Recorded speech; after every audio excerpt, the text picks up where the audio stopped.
disciple of Orochimaru, the evil scientist from Naruto. This video is purely for entertainment and does not infringe on copyrights or laws. The rights to the novel and image belong to the original author. We do not claim ownership.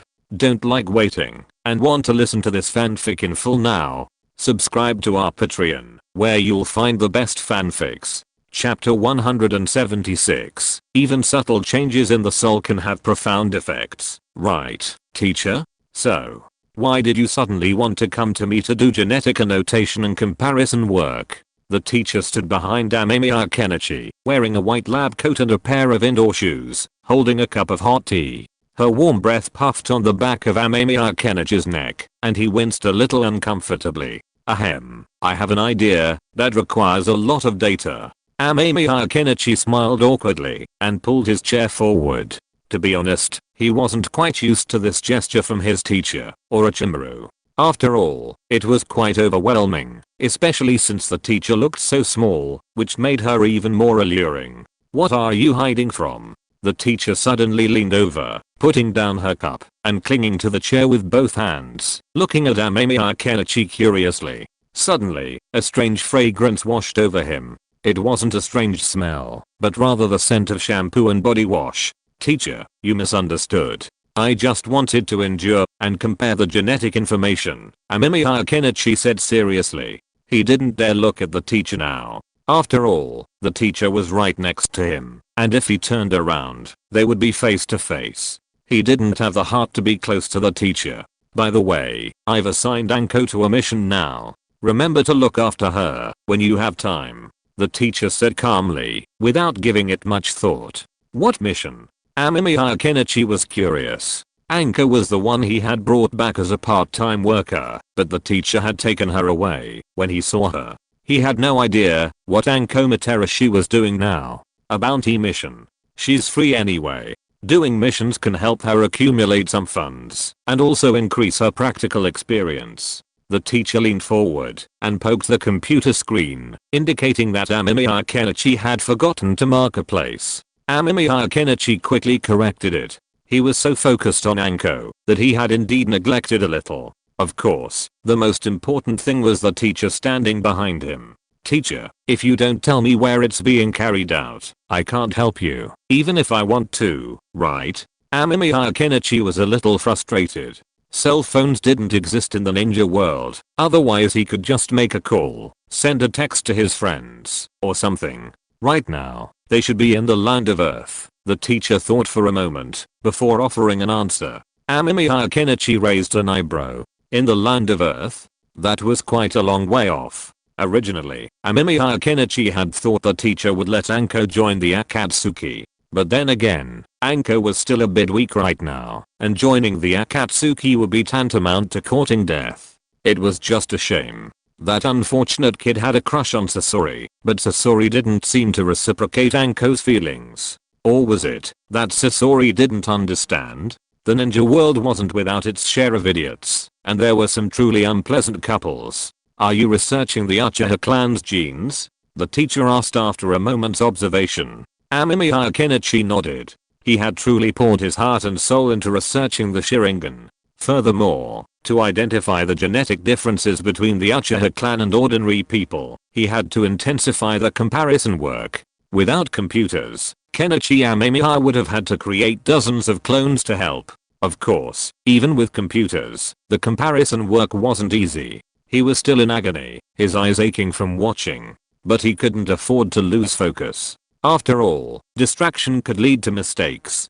What if the genetic information he needed was just somewhere he hadn't noticed? There's a story in the scientific community that reminds us of the importance of focus. It's about the earliest asphalt drop experiment, designed to verify whether asphalt was a solid or liquid. In this experiment, the first drop of asphalt was not observed because the scientist was away, leaving them with a regret. Therefore, laboratories conducting long experiments are equipped with electronic recording devices to prevent such tragic incidents. I've previously analyzed a number of Uchiha clan genes, and I have the data here. Upon hearing his teacher's words, Amemiya Kenichi was stunned for a moment, then quickly pulled up the data for a comparison. he discovered that half of what he'd compared was actually already compared by the teacher. Amemiya Kenichi was momentarily at a loss for words. He truly didn't know what to say, but at least it saved him a lot of time. Teacher, what have you been researching lately? Amemiya Kenichi thought, looking at the teacher and asking, wanting to see what he'd been working on. Nothing. Didn't you mention the concept of the telephone before? I've been researching that on the side lately. The teacher rolled his eyes, then smiled at Amemiya Kenichi, who nodded in understanding. It seemed the teacher was definitely researching something strange, but wasn't going to share it with him just yet, so he told him something he could understand. However, Amemiya Kenichi understood what the teacher meant, so he didn't ask. Orochimaru's expression was slightly complicated. When did this start? Orochimaru discovered some trouble with his reincarnation technique, primarily with the soul within the body. Although Orochimaru had sent the woman's soul to the Pure Land, and her soul had successfully taken over, the damage to the soul was gradually healing over time. However, the problem was that something had inadvertently entered the body during the repair process. Orochimaru initially didn't notice, but when she noticed some seemingly natural but unnatural changes in her movements, she realized something was amiss. After experimenting, she discovered that, when she had used reincarnation technique, her body had sustained some hidden injuries from attacks by Jiraiya and the third demon Sarutobi Hiruzen, leading her to hastily perform the reincarnation technique. As a result, the soul of the girl named Yuki hadn't been completely removed, leaving behind some fragments. These fragments were then unknowingly absorbed by the soul as it repaired itself. This left Orochimaru with a rather awkward situation. Subtle changes had indeed occurred within her soul. And for some reason, that girl's soul seems to have some very strange yet stubborn memories of her body. Orochimaru was devastated at the time, but after a fight with Jiraiya, he realized something. His new identity seemed to have changed everything he encountered. That idiot Jiraiya was always restrained when facing him. And a seemingly weak girl could easily lead enemy ninjas to become careless. Furthermore, this body was a perfect fit for him, so Orochimaru didn't mind it too much, naturally revealing some feminine features from time to time. It seems this change in my soul has caused some problems. I need to find a solution. Orochimaru looked at the uneasy Amemiya Kenichi and fell into deep thought. But why did he feel so inexplicably happy just now? It was really fun to tease his disciple. No wonder Tsune'd like to play with Shizune. If we had a telephone, communication would be so much easier in the future. Amemiya Kenichi sighed. The advent of the telephone was truly a groundbreaking invention, bringing people closer together. In the past, once people left their homeland, returning was incredibly difficult, let alone contacting their families or even hearing their native accent. This is why the saying fellow villagers shed tears was popular. The advent of the telephone made communication much easier for families. Within the ninja world, this invention held even greater significance. On the one hand, it provided a simpler and more direct means of communication between different ninja villages, and on the other, it also facilitated communication between individuals. However, given the way the ninja world works, it's hard to say whether some bizarre ninjutsu, like the phone eavesdropping ninjutsu, would be invented. But considering the way things are going in the ninja world, it's not impossible. After all, the ninja world has always had its share of bizarre ninjutsu, like the seduction technique developed by Naruto in the future and the harem seduction technique, which even came into play during his fight against Kaguya. It's hard to imagine. That's true, but by then it might not be possible to connect a telephone line to the laboratory. The teacher also agreed. She could naturally see what a telephone meant to people. The communication of information would become extremely fast. But in secret places like the laboratory, telephone lines could not be connected casually. Teacher, I remember Konoha had that radio, right? Amemiya Kenichi thought of something. He remembered that Konoha had a radio. He had seen the ninjas there using headsets. Well, yes, what's the matter? The teacher looked at Amemiya Kenichi strangely. She wanted to see if her student had any strange brain circuits again. After all, this student always had some wonderful ideas. Teacher, do you think it's possible to study radio and find a more stable band, and then use electromagnetic waves to contact someone regularly? Amemiya Kenichi asked. Orochimaru frowned after hearing this and thought about the feasibility of this thing. As for the distance problem, can we build a relay station to solve it? Chapter 177. Tsunade is actually the humanoid causal weapon of the ninja world. Looking at his teacher lost in thought, Kenichi Amemiya smiled faintly. If the teacher had this idea, then mobile phones were very likely to appear in the future. And frankly, the ninja world already had radios, so mobile phones wouldn't be surprising. It could even be argued that the lack of mobile phones and phones was what puzzled Kenichi Amemiya. That idea you're talking about is quite interesting. I'll look into it sometime. Orochimaru understood what Kenichi Amemiya was trying to say. If it could actually be realized, it would be truly fascinating. However, Orochimaru wasn't focused on it yet. Her research project was progressing rapidly, and results might be forthcoming soon, so he didn't intend to be distracted for the time being. Kenichi Amemiya didn't expect his teacher to produce results immediately. While she was capable, she wasn't quite this monstrous. If she could, it would only make Kenichi Amemiya wonder if his teacher had some kind of system of her own. After chatting with his teacher for a few minutes, Amemiya Kenichi fell into a long drawn-out comparison. Honestly, it was boring, but it had to be done. Amemiya Kenichi needed to find what he was looking for. The most terrifying thing, however, was that Amemiya Kenichi himself wasn't sure if he could find it. After all, he wasn't even sure if it even existed. But the probability is approaching 70%. That's a good enough chance for me to take a gamble. Amemiya Kenichi felt like a gambler, only his bet was that he could find the genetic information he was looking for during this time.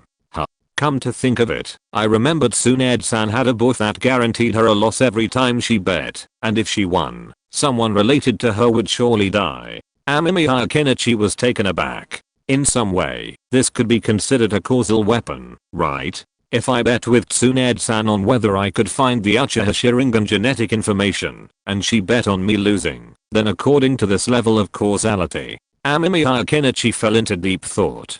Tsunade's invariable losses in gambling might seem unreliable, but anyone with some understanding of the subject knows that gambling is essentially a game where the house takes all the spoils. Even occasional losses are meant to give gamblers a glimmer of hope. The house has numerous tricks up its sleeve, like the so-called beautiful dealers. They're all specially trained, so skilled they can cheat right in front of you without you even realizing it. For ordinary gamblers, winning depends entirely on the house's manipulations. But Tsunade is different. As one of the 3 ninjas of Konoha, her power is undeniable. If you're gambling with her, cheating is a serious risk, and you have to consider whether you can handle her off. So, most of Tsunade's bets are purely based on luck, but even then, she always loses. She's only won a few times, and those were always fraught with problems, like the Sandame's death in battle, or Jiraiya's. So, from the perspective of the anime Naruto, Tsunade is essentially a causal bug. This bug is likely that Tsunade will lose any gambling game she participates in, unless someone close to her dies, costing her life, and thus correcting her luck. Amemiya Kenichi wrote down his hypothesis on a piece of paper. Although it's a bit far-fetched, gambling itself is a game of probability, especially when it's guaranteed to be fair. Amemiya Kenichi chewed his finger in thought. He had previously conceived of Tsunade's causal law, and after pondering it, Amemiya Kenichi speculated on it himself. He then calculated that, given fair conditions, the probability of a person consistently losing approaches 0. Especially after factoring in the number of times Tsunade has started gambling, the probability of constant losses is practically 0. After all, no one can be so unlucky all the time. Whether buying the lottery or playing the slot machines, there's always a chance of winning, even if it's only a small one. But Tsunade just can't win. Even scammers try to make it look like they are making a profit, but Tsunade has played so many gambling games, and her wins are still few and far between. How can this be explained? Could someone really be that unlucky? But it was like playing a card game in a past life. Even if a person might have been unlucky throughout their life, if they drew the best character of the period, it was still considered a win. But Tsunade just couldn't win. It was as if someone had completely changed Tsunade's chances of winning the bet to 0, so that only the death of another person could give her a chance to win. So this idea is probably true. If so, is this constant losing streak a curse or a legacy? Amemiya Kenichi was curious. If he wanted to verify this, it would be very simple. He could find Tsunade and make an outrageous bet against her. If he succeeded, it would prove that Tsunade was indeed a humanoid bug. If he lost, it would prove that his idea was wrong. You can't bet on the Sharingan gene. It's almost certain to exist. It's just a bit more troublesome to find. Amemiya Kenichi shook his head, looking at the computer in front of him. Betting on the Sharingan gene was impossible to verify. After all, Amemiya Kenichi was highly confident this thing could be found. He'd proven everything he could and conducted experiments, but the two test subjects simply couldn't achieve 3 Megatama through emotional stimulation. This proved his hypothesis correct. Even within the Uchiha clan, there were differences in talent. Some were gifted enough to evolve their manger ki, while others spent their entire lives only achieving 1 or 2 Megatama. Amemiya Kenichi had obtained this information from the 2 Uchiha test subjects. Their parents, nearing retirement age, had only managed 2 Megatama. So, he decided to gamble on something else, something theoretically extremely difficult to achieve. If it succeeded, Tsunade would be incredibly powerful, but if it failed, it wouldn't matter. Sister Tsunade, whether I can find a way to fuse chakra and explosives depends on you. Amemiya Kenichi smiled. He intended to use this as a gamble. After all, even though Amemiya Kenichi had left a shadow clone in charge of the experiment, but there was virtually no progress. If he could actually find it, then his hypothesis would have some basis. He'd know after a few more bets. So, I'm bothering you, Amemiya Kenichi said, smiling at his shadow clone. You idiot, if you want to slack off, just say so. One of the clones looked helplessly at the original. They were all clones of the original, so how could they not know what the original was thinking? Ahem. The main reason is that I'm worried that if the clone went there, it might not be possible to verify it. Amemiya Kenichi coughed awkwardly twice. He admitted that he did have some slack thoughts, but they were not many. His main goal was to verify his hypothesis. If it was successful, he would seize the opportunity to profit from it. So Amemiya Kenichi said goodbye to the tedious and repetitive work of genetic information identification and asked his teacher for Tsunade's information. The teacher surprisingly knew it. Tsunade? I saw that girl on a previous mission. She was in the casino in Tanquan Town, Water Country. I don't know where she is now. When Amemiya Kenichi found Orochimaru, his teacher was lying on the sofa, thinking. Okay, thank you, teacher.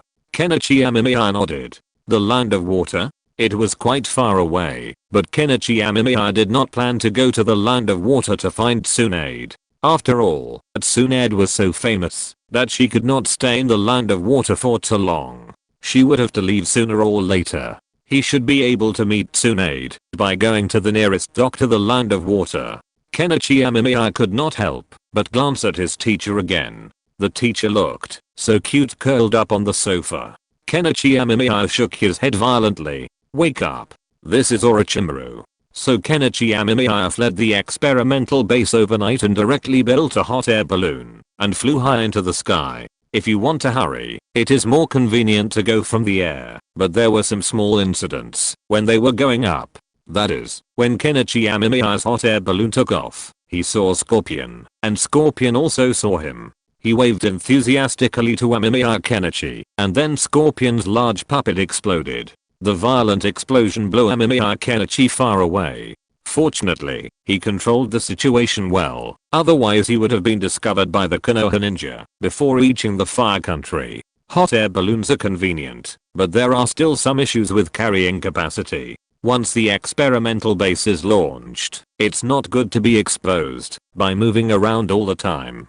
Maybe we can get an airship later, Amemiya Kenichi pondered while sitting in the hot air balloon. He used his chakra to gather a breeze, and it blew the hot air balloon towards the wave country. The water country is a country far from the mainland, with a very advantageous geographical location. It should have developed well, but due to the blood mist policy, the water country has been unstable recently. Tsunade naturally couldn't stay in such a chaotic country for long, so she would probably leave soon. Amemiya Kenichi speculated that the most likely destination was the wave country. First of all, the wave country is a small country. Although it is a little distance away from the fire country, it is not very far. Tsunade is unlikely to go to the fire country. She has been traveling to other countries recently. Besides, other ports are even further away, some even in the land of lightning, so Tsunade's destination is most likely the land of waves. If she's not there, that's fine.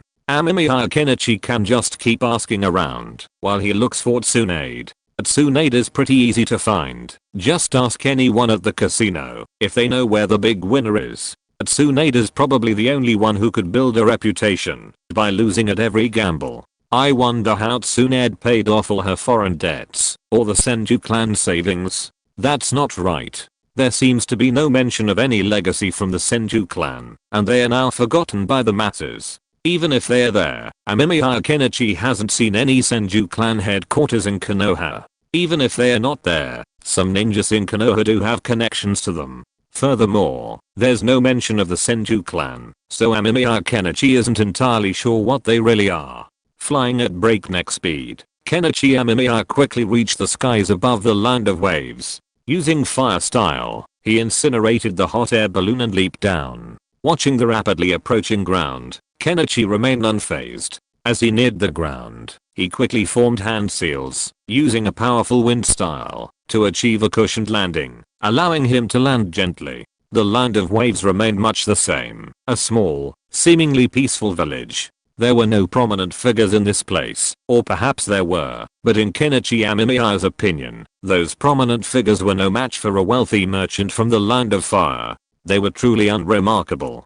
Kado's influence hadn't yet reached this area, so the people of the land of waves lived relatively peacefully. However, even in such a tiny land of waves, casinos still existed. Upon entering, Kenichi Amemiya saw a young girl excitedly pounding the table, shouting, "Big, big, big." Although she looked young, the girl holding a pig beside her made her recognizable. Tsunade. What good luck. Amemiya Kenichi smiled. He hadn't expected to find Tsunade so easily. He could only call it a lucky break. He leaned over.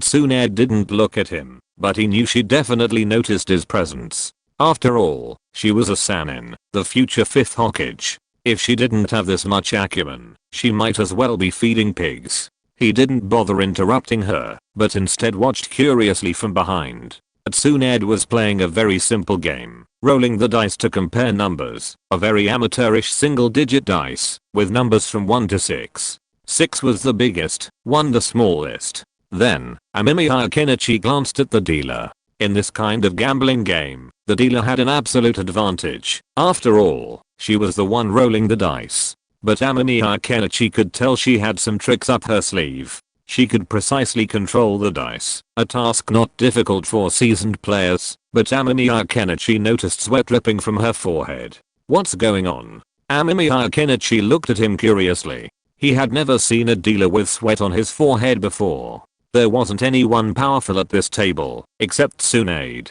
But Tsunade was also disguised, so no one else would be able to recognize her. Chapter 178. Sure enough, Tsunade is a bug. After watching for a while, Amemiya Kenichi understood why the dealer was sweating. It was because he had never seen anything so outrageous. Amemiya Kenichi had his 3 Magatama Sharingan active the entire time, and he could tell the dealer was indeed skilled. He said he'd roll a 6, and it would.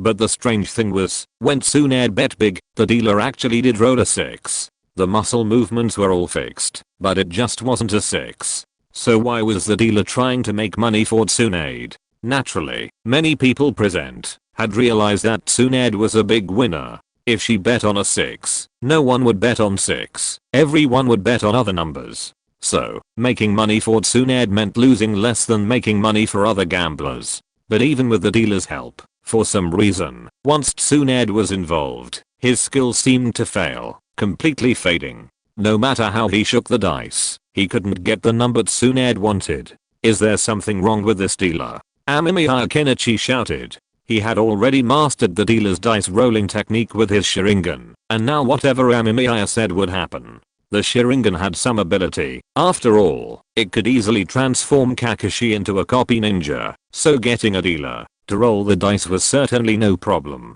It might even be a bit of a waste of talent. "Sir, if you have any objections, you can roll the dice yourself," a bald, burly man nearby said, glaring at Amemiya Kenichi with a stern look. Amemiya Kenichi wasn't surprised. Did he really think the casino was run as a charity? How could that be? Every casino had these kinds of thugs. Amemiya Kenichi even knew that the Root and ANBU actually had some casinos under their wing. The ANBU were specifically responsible for maintaining the casinos within Konoha, while the Root was responsible for those outside of Konoha. However, protection naturally comes with a price, just like protection money, so not every casino is willing to pay these ninjas. For a small country like the Land of Waves, where ninjas might not even exist, a few burly men who look like they belong to the 5 great villages and 3 great villages are enough to intimidate people. Sure, Amemiya Kenichi walked over nonchalantly. He knew how to shake it, and whatever he shook was what he got. Seeing this gesture, the bald man's face darkened even more. Tsunade looked at Amemiya Kenichi curiously. Of course, she knew who he was. She had been aware of him the moment he entered, but she didn't know why he was going over. Could he be trying to help her? The thought excited Tsunade a little, but then her interest faded. While she enjoyed gambling, she preferred the thrill of the unknown, not the predetermined outcome. Little Amemiya would definitely favor her. However, thinking of her foreign debts, she felt a little conflicted. Don't worry, everyone. The gambling I'm hosting is definitely fair and square. I'm just shaking the dice randomly. Amemiya Kenichi smiled, then glanced at Tsunade intently. Tsunade instantly understood what he meant. This guy is quite interesting. Tsunade's interest was instantly piqued. Shizune's face darkened beside her. They had previously gone to the Land of Water to avoid creditors from other casinos. She hadn't expected that all the money they had saved from medical treatment would be thrown away by Lady Tsunade. Shizune looked at Amemiya Kenichi expectantly, hoping that he would show some favoritism to Tsunade, allowing her to win a few more times and earn some money for her trip. Amemiya Kenichi naturally noticed Shizune's look, but he didn't intend to use any technology this time, not even his dice manipulation abilities, because he wanted to see what Tsunade's chances of winning were under real probability. The casino owner naturally disagreed. A large bald man and several other bald men approached with a fierce look, but after Amemiya Kenichi glanced at them, they instantly became background figures. HMPH, 3 Megatama. This brat. Tsunade snorted twice. As expected of Orochimaru's disciple, he even had the 3 Megatama. No wonder he defected from Konoha.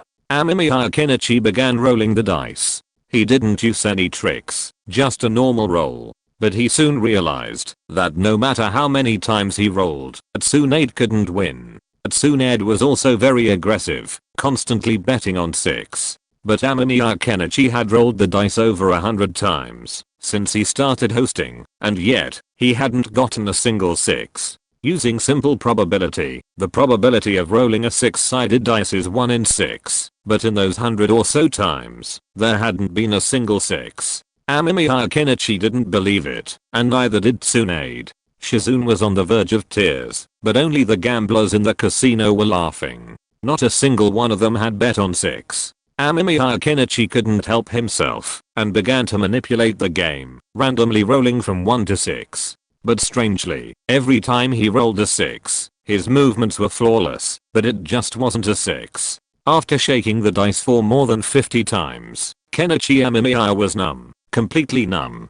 Tsunade was really unreasonable. She had been betting on 6, but the dice would never come out 6. Even just now, Kenichi Amemiya had directly manipulated the chakra to force the dice to 6. But when it was opened, oh my god, it wasn't 6. Null, numb. I'm completely numb. Kenichi Amemiya admitted. He had fixed the dice with chakra, and this time it came out 6, but Tsunade didn't want to play anymore. She saw that Kenichi Amemiya was cheating, so she didn't want to play anymore and left angrily. Kenichi Amemiya also quickly followed. The casino owner, who was freed from control, was at a loss for a moment, and then angrily shouted for the thugs to come over. He had lost a lot this time. Kenichi Amemiya ignored the reveling gamblers and the enraged casino owner. He had observed that the gamblers and owners of Wave Country were ordinary people. The owner did have a ninja under his command, but he wasn't likely to be very powerful, a genin at best. But that was enough to deal with the gamblers, and those guys themselves didn't need saving. If they had any sense, they wouldn't come to gamble. The game was all about winning, and anyone who did would eventually lose everything.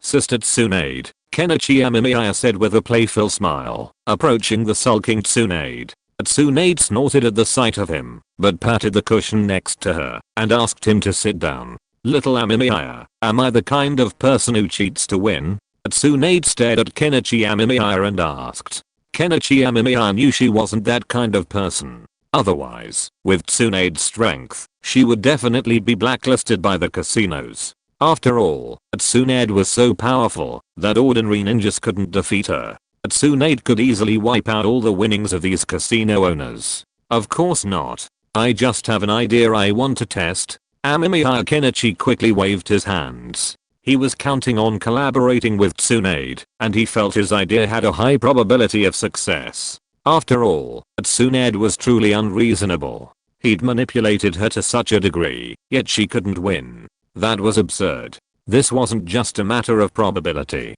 Amemiya Kenichi felt it had something to do with metaphysics. It was like someone who had been winning lottery tickets since birth, winning the lottery, winning the sports lottery. People would marvel at their good luck. But if they were in Las Vegas and still winning, something was wrong. They'd probably be sunk into the ocean the next day. What is it? Tsunade wasn't truly angry. After all, even if Amemiya Kenichi cheated, it was for her own good. She wasn't so blind as to be blind. Sister Tsunade, speaking of which, can we have a bet? Amemiya Kenichi rubbed his hands excitedly. This was Tsunade, and combined with his previous findings, he was certain that Tsunade was indeed a bug. A bug that roamed this world, so much so that Kenichi Amemiya suspected that when this world created Tsunade, they'd forgotten to fix it. What are you betting with me? Tsunade instantly became excited. Sister Tsunade, do you know anything about explosives? Kenichi Amemiya asked with a smile. The difficulty of his test lay in keeping Tsunade unaware of his true intentions, but Kenichi Amemiya doubted she would have realized it. After all, if she had, she would have taken advantage of it long ago, like having Shizune go against him. If she had realized it, Tsunade wouldn't have been so harassed by debt collectors. As he expected, Tsunade was initially reluctant, but after hearing that Kenichi Amemiya would help her pay her debts if she lost, she instantly agreed, and even asked Kenichi Amemiya to conduct the experiment. Kenichi Amemiya was a bit amused, but thankfully, he had anticipated this, so he took out the thermobaric explosives he had prepared, and began the experiment. This time, when Kenichi Amemiya's eyes were filled with lightning patterns, Tsunade was stunned. Kenichi Amemiya didn't notice this. He was doing an experiment. As Kenichi Amemiya condensed his fire chakra, it was carefully integrated into the thermobaric explosive. But strangely, this time the integration did not cause any explosion. The fusion was successful. I lost again. So annoying.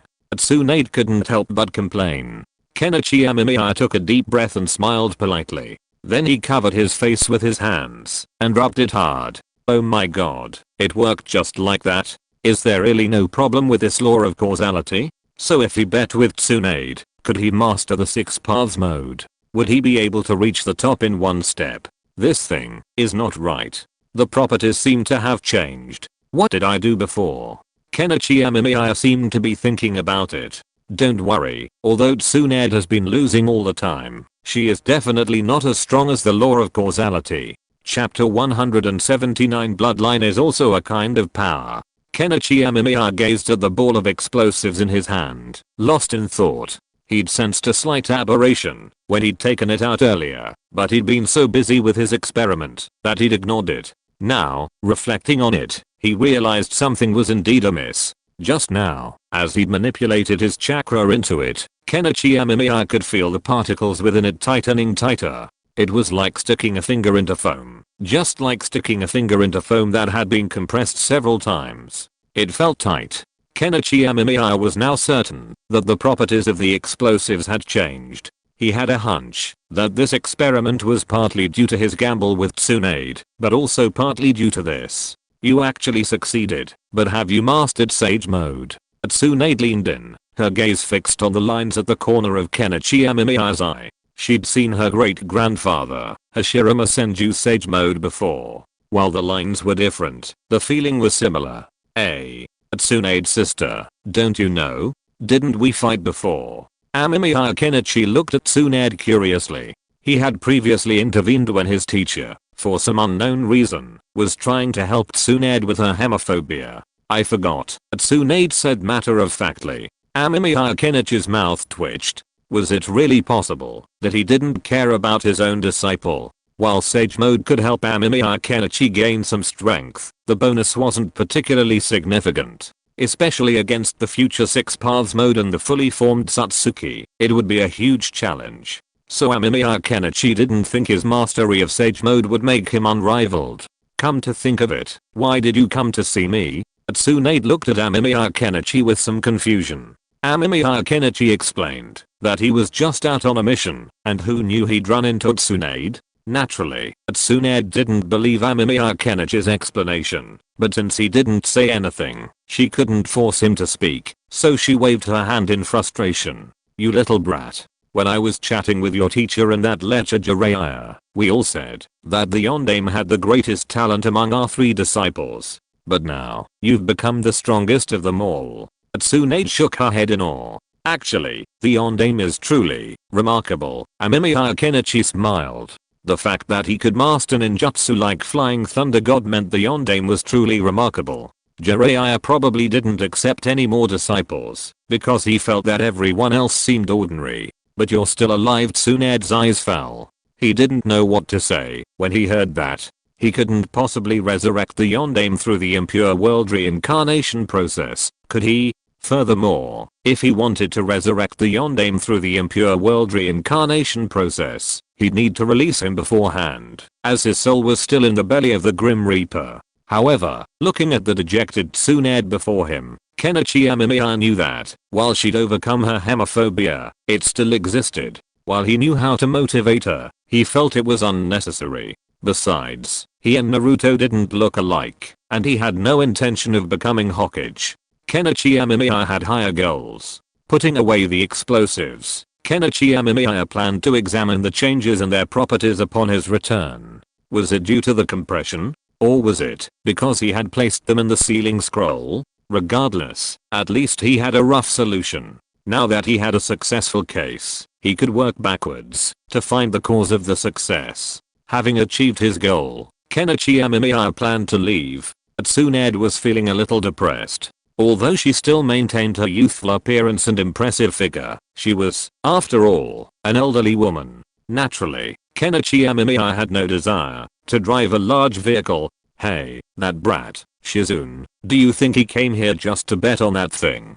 Tsunade glared at Kenichi Amemiya, who had paid the bill and fled. If it weren't for the crowds of people eating there, Tsunade swore she would have finished him off with a single heavenly kankyu. Didn't he know how to talk to his elders more often? It made her feel strangely used, which made Tsunade a little unhappy. Yeah, it seems so. Shizune thought for a moment and nodded. She also found Kenichi Amemiya's behavior a bit strange. Next time we see him, I have to teach him a lesson. Shizune, how much money do we have left? Tsunade clenched her fist. For some reason, facing Kenichi Amemiya just made her want to punch him. It was just like seeing Jiraiya. This explosive is really interesting. Its properties are very stable right now. There haven't been any major changes or explosions yet. Kenichi Amemiya checked the thermobaric block in his hand. It was still very stable. There was no sign of an explosion, which plunged Kenichi Amemiya into deep thought. He didn't know why it was happening this way, but overall, it was pretty good. If he wasn't worried about his clothes being blown off, Kenichi Amemiya would have just tried to see if there was anything special about this explosive. Konoha, Kenichi Amemiya said, looking into the distance. He had already arrived in the Land of Fire. He had originally planned to return and continue his research, but then he remembered what he had agreed with Shizu. The date was almost here, so he had to go in advance to ask how many people Shizu had brought with him. That way, he could prepare the necessary tools. If there were a lot of people, 1 or 2 hot air balloons wouldn't be enough and would be too cumbersome. It would be better to just build an airship. Airships, also known as blimps, also appear in the game Red Alert. The Zeppelin is a well-known type of airship, and many people who don't know much about it have probably heard of it. Airships, on the other hand, have a much greater capacity for carrying people. While they are not without their risks, such as being slow and vulnerable to being shot down, the problem is that this is a ninja world. Kenichi Amemiya can easily use wine-style ninjutsu to carry the airship far away, ensuring its maneuverability. The only problem is that, if the airship is seen, the secret of his flight will be exposed, and with so many Uchiha, it would be difficult to keep it completely secret. However, as long as the technology evolves rapidly, it won't matter. It's also difficult to keep a technology completely secret, let alone if Kenichi Amemiya wants to use it. The hot air balloon will eventually be exposed, so the airship is naturally useless. Furthermore, if an airship is really used, it would mean that a large number of Uchiha clan members would be brought along. In this case, the advantages outweigh the disadvantages. After all, the Uchiha clan is talented, and most of them can become ninja. This constitutes a crucial resource, and the presence of the Uchiha clan will also benefit Kenichi Amemiya's future experiments. With more Uchiha genes, he could eventually unlock the clan's unique genetic information. From this, he could deduce the key components of the Uchiha Sharingan, and perhaps even deduce a portion of the Six Paths Sage's bloodline. Yin-Yang release. I remember that simply possessing Yin-Yang chakra wasn't enough, Kenichi Amemiya mused. If it were that simple, then even a genius like Madara Uchiha wouldn't have taken so long to master Yin-Yang release. Therefore, Kenichi Amemiya suspects that Yin-Yang release and Six Paths mode inherently require the user to possess a certain level of Tatsuki bloodline, just like Naruto, who also met various conditions before being able to use Six Paths Sage mode. The mention of reincarnation and the guidance of fate is also a necessary condition. This is also one of the criticisms leveled at the later stages of Naruto. Naruto's success seems destined, his bloodline, his status as a reincarnated being, making him this unique savior. Though I have to say, the pirates next door are similar. Before I time traveled, Luffy had already mastered the Nikke no Nomi. Amemiya Kenichi shrugged. While Amemiya Kenichi believes that Naruto and Luffy's efforts were crucial, if the savior could simply rely on their bloodline to save the world without doing anything, that would be truly devastating. Just like at the end of Naruto, during the battle against Kaguya Satsuki, a previously insignificant character suddenly appears, revealing that the opponent is a descendant of the Satsuki clan, and that they were the only ones who could defeat Kaguya. Amemiya Kenichi couldn't imagine the level of criticism he would receive. When Amemiya Kenichi arrived in Konoha, he was met with a scene that left him speechless. The defensive barrier of Konoha has now reached an incredible level. It is so thick that Kenichi Amemiya feels that it will be difficult for him to force his way in. Originally, Kenichi Amemiya was planning to go in and ask Shizu about it. Then he could decide what kind of flying tool to use to pick up the Uchiha clan members and leave. But now, looking at the heavily guarded Konoha in front of him, Kenichi Amemiya has a headache. It is easy to get in like this, but it takes some luck to get out. How about making a thermobaric bomb? If Konoha finds me, I will take out that big treasure to make them behave themselves. Kenichi Amemiya seemed to be thinking about something. However, he decided to find out why the security was so strict. Luffy's combat effectiveness is very strong now. After all, the protagonists of comedy comics are all invincible. Doghead. Chapter 180 Diplomatic Level. The news wasn't difficult to find out, and Kenichi Amemiya soon discovered why Konoha's security was so tight. Is the envoy from the Hidden Cloud Village coming? Kenichi Amemiya stroked his chin. This news surprised him somewhat. Although Kenichi Amemiya wasn't particularly familiar with the plot, he did have some understanding of this part. The reason was quite simple. The plot involved some conflicts within the Hyuga clan, which led to the introduction of the caged bird and Hyuga Niji. Hyuga Niji, the only one who died. Kenichi Amemiya yawned.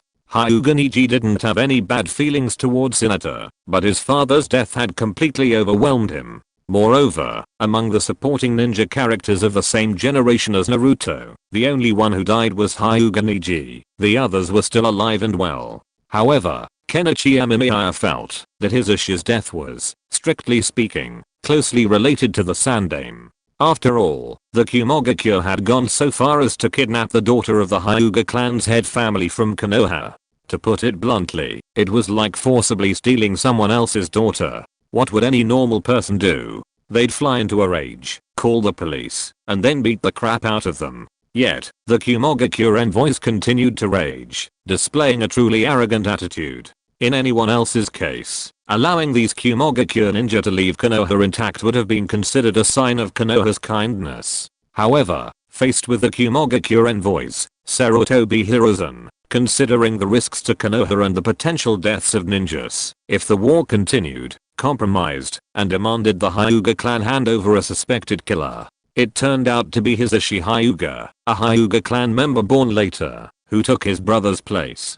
Politically, this did avoid the risk of a renewed war, but it also severely undermined the cohesion of the village clans. Amemiya Kenichi shook his head. Honestly, this point is truly questionable. While it certainly avoided the risk of war, it was certainly a bit too cowardly. The will of fire has become a joke in some ways. Whether Sarutobi Hiruzen's decision was right or wrong is a matter of debate in the future. But the storyline in the ninja world is also facing some problems right now. I wonder if the Kumogakure envoys will dare to attack Hinata Hyuga. Kenichi Amemiya sneaked in. Knowing the reason behind Konoha's precautions, he wasn't too worried. He used the era removal technique to replace an ordinary Konoha villager and then sneaked in. Kenichi Amemiya's return to Konoha was like returning home, but upon entering, he spotted several teams of ninja running towards him. He quickly stepped aside. Kenichi Amemiya didn't think they were coming to capture him. After all, if they were, their target would be more clear, as these ninjas would clearly be heading for Konoha's main gate. Wow. Konoha guard? Amemiya Kenichi raised an eyebrow. The Uchiha clan's Konoha guard had even shown up. So were they welcoming the Kumogakure delegation? Amemiya Kenichi, blending in with the crowd, watched curiously. Soon, he saw many ANBU ninjas gradually appear, followed by powerful elders like the Third Hokage, Sarutobi Hiruzen, and Danzo Mitomanen. However, there was some unpleasant element. For example, one of the men was wearing traditional Uchiha clan attire. Amemiya Kenichi had never seen him before, but judging by his position, he could guess who he was. It was Uchiha Fugaku, the clan head. Amemiya Kenichi watched him with interest, a truly unusual sight. What a large presence. It looks like they're from Kumogakure. No, if it were a Kumogakure delegation, there's no reason the Third Hokage would bring so many people with him. Amemiya Kenichi sighed, but he soon realized something was amiss. Diplomacy is a science, not something to be taken lightly. Just like when countries visit each other, what is the rank of the delegation's leader? This is crucial for the country being visited. This is a matter of rank. If the Kumogakure delegation were visiting, Konoha would at most arrange for a powerful elder to greet them, which would be considered a sign of respect. If the Kumogakure delegation were visiting a smaller nation, such as Yun village in the river country, then the Yun village's Kage would be the one to greet them, given the disparity in national power. The third Sarutobi Hiruzen couldn't, and shouldn't, greet the Kumogakure delegation. That would be overly polite, and the other party's status wouldn't be equal. Furthermore, the Kumogakure and Konoha were only at a truce, not a victory or defeat situation. So, is it the fourth Raikage AI who's here? Amemiya Kenichi thought, but that was the fourth Raikage AI. The Kages of the 5 villages would have to choose a neutral nation for their talks, let alone the long-standing feud between Kumogakure and Konoha. The Kage of a village rarely travels to other villages on their own initiative, but the problem is that the Sandaime could have come to them. Besides the Kage of Kumogakure, Amemiya Kenichi couldn't think of anyone else. What happened next confirmed Amemiya Kenichi's suspicions. The Kumogakure delegation had indeed arrived, and even from a distance, he could tell the man walking in the front was the fourth Raikage. Amemiya Kenichi's mouth twitched. This was truly unbelievable. Would the fourth Raikage actually come to Konoha? But Amemiya Kenichi didn't look any further. He glanced around, then blended into the crowd, and left with the other civilians. On the one hand, there were ANBU and root ninjas maintaining order, and Amemiya Kenichi was worried about being discovered. That would be a horrible situation. On the other hand, the fourth Reikage was a powerful being, and their sixth sense could sometimes be unreliable. He didn't want to reveal his identity to them. So, Amemiya Kenichi went to eat ramen. This is truly shocking news, but it also makes things easier for me. Amemiya Kenichi walked down the street. Normally, ninja were everywhere, but now most of them had flocked to Konoha's main thoroughfare. The Yondaime Reikage would be entering from there, so Root and ANBU ninja were stationed there to maintain order and maintain vigilance. After all, if an attack occurred at this moment, even a single indestructible fireball technique would be enough to reignite the conflict between Konoha and Kumogakuya. Amemiya Kenichi wisely left. Had he stayed, he would have faced a tedious and meticulous inspection by the ANBU and Root, which would have been troublesome.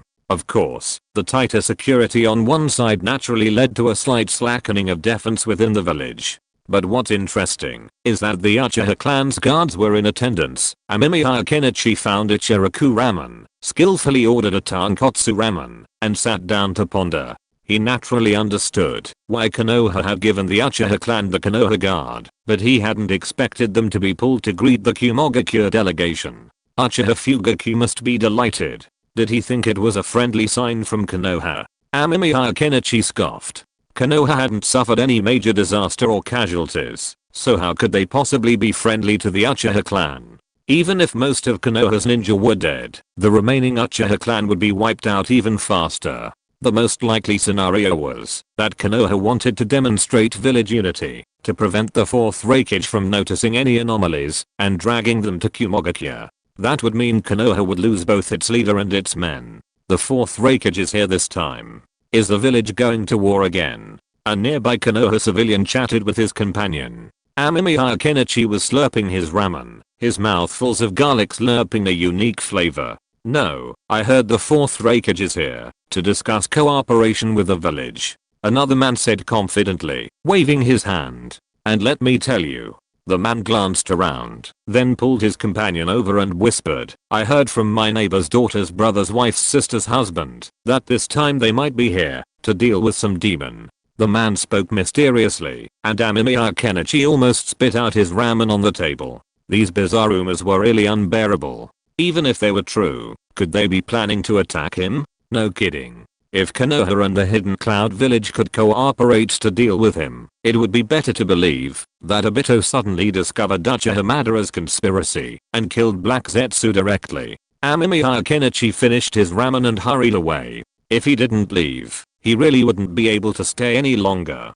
After all, the two men next to him had already shifted their discussion from what the fourth Reikage was doing here to which girl at Keith's shop had the lowest prices and the best service. But where should I look for Shisu? Amemiya Kenichi was a bit confused. In this situation, Shisu would likely be assigned to some guard duty, and if he wore a mask, finding him would be difficult. But soon, Amemiya Kenichi spotted Shisu.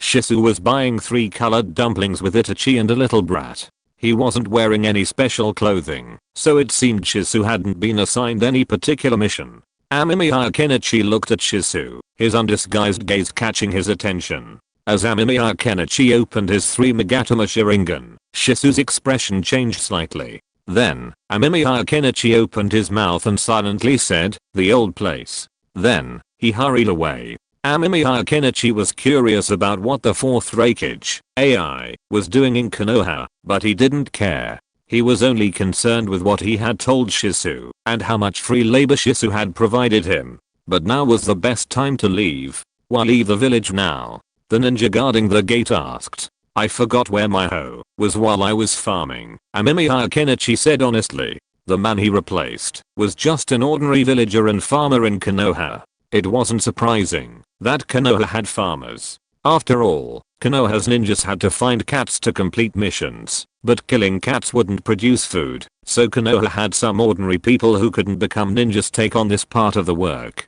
Which field? The gatekeeper ninja wasn't surprised. He heard this excuse more than a dozen times a week. After all, the fields these farmers were responsible for were quite large, and people often forgot things when they were rushing back to eat.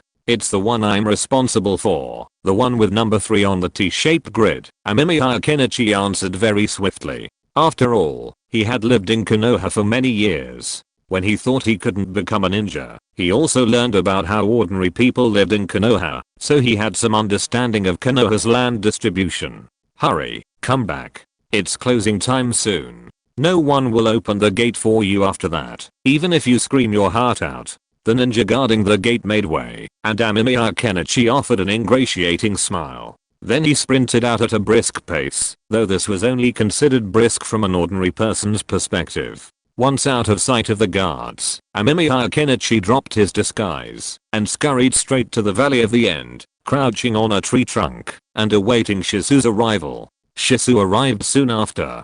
It's such an important day, don't you have to go on a mission? Amemiya Kenichi leaped down, landing in front of Shisu and asking. Danzo asked me to keep an eye on the family, Shisu succinctly explained. Amemiya Kenichi felt a little amused, but that was indeed Danzo's style. A compliance test, a veteran Pua master. He gave commands step by step to determine if Shisu was under his control. If Shisu refused or hesitated, he would observe. How many are willing to leave with you? Amemiya Kenichi didn't ask anything else. He didn't pay much attention to Konoha's affairs. His main interest was Naruto, but it wasn't a good time to be around him. After all, with the arrival of the 4th Raikage, Naruto's security would undoubtedly be significantly increased. So far, I've only gathered 172 members of the clan who are willing to leave Konoha and the clan. Shisu felt a little helpless when asked about this, but he had no other options. He couldn't just make a big announcement, could he? So he had to test their willingness to leave before he could even tentatively ask, which would be inefficient. That's enough. Amemiya Kenichi seemed quite satisfied. 172 was a lot. I was going to take some time off, but the doctor said it was a muscle strain and a problem with my cervical spine. Fortunately, it could be corrected, and surgery wouldn't be necessary. I asked the doctor how much surgery would cost. After the doctor's explanation, I realized that, if surgery was necessary, I'd just have to wait for death. So when I got back, I immediately turned on my computer and started typing. After all, poverty is not something you can do. Chapter 181 Mini Nine-Tailed Fox Figure? You're not a ninja from our Uchiha clan, right? Shisu suddenly asked. Amemiya Kenichi raised an eyebrow when he heard it, but didn't say anything. It was actually within his expectations that Shisu would notice something was wrong. After all, Shisu wasn't an idiot, so it was normal for him to notice something unusual. Moreover, since he hadn't shown his true face to him, it wasn't surprising that he would become suspicious. Why do you think so? Amemiya Kenichi didn't answer, but instead asked back. He wanted to see what Shisu thought. Shisu's attitude was very important. Otherwise, if Shisu took those Uchiha ninjas and left the village and went somewhere else, it would be difficult for him to find them. Because I checked the genealogy of our Uchiha clan, and except for the missing ninjas, the fate of other Uchiha ninjas was clearly mentioned. And among those missing ninjas, there were no people like you. Shisu answered straightforwardly. Amemiya Kenichi nodded. It seemed he'd been careless. He hadn't expected the Uchiha clan to have such a thing as a family tree. Even more outrageous, it listed the fates of all the Uchiha, whether dead or missing. Then I'd like to ask, how is Uchiha Madara recorded in the family tree? Amemiya Kenichi asked with a smile. Shisu was stunned for a moment, then his expression became strange. He looked at Amemiya Kenichi with an uncanny gaze, as if trying to see through him completely. Dead, Shisu answered Amemiya Kenichi's question. Amemiya Kenichi understood, and his answer was reasonable. After all, Nagato had the Rinnegan, and Uchiha Madara was indeed dead, now in the Pure Land. However, Uchiha Madara was very powerful, and rashly releasing him from the impure world would be very troublesome. Therefore, Amemiya Kenichi had never considered the impure world reincarnation of Uchiha Madara. You're not going to say you're Uchiha Madara, are you? Shisu looked at Amemiya Kenichi. If this guy before him was truly foolish enough to claim he was Uchiha Madara, then he'd have to reconsider whether collaborating with him was the right decision. Of course not. Uchiha Madara is incredibly powerful. Amemiya Kenichi immediately shook his head. What a joke. He wouldn't dare claim he was Uchiha Madara. What if Shizu got suspicious and asked him to use his main Juki Sharingan? That would be very troublesome. Alright, don't try to understand my identity. Just know I harbor no ill will towards the Uchiha clan and sincerely intend to provide them with a way out. If you don't believe me, you can simply refuse to cooperate with me. Amemiya Kenichi looked at Shizu and waved his hand. He could tell Uchiha Shizu still had many questions, but Amemiya Kenichi didn't have the time to discuss them. He understood Shizu's reasoning, but when it came to his family, involving over 170 clan members, Shizu couldn't be too cautious. If you're unwilling to reveal your identity, then our cooperation ends here. Shizu was serious. If it were just him, it wouldn't matter to him, but now that so many people trusted him, he naturally had to take responsibility. Furthermore, the clan leader had entrusted Itachi and Sasuke to him. Although this puzzled him, he felt the clan leader should have a better option. Why take such a big gamble? Rather than relying on his side to provide Itachi and Sasuke with a more stable future, it was better to rely on the clan leader himself. Although Uchiha Shizu was a little puzzled, since the clan leader had entrusted him with this, he must fulfill his responsibility. Amemiya Kenichi was silent for a moment, then he tore off the disguise of the facial disappearance technique, revealing his true face. Shizu was serious. Without an explanation, the cooperation would naturally fall through. However, since the other party had guessed that his identity might be questionable and was still willing to cooperate, it at least proved that they were willing to do so. Amemiya Kenichi, Uchiha Shizu naturally recognized Amemiya Kenichi's face and was a little surprised. This also seems to explain why, during their last meeting, he had clearly stated the root and Konoha's views on the Uchiha clan. Perhaps he'd learned this from Orochimaru? But how could those three Magatama Sharingan be activated and deactivated? This puzzled Uchiha Shizu. Are you taking us away for experiments? Shizu's eyes grew menacing, remembering the last time this guy had taken several clan members.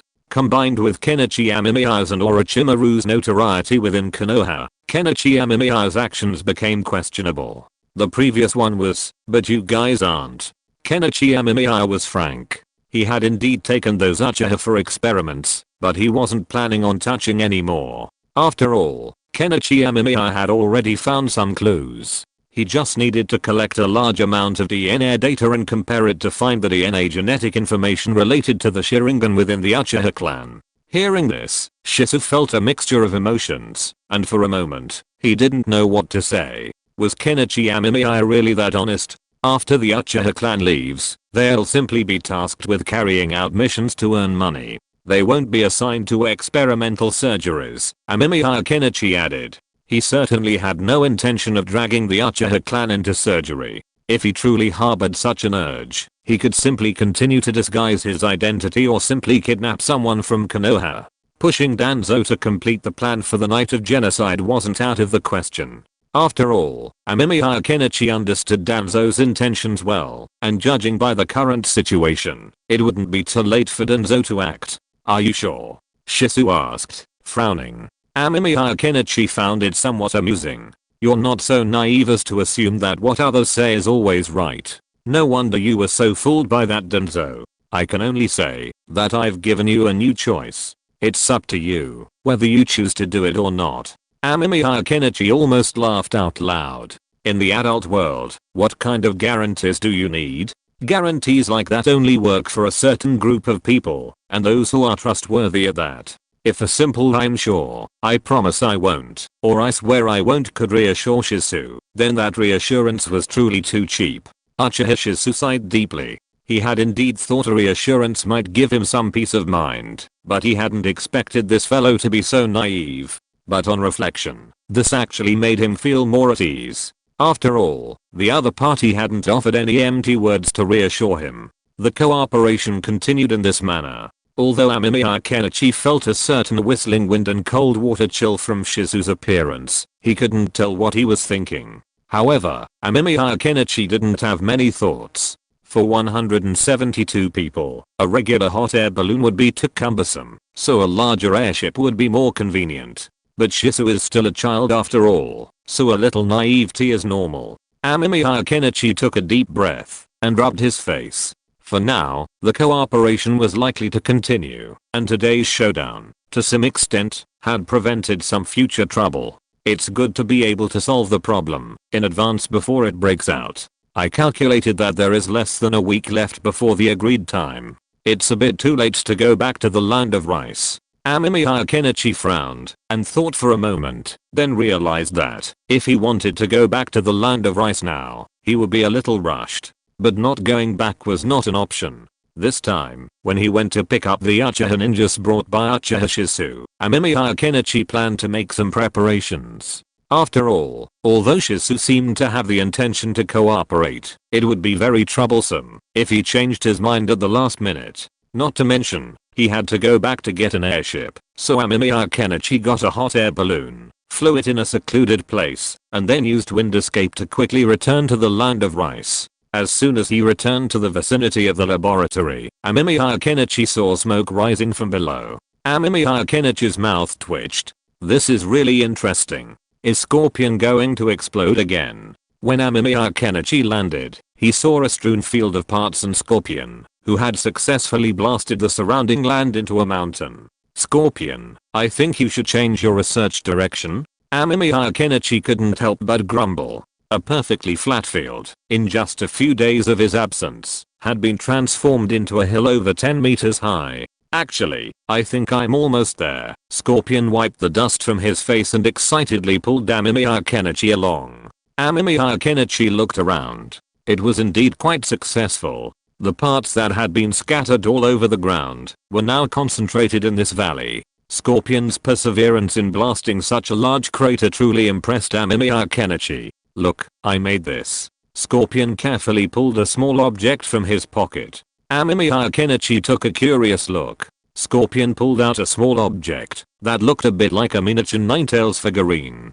So your success is making a Ninetales figurine? But then, Amemiya Kenichi heard a strange sound. He looked down and saw that the figurine started to move, taking a few steps on the ground with stiff limbs. Amemiya Kenichi was quite impressed. It was a figurine with limbs, arms, legs and ninetales, but it had Parkinson's disease. Chapter 182 Prepare a big baby for Obito. You're not using puppet strings? But then, Amemiya Kenichi noticed that the tiny Ninetales figurine didn't have any strings. It moved on its own. Well, I discovered during my research that the Ninetales chakra seems to imbue metal with a faint spirituality. But right now, it can only crawl and can't perform any other movements. Scorpion carefully picked up the tiny Ninetales. It looked like a perfectly ordinary metal object, but strangely, it could move. Even though, as Scorpion had said, it could only crawl with those uncanny movements. Although Amemiya Kenichi thought it looked like it was walking, a pale green Ninetales still looked rather odd. Why don't you make a slightly larger one and put more Ninetales chakra in it? Amemiya Kenichi asked Scorpion. He remembered that Scorpion had probably bought a lot of Ninetales chakra from him. Because I don't know how this metal is made. Scorpion sighed helplessly, then explained to Amemiya Kenichi. After his explanation, Kenichi finally understood why Scorpion couldn't replicate a larger one. During an explosion, Scorpion accidentally discovered some extremely hard, unusually colored metal on one of his metal parts. He scraped it off and molded a small miniature Ninetales. The story would have ended there, but Scorpion, while using the Ninetales chakra, accidentally transferred a small amount of it into the miniature Ninetales. Immediately, the object began to move, but Scorpion couldn't replicate the metal's production process. He tried many explosions, but couldn't find the pale green metal. This is probably an alloy, where two or more metals react under the explosion, fusing, or merging with something else, to create this phenomenon. Amemiya Kenichi knew more about, but that was all. There are countless types of alloys, and he didn't know what caused this particular color. Even Kenichi Amemiya couldn't determine if the color was due to the incorporation of other substances into the metal during the explosion. So, Kenichi, do you have any ideas? Scorpion looked at Kenichi Amemiya with some anticipation. He'd practically blown a deep well here, but he couldn't find a way to replicate the effect. Well, Kenichi Amemiya shook his head. He had heard of atomic emission spectroscopy, which could analyze the composition of metals. Finding the composition would make it possible to replicate the effect. But the problem remained. Kenichi Amemiya knew, but the ninja world couldn't replicate it. After all, the required scientific equipment wasn't available in the ninja world, and their technological landscape would still be far behind. Wait a minute, I can't think of a suitable solution.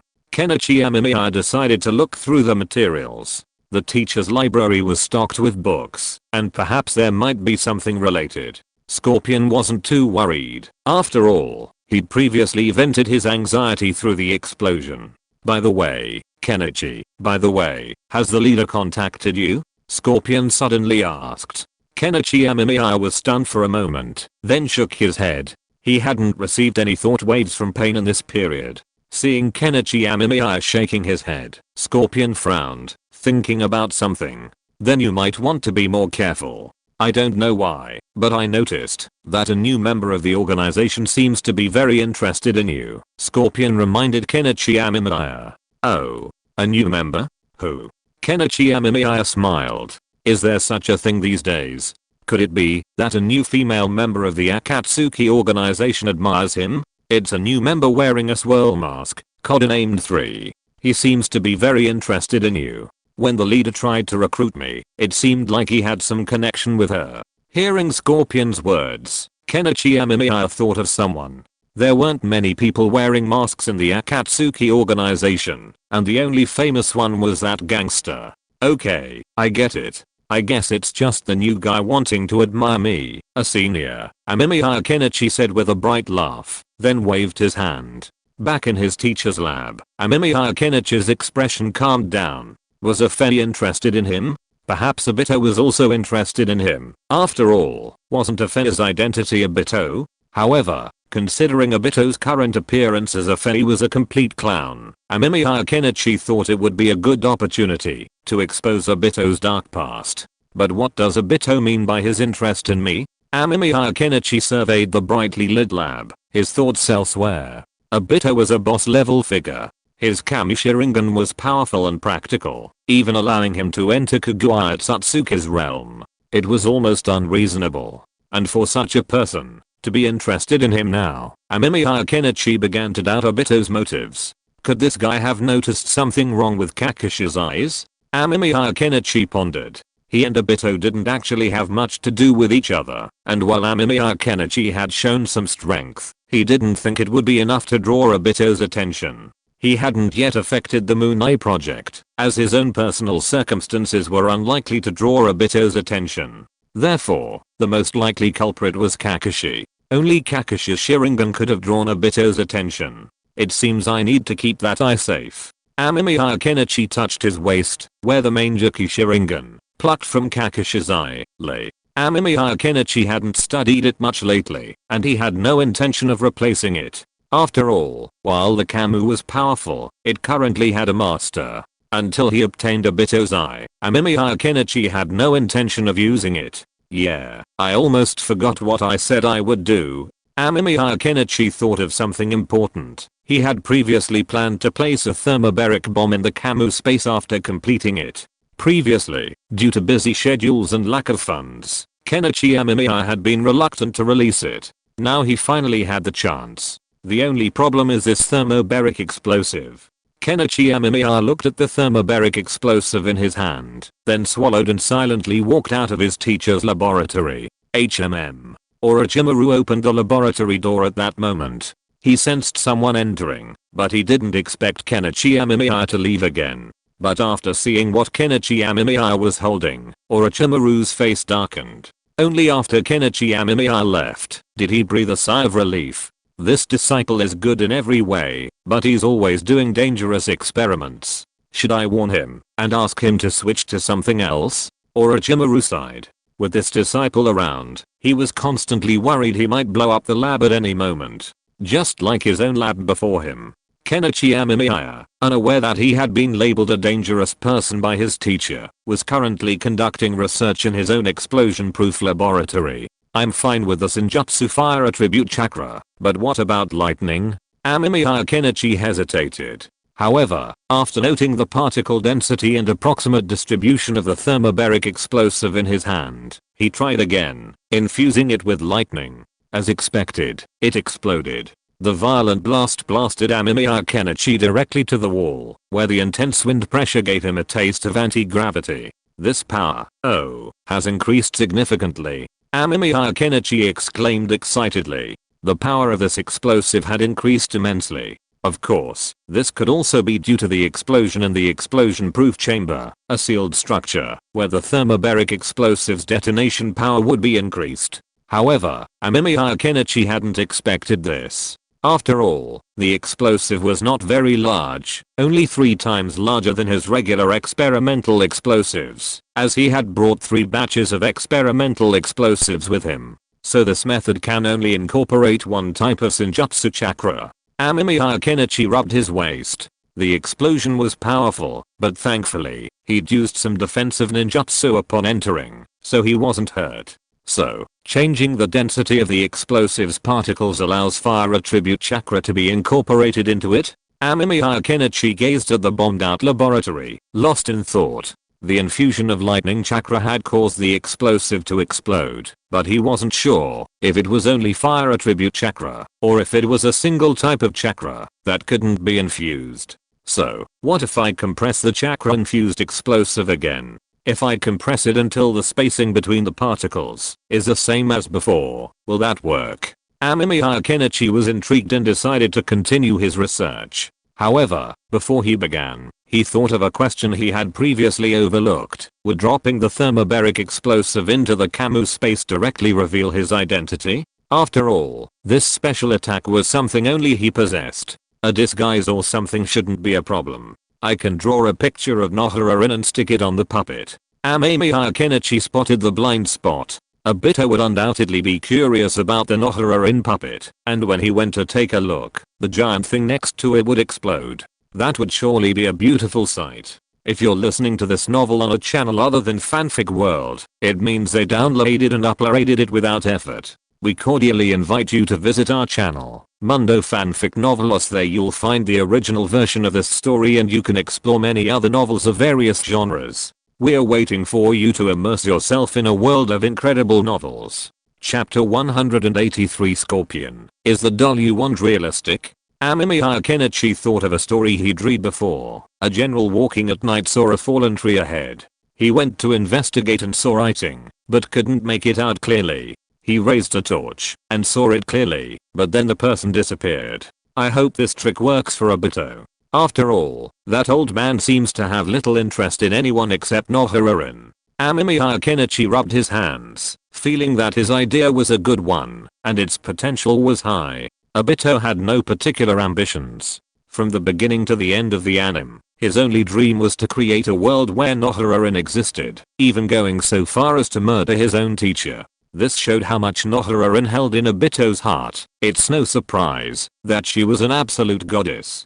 Given this, even when Obito saw a doll appear in his Camus space, his first reaction wasn't to rush out. Instead, he froze for a moment.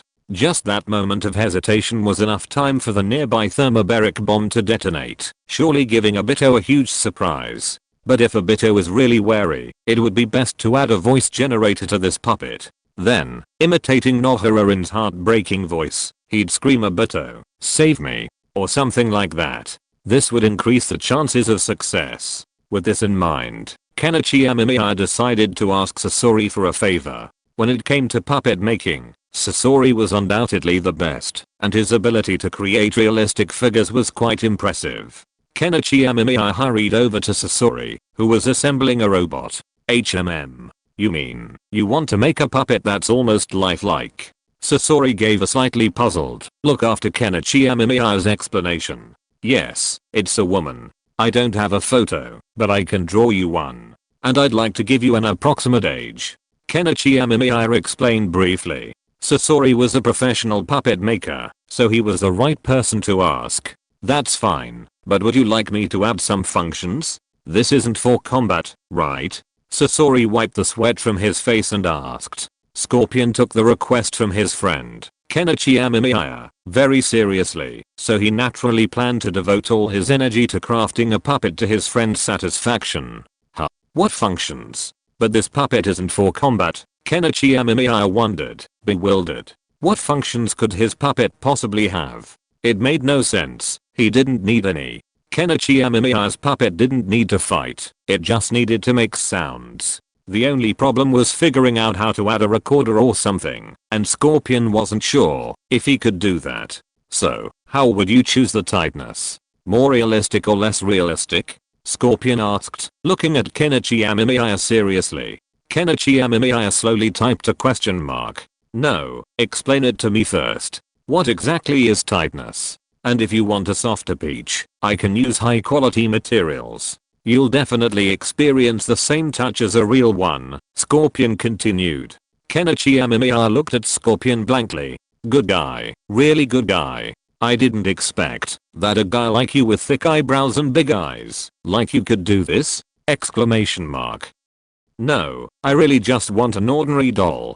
Just add a recording function and an automatic playback function for me, Kenichi Amemiya said with a smile. If he continued like this, he felt that he was about to become a sex-hungry ghost. What is tightness? I can't look at the word realistic anymore. Okay. Okay, that's easy. Just give me a rough drawing. Scorpion also realized that he had made a mistake. He smiled awkwardly and then said something to Kenichi Amemiya. After hearing this, Kenichi Amemiya directly drew a sketch for Scorpion. The sketch was the approximate figure of Nohuralin. After all, what kind of good figure can a girl of this age have? But then, a flashback to his time in a nightclub, when he'd nearly gotten into trouble, led Amemiya Kenichi to silently retract his words. It was probably only Nohuralin who lacked a good figure, the others. As for Nohuralin, there were all sorts of birds in the forest, so it wasn't surprising that some figures were unusual. Amemiya Kenichi could understand. As for Nohurarin's face, thanks to those stalkers who constantly streamed Obito and Nohurarin's erotic videos, Amemiya Kenichi remembered it even better than Tsunade's. Of course, Tsunade's most memorable feature wasn't her face, but her exaggerated pecs. Can you make this? Amemiya Kenichi asked, looking at Scorpion. Scorpion paused, then held up a finger. One day will do. I guarantee you'll get one that's realistic enough to be unrecognizable without a close look. Scorpion was confident. Since there wasn't any need for combat features, what use would such a doll have? He didn't intend to ask. After all, it was a matter for a close friend. Great, that's a relief, Sasori. Amemiya Kenichi patted Sasori's shoulder excitedly. Now that his mission was complete, he only needed to focus on crafting a thermobaric bomb, and then toss it into the Camu dimension along with the puppet. As for whether the Camu dimension would be damaged, Amemiya Kenichi wasn't worried at all. After all, the Camu dimension was a magical space that could swallow even the cosmic ashes without a scratch. If it were destroyed by a thermobaric bomb, it would simply be a testament to the Camu dimension's inferiority.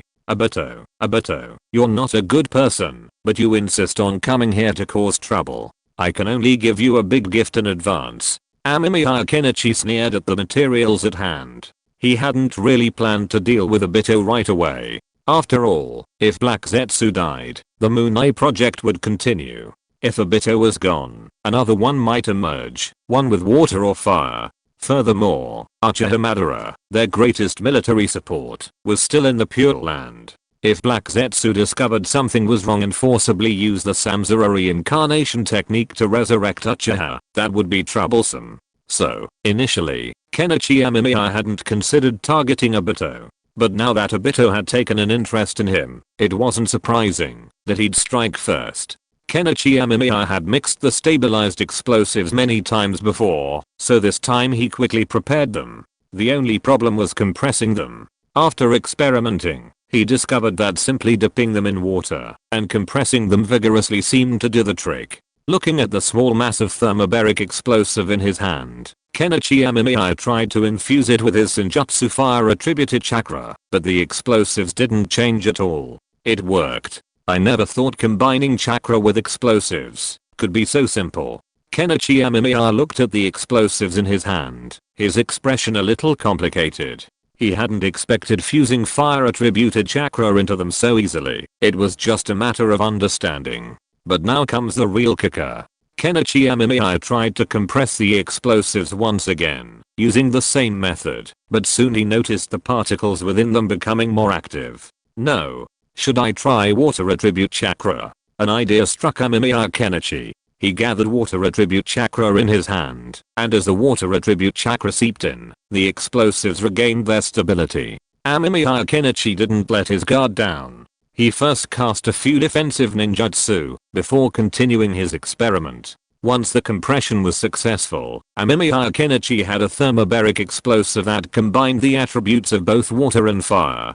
Try lightning? Amemiya Kenichi attempted to imbue it with lightning. A flash of white light flashed before his eyes, and flames erupted into the air, once again welding Amemiya Kenichi to the wall. Hiss. Amemiya Kenichi rubbed his waist. This time, the explosion was slightly less powerful, at least the pain wasn't as intense as before.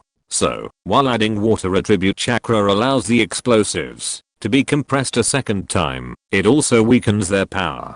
Amemiya Kenichi was a bit troubled. Compression with water was possible, but the addition of water attribute chakra weakened the explosive's power. While it could be compressed a second time, the water attribute chakra contained within posed a significant problem. What if I use fire attribute chakra to heat and evaporate it while compressing it? An idea occurred to Amemiya Kenichi, who then was welded to the wall for the second time. It didn't work.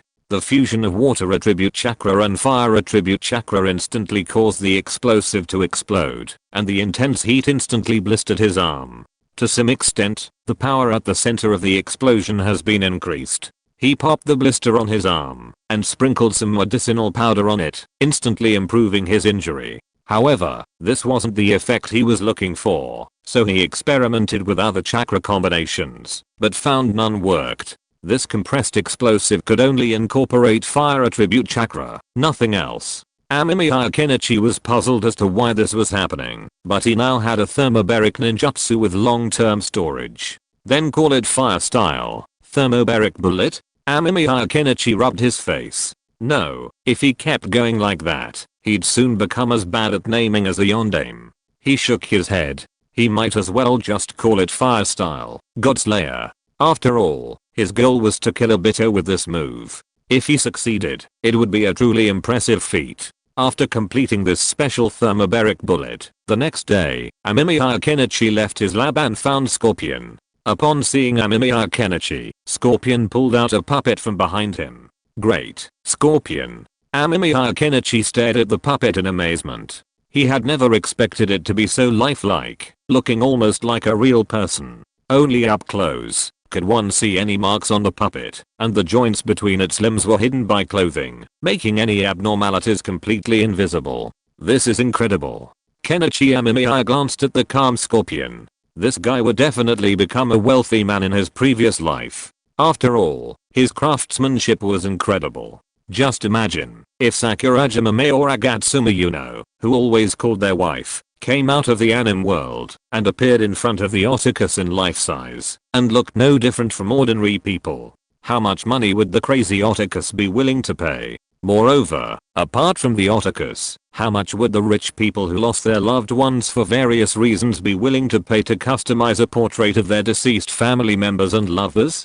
Kenichi Amemiya had heard of a news story before. A rich woman's dog passed away, and she asked someone to make her dog into a specimen, and then the dog accompanied her every day. There was also a news story about a rich woman who gave her dog a gene after her death, and the dog instantly became richer than countless people. It was really magical. So, for these people, Scorpion's craft is practically tailor-made for them. If they set a minimum price of 30 million for a single person, they'd instantly become a favorite among the wealthy. And then add in some special customization services, and wow, those wealthy high-rolling professionals wouldn't mind. After all, it's a rare experience, right? Not to mention Scorpion's ability to create all sorts of bizarre functions. It's safe to say that Scorpion's craft would have provided a comfortable life in his previous life. It's just okay.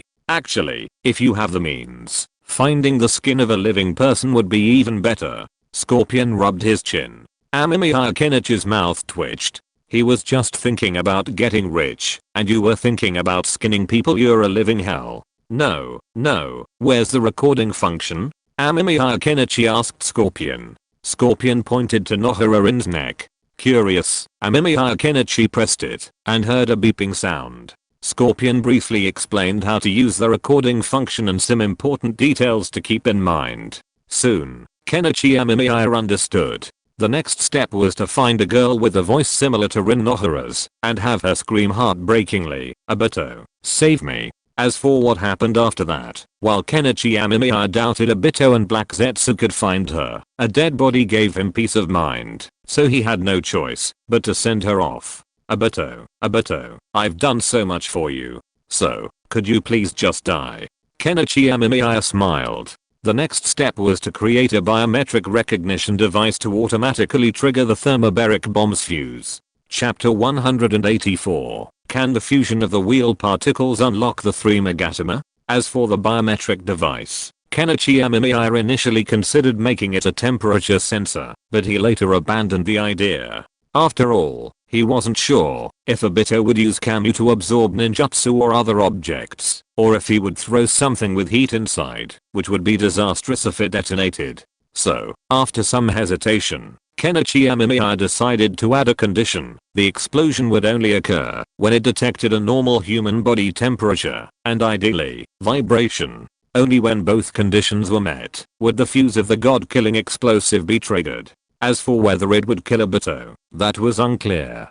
Kenichi Amemiya believed the probability was high. After all, when would Obito enter his Kamu space? Usually, it would be when he encountered a sudden crisis. If Obito hesitated even a second in Kamu space and saw Nohararin's puppet, Kenichi Amemiya could give him a ruthless blow. As for the temperature sensor, it was simple to build. His teacher already had a similar device, and Kenichi Amemiya only needed to modify it slightly. Once it was ready, Kenichi Amemiya attached the device to the god-slaying thermobaric bomb. He then disguised the bomb as a tree stump, inking some fire burn marks on it. This gave the appearance of a fire blast. So what's next? Kenichi Amemiya arrived at the dungeon, where some supplies and 2 Uchiha ninjas were imprisoned.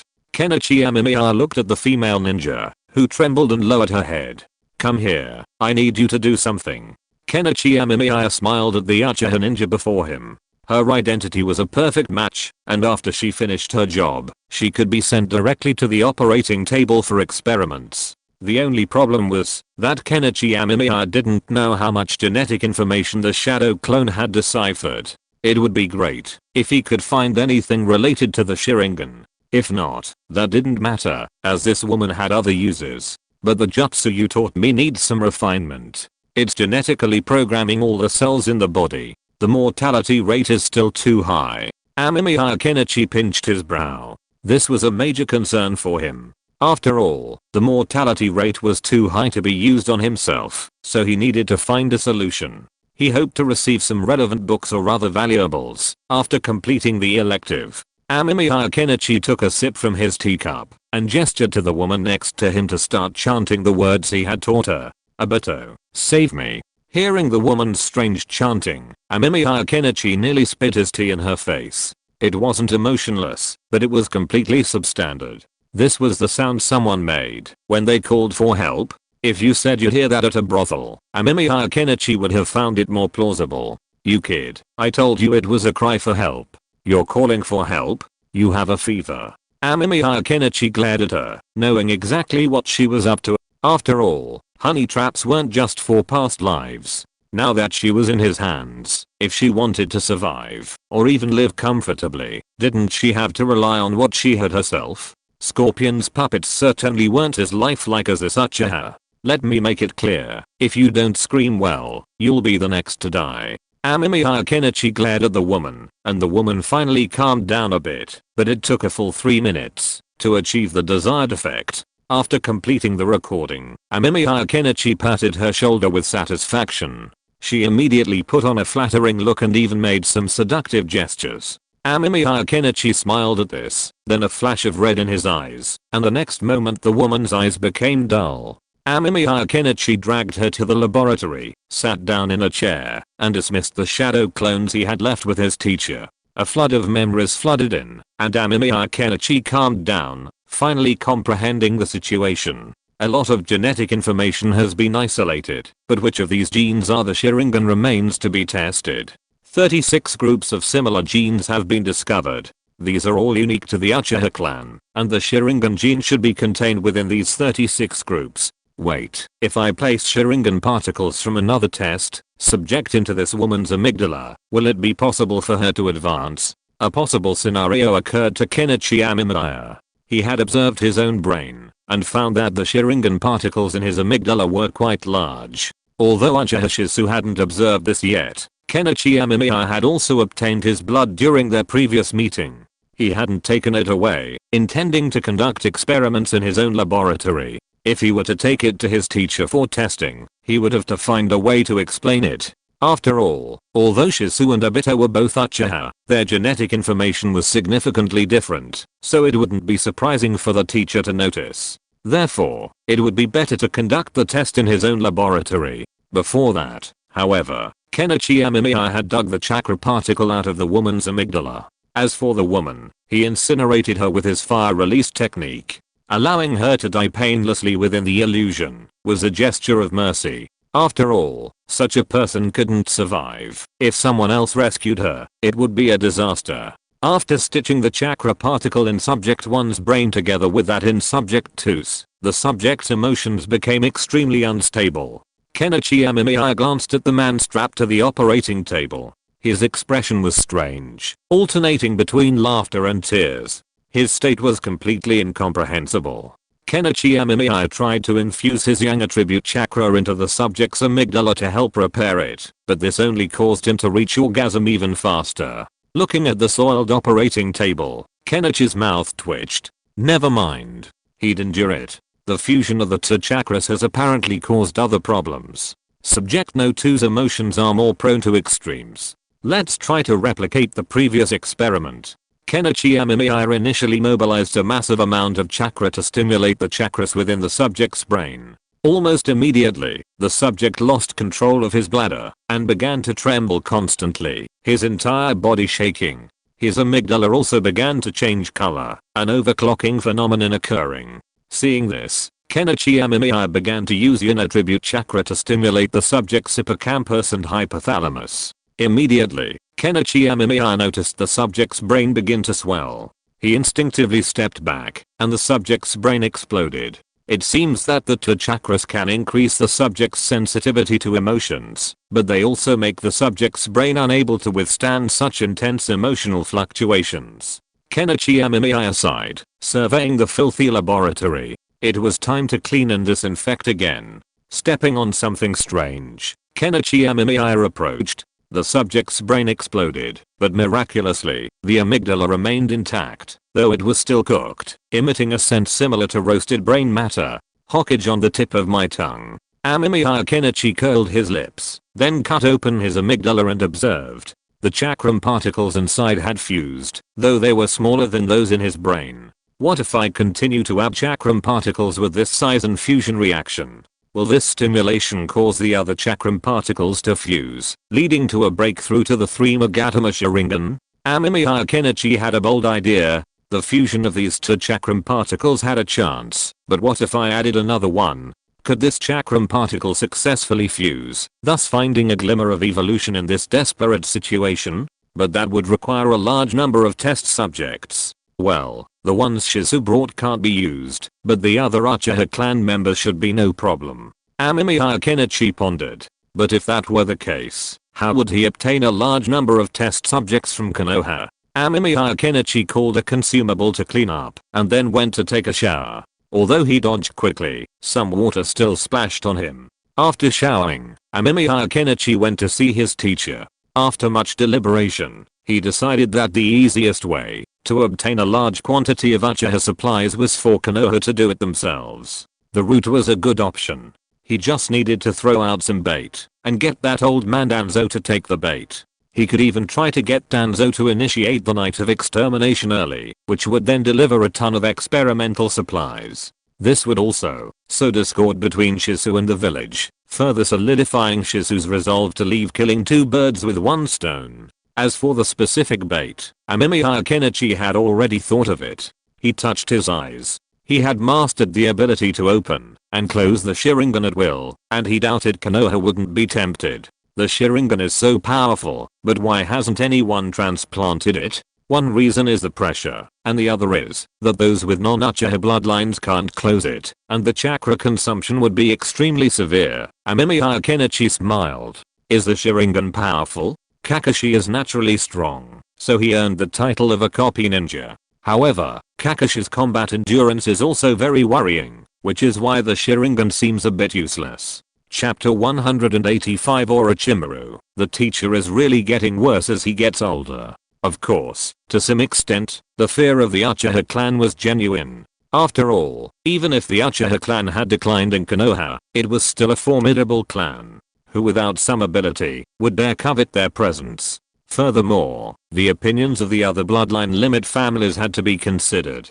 If Konoha could do this to the Uchiha clan today, could it do the same to the Hyuga clan tomorrow? Or the Inoshikacha clan? This was also why, even if Danzo wanted to implement the Night of Extermination, Itachi had to take the blame. Otherwise, it would be detrimental to the unity of the village, and Sarutobi Hiruzen would not sit idly by. Amemiya Kenichi hummed a little tune as he went to find his teacher. However, upon entering his teacher's laboratory, he saw that she had returned to her original appearance, that of Orochimaru, which made Amemiya Kenichi somewhat uncomfortable. After all, her teacher had always looked like a blonde Lalita, but now she had returned to her old self, which was truly jarring. Kenichi, you've arrived just in time. I have something to tell you. Orochimaru's expression grew more serious upon seeing Kenichi Amemiya. Though curious, Kenichi didn't ask any further questions, instead walking over. Take a look at this. Orochimaru handed over a document. Kenichi Amemiya took a look. It was a cooperation document from Konoha. It was long, and appeared to be handwritten by Sarutobi Hiruzen. It began by stating his concern for both Orochimaru and Kenichi Amemiya, then reiterated the will of fire, reaffirming its validity and necessity. Sarutobi Hiruzen then mentioned recent developments in the village, and commented on Orochimaru's house and the scenery. Kenichi Amemiya didn't understand, but judging by the sarcastic smile on his teacher's face, he knew it was probably about him. Then he spotted something related to himself. Your apprentice Kenichi Amemiya's house is now well maintained by the village. Every day, someone comes to clean it and care for the plants on his windowsill, just as before. Kenichi Amemiya read out loud. He suddenly understood why his teacher smiled like that. It was handwritten by Sarutobi Hiruzen. First, it expressed his deep regard for Orochimaru and Amemiya Kenichi. Then, he never mentioned the mistakes Amemiya Kenichi and Orochimaru had made, instead launching into a nostalgic trance. This was quite frightening. Amemiya Kenichi knew well that, if someone you hadn't spoken to in a while, or someone you didn't have a close relationship with, suddenly approached you and started reminiscing about the past, it was likely they were asking for money or getting married. Why did Amemiya Kenichi say that? He'd experienced this. An old classmate, who'd only contacted him once or twice a year since graduation, suddenly came up to chat about college. At first, Amemiya Kenichi would chat, but then the person started talking about how difficult his life had been. Then, he asked Amemiya Kenichi for a loan, asking for 50,000 yuan, which almost made Amemiya laugh. They hadn't spoken in 7 or 8 years, and yet he was asking for 50,000 yuan? Did he really think his family was in the mining business? Seeing this, he knew the Sandaime had something to say. The Sandaime also alluded to the village's care for their 2 former residences. While seemingly insignificant, it was actually intended to give them a hint, a warm home they could return to at any time. Then, getting to the point, Sarutobi Hiruzen remarked on his last encounter with Amemiya Kenichi, who had taken Mitarashi Anko away, causing some negative impact on Konoha. However, he would forgive the past and even provide some research funding. Finally, he mentioned his primary purpose. Orochimaru, I have great confidence in your scientific abilities, and I'm very interested in your research on Kekkei Genkei. If you can produce any results, that would be even better. That would increase your chances of becoming the 5th Hokage. May my disciple be well. Amemiya Kenichi nearly vomited. He wasn't used to this kind of behavior from the Sannin Sarutobi Hiruzen. It was truly jarring. The final words, "May my disciple be well," made Amemiya want to laugh. This truly was a master's kindness and a disciple's filial piety. "Teacher, the Sannin-sama has taken a liking to me." Amemiya Kenichi chuckled as he opened his 3 Magatama Sharingan. Orochimaru glanced at him, then snorted and took a sip from his teacup. What else could he possibly be interested in? It's just a bloodline limit, but isn't the Sharingan a bloodline limit itself? Orochimaru's face held a hint of amusement and disappointment. The teacher was truly getting worse with age. The teacher who had once dared to defend the second Hokage had finally become a competent politician, even playing games with his students. If the teacher had been more direct, stating that he was attracted to his student Amemiya Kenichi's developed Sharingan activating ability, and then making a direct deal, Orochimaru might have been more impressed. Unexpectedly, the teacher's solution was to resort to trickery, first reminiscing about the past, then making promises, and finally making a subtle allusion. This left Orochimaru deeply disappointed. But my eye was actually a coincidence. Amemiya Kenichi scratched his head. His 3 Magatama was a gift for completing the research, skipping the experimental steps. Although he had some ideas, they had yet to be proven. Don't worry, experiments take time, that's normal. Orochimaru waved his hand. She was also a little surprised to see Amemiya Kenichi's eyes, but she was mostly happy. It was naturally a blessing for her disciple to have such an opportunity. She didn't really value the Sharingan herself. After all, she now had mastered the reincarnation technique. If she really wanted to do something, she could even become a member of the Uchiha clan. "Teacher, do you still have Sharingans?" Amemiya Kenichi asked tentatively. He had some ideas. While the teacher was right, experiments were certainly time consuming. Wouldn't it be easier to raise funds if he could come up with something big? Yes, but they're all single Magatama. Orochimaru nodded. He did have some, but they were almost all used up. Upon hearing this, Kenichi Amemiya said nothing, but instead asked his teacher for a pair of single Magatama Sharingan. He had an idea. He considered organ transplant surgery in the ninja world to be crude. Just look at how Obito had given Kakashi his eyes. He'd just gouged them out. It was truly eye-wrenching. Yet Kakashi had simply implanted them, and even miraculously, was able to use the Sharingan. This made Kenichi Amemiya marvel at the wonders of ninjutsu. In his past, organ transplants were a tedious undertaking, requiring numerous procedures. First, there was the matching procedure. Even with a high probability of a positive match, there was still the possibility of rejection, requiring medication to prevent it. Even after this, the surgery required connecting blood vessels, but eyeballs couldn't be transplanted. Why? Because the nerves couldn't connect. The eyeball isn't a single unit, it has blood vessels and nerves. While blindness can be treated with a retinal replacement, if the eyeball is missing, a prosthetic eye is the only option. Moreover, prosthetic eyes are merely cosmetic, they don't inherently restore vision. The ninja world is different. Eyeballs can be inserted and used instantly, requiring only a few medical ninjutsu techniques. But how exactly do they work? If this were possible in my past life, there wouldn't be anyone blind. Kenichi Amemiya grumbled. What are you planning to do? Orochimaru asked his disciple curiously. Teacher, I want to research eyeball transplants. Kenichi Amemiya smiled. Researching this wouldn't be a big waste of time. What he needed to do was simple. As for the airship, Kenichi Amemiya had already assigned his shadow clones to handle it, so there was no need to worry about it failing to be built. Even if you said it 100 times, Kenichi Amemiya would still want to exclaim, shadow clones are truly amazing. This is probably why there are so many geniuses in the ninja world. After all, using shadow clones saves a lot of time. Okay, give me a copy of the research report when the time comes. Orochimaru didn't ask why. Konoha already had a mature medical ninjutsu that could solve this problem, but since his disciple wanted to research it, then so be it. Amemiya Kenichi quickly agreed with a smile. It wasn't a problem, it was just an experiment. By the way, sensei, we don't have enough research materials here, Amemiya Kenichi said, looking at his teacher pointedly. Orochimaru immediately understood his disciple's point. They didn't have the Sharingan here, but Konoha did. Since Konoha wanted this thing, wasn't it only natural to give some Sharingans to Konoha? I understand. I'll wait a few days, Orochimaru said calmly, taking a sip of tea. She didn't intend to reveal the location of her laboratory, so she had to find another place to get the Sharingans. Seeing this, Amemiya Kenichi left with the Sharingans. He planned to see if he could directly connect the blood vessels to the optic nerve. If he could, that would be the best. The only regret was that he'd forgotten to preserve the Sharingans of the two test subjects during his research. Now, one had been reduced to ash, and the other had its head blown off. Naturally, he couldn't dig the Sharingans out of their eyes. Some of them were wasted. Next time, I have to squeeze every last bit of surplus value out of them, otherwise they can't be humanely destroyed. Amemiya Kenichi sighed.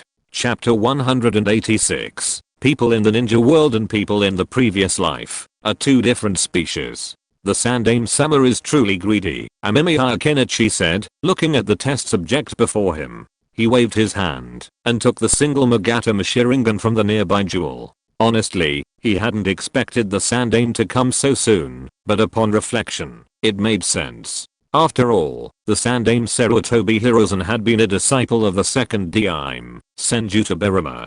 Senjuta Berama had a distinctly different attitude towards the Uchiha clan, so it's not surprising that the Sandaime, as a disciple, would be influenced by his teacher's views, demonstrating the profound influence a teacher has on his students. He had previously refrained from attacking the Uchiha clan, partly out of concern that the Uchiha clan was one of the two major clans that founded Konoha, and partly because he was reluctant to part with the Sharingan, a powerful weapon. While the Sharingan had its drawbacks, it was undoubtedly quite useful, significantly increasing a ninja's combat power. It improved dynamic vision, allowed him to replicate hand seals, and even allowed him to cast illusions. It's a truly comprehensive eye, but previously, due to its inability to open and close freely, coupled with the existence of the Uchiha clan, few people used it. But things are different now.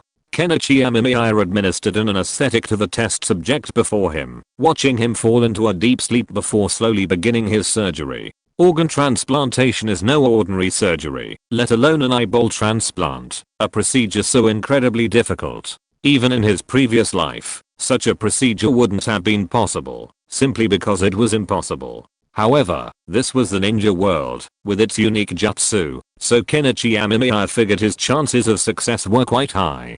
Removing the eyeball was only the first step. The main challenge lay in the blood vessels and nerves. After all, the eye socket is so small, and operating within it would be extremely difficult. Fortunately, some blood vessels could be pulled out for connection, which slightly reduced the difficulty. But once he actually began the operation, Kenichi Amemiya realized just how ridiculously difficult it was. How should these neural networks be connected? The blood vessels are easy, but these neural networks. Amemiya Kenichi rubbed his eyes. Even with his 3 Magatama Sharingan active, he felt a bit tired. And even then, there was no guarantee that every nerve would be successfully connected. Amemiya Kenichi also discovered that his teacher had used a very violent method when removing these eyeballs. This left the remaining nerves and the eyeballs in a state of complete devastation. Coupled with the improper storage during this period, some nerves had atrophied. I finally understand why Kakashi's Sharingan can't be closed. Amemiya Kenichi couldn't help but grumble. With this transplant method, being able to use the Sharingan normally was considered a stroke of luck. It was pure luck. Kakashi was extremely lucky to be able to use the Sharingan normally. Although Kakashi's eyes were transplanted immediately, they were nothing compared to these Sharingans that had been there for who knows how long. Perhaps I could try using medical ninjutsu to see if I could stimulate the nerves to reconnect autonomously. Oh, I should have consulted Tsunade earlier. Amemiya Kenichi helplessly continued with the tedious and meticulous nerve reconnection. The eyeball is a truly remarkable organ, responsible for our ability to see clearly. Every nerve within it is crucial, and even a single disconnected nerve could lead to a host of problems. So, Amemiya Kenichi had to proceed slowly. What the hell is this extra thing? After an indeterminate amount of time, Amemiya Kenichi wiped the sweat from his forehead and gazed at the eyeball before him, lost in thought. A long time had passed, and the subject had nearly woken up once, so he applied anesthesia again, which averted some trouble. But that wasn't the point. The key point was that Amemiya Kenichi had discovered 3 extra nerves connected to the 3 Magatama Sharingan before him, and he couldn't find any other nerves in this ordinary person. Amemiya Kenichi slowly typed out a question mark. So, you Uchiha clan are no longer considered human, right? Check again. It's hard to say I was negligent. A headache struck Amemiya Kenichi. The most terrifying thing about surgery was situations like this. Something inexplicably appeared or disappeared. It was truly terrifying. Amemiya Kenichi could only patiently check once more, but after finishing, he fell silent. Indeed, there were 3 extra nerves. Although Amemiya Kenichi didn't know why, there were nonetheless. Ordinary people have 3 fewer nerves in their optic nerves than the Uchiha clan. Although I did expect this, I was still a little surprised by this. Amemiya Kenichi pinched his brow with a headache. What was the function of these 3 extra nerves? What were they transmitting?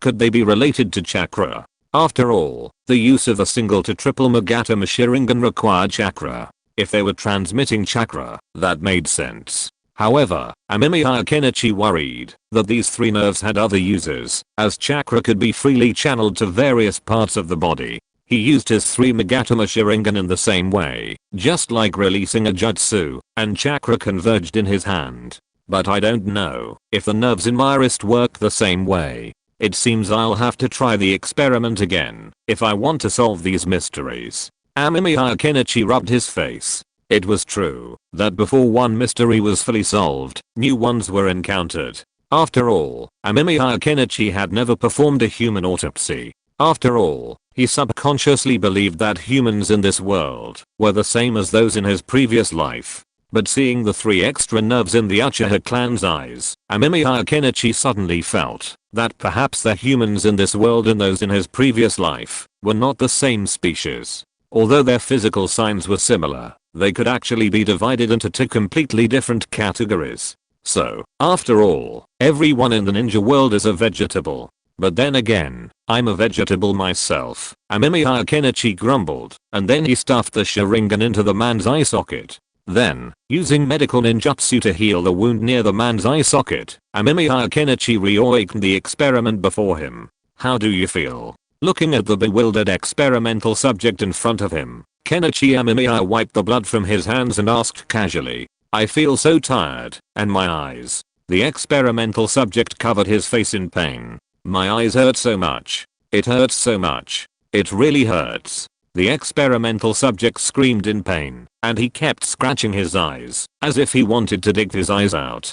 Seeing this, Kenichi Amemiya had no choice but to knock the experimental subject unconscious at once, otherwise he would really be dug out soon. After the experimental subject was replaced with a single Magatama Sharingan, he became manic, which was specifically described as strong pain stimulation and unbearable pain. He wanted to dig out his eyeballs many times. The experiment proved that ordinary people should not be able to withstand the Uchiha clan's Sharingan, even the most ordinary single Magatama. Kenichi Amemiya thought of the 3 extra nerves he found during the previous transplant.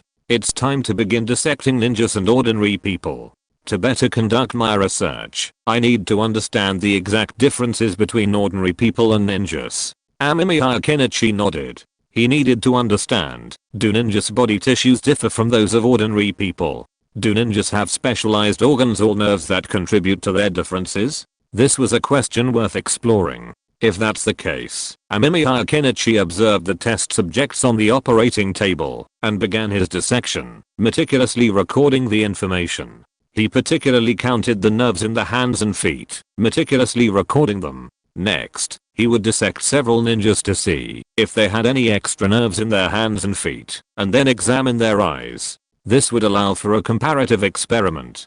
But these steps can be handled by the shadow clones. After all, dissection isn't very technical, it's just a chore to watch. Amemiya Kenichi didn't intend to personally oversee the project. Dissections and nerve counting aren't particularly technically demanding, but they are incredibly tedious and repetitive.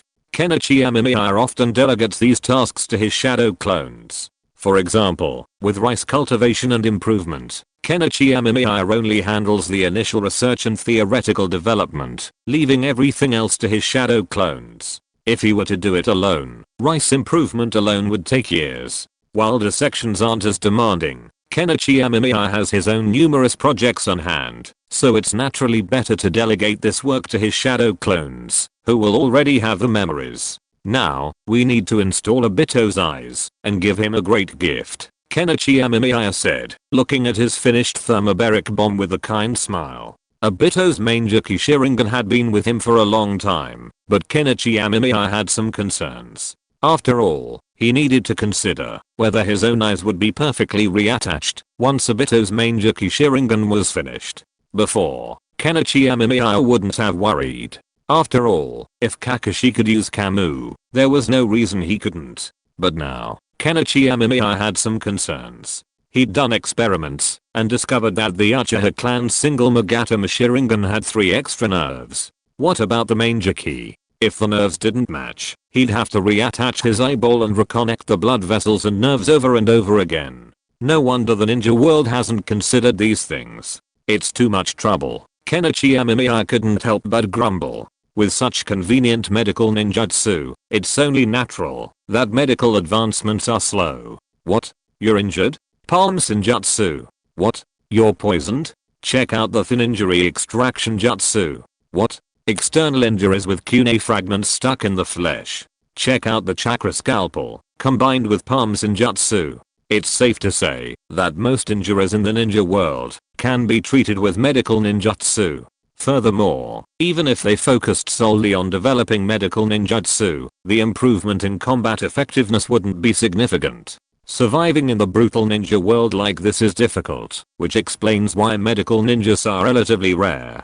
Strong medical ninjas, like Tsunade, often cultivate both strength and medical skills. The apocalypse is here, and while others are hoarding weapons, you're hoarding food. It's only natural that you'll become someone else's granary.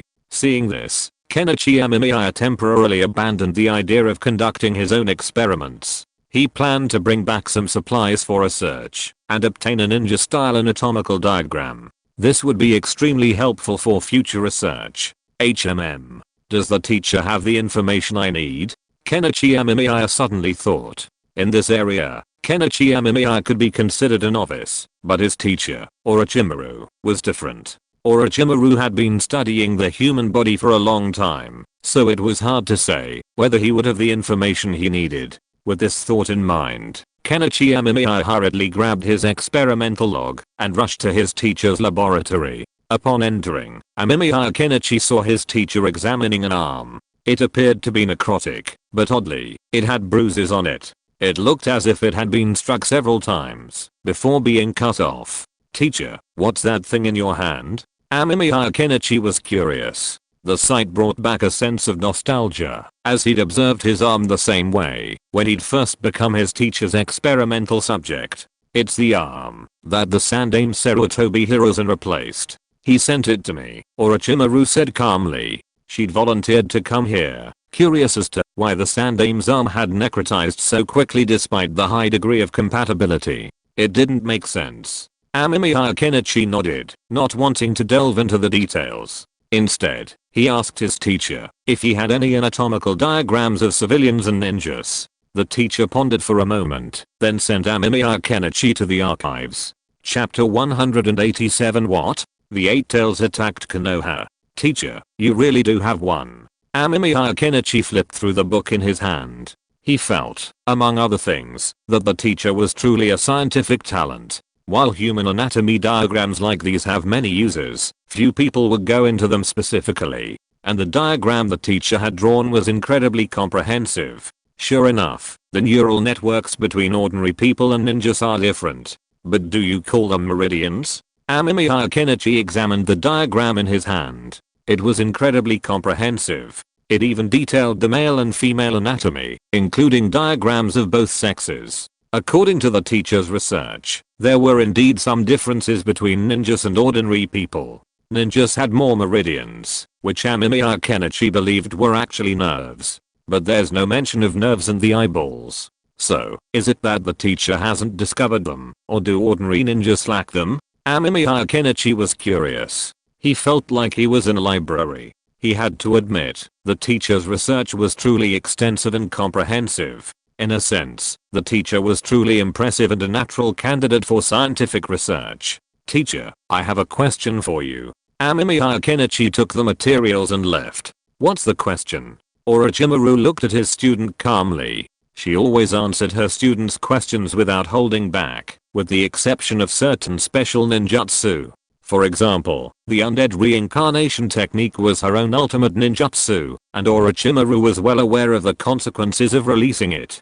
That's it. Teacher, I want to ask, have you done any research on the nerves behind the eyeball? Amemiya Kenichi pointed at the anatomical diagram. The network of nerves between the eyeball and the brain hadn't been labeled. It was unclear whether it was impossible to detect them or something else. Oh, the nerves here. According to you, these nerves are connected to the brain, and they are very easy to break. I've done experiments before, and breaking one or two didn't cause much trouble, so they weren't labeled. Orochimaru took a glance and understood. Hearing this, Amemiya Kenichi felt a bit amused. After all, this was the truth. No wonder the teacher hadn't labeled it. But that's understandable. If it weren't for the eye transplant surgery he'd performed today, Amemiya Kenichi wouldn't have guessed the Uchiha clan had 3 extra veins in their eyes. Although he felt a little regretful, this anatomical diagram was a huge help.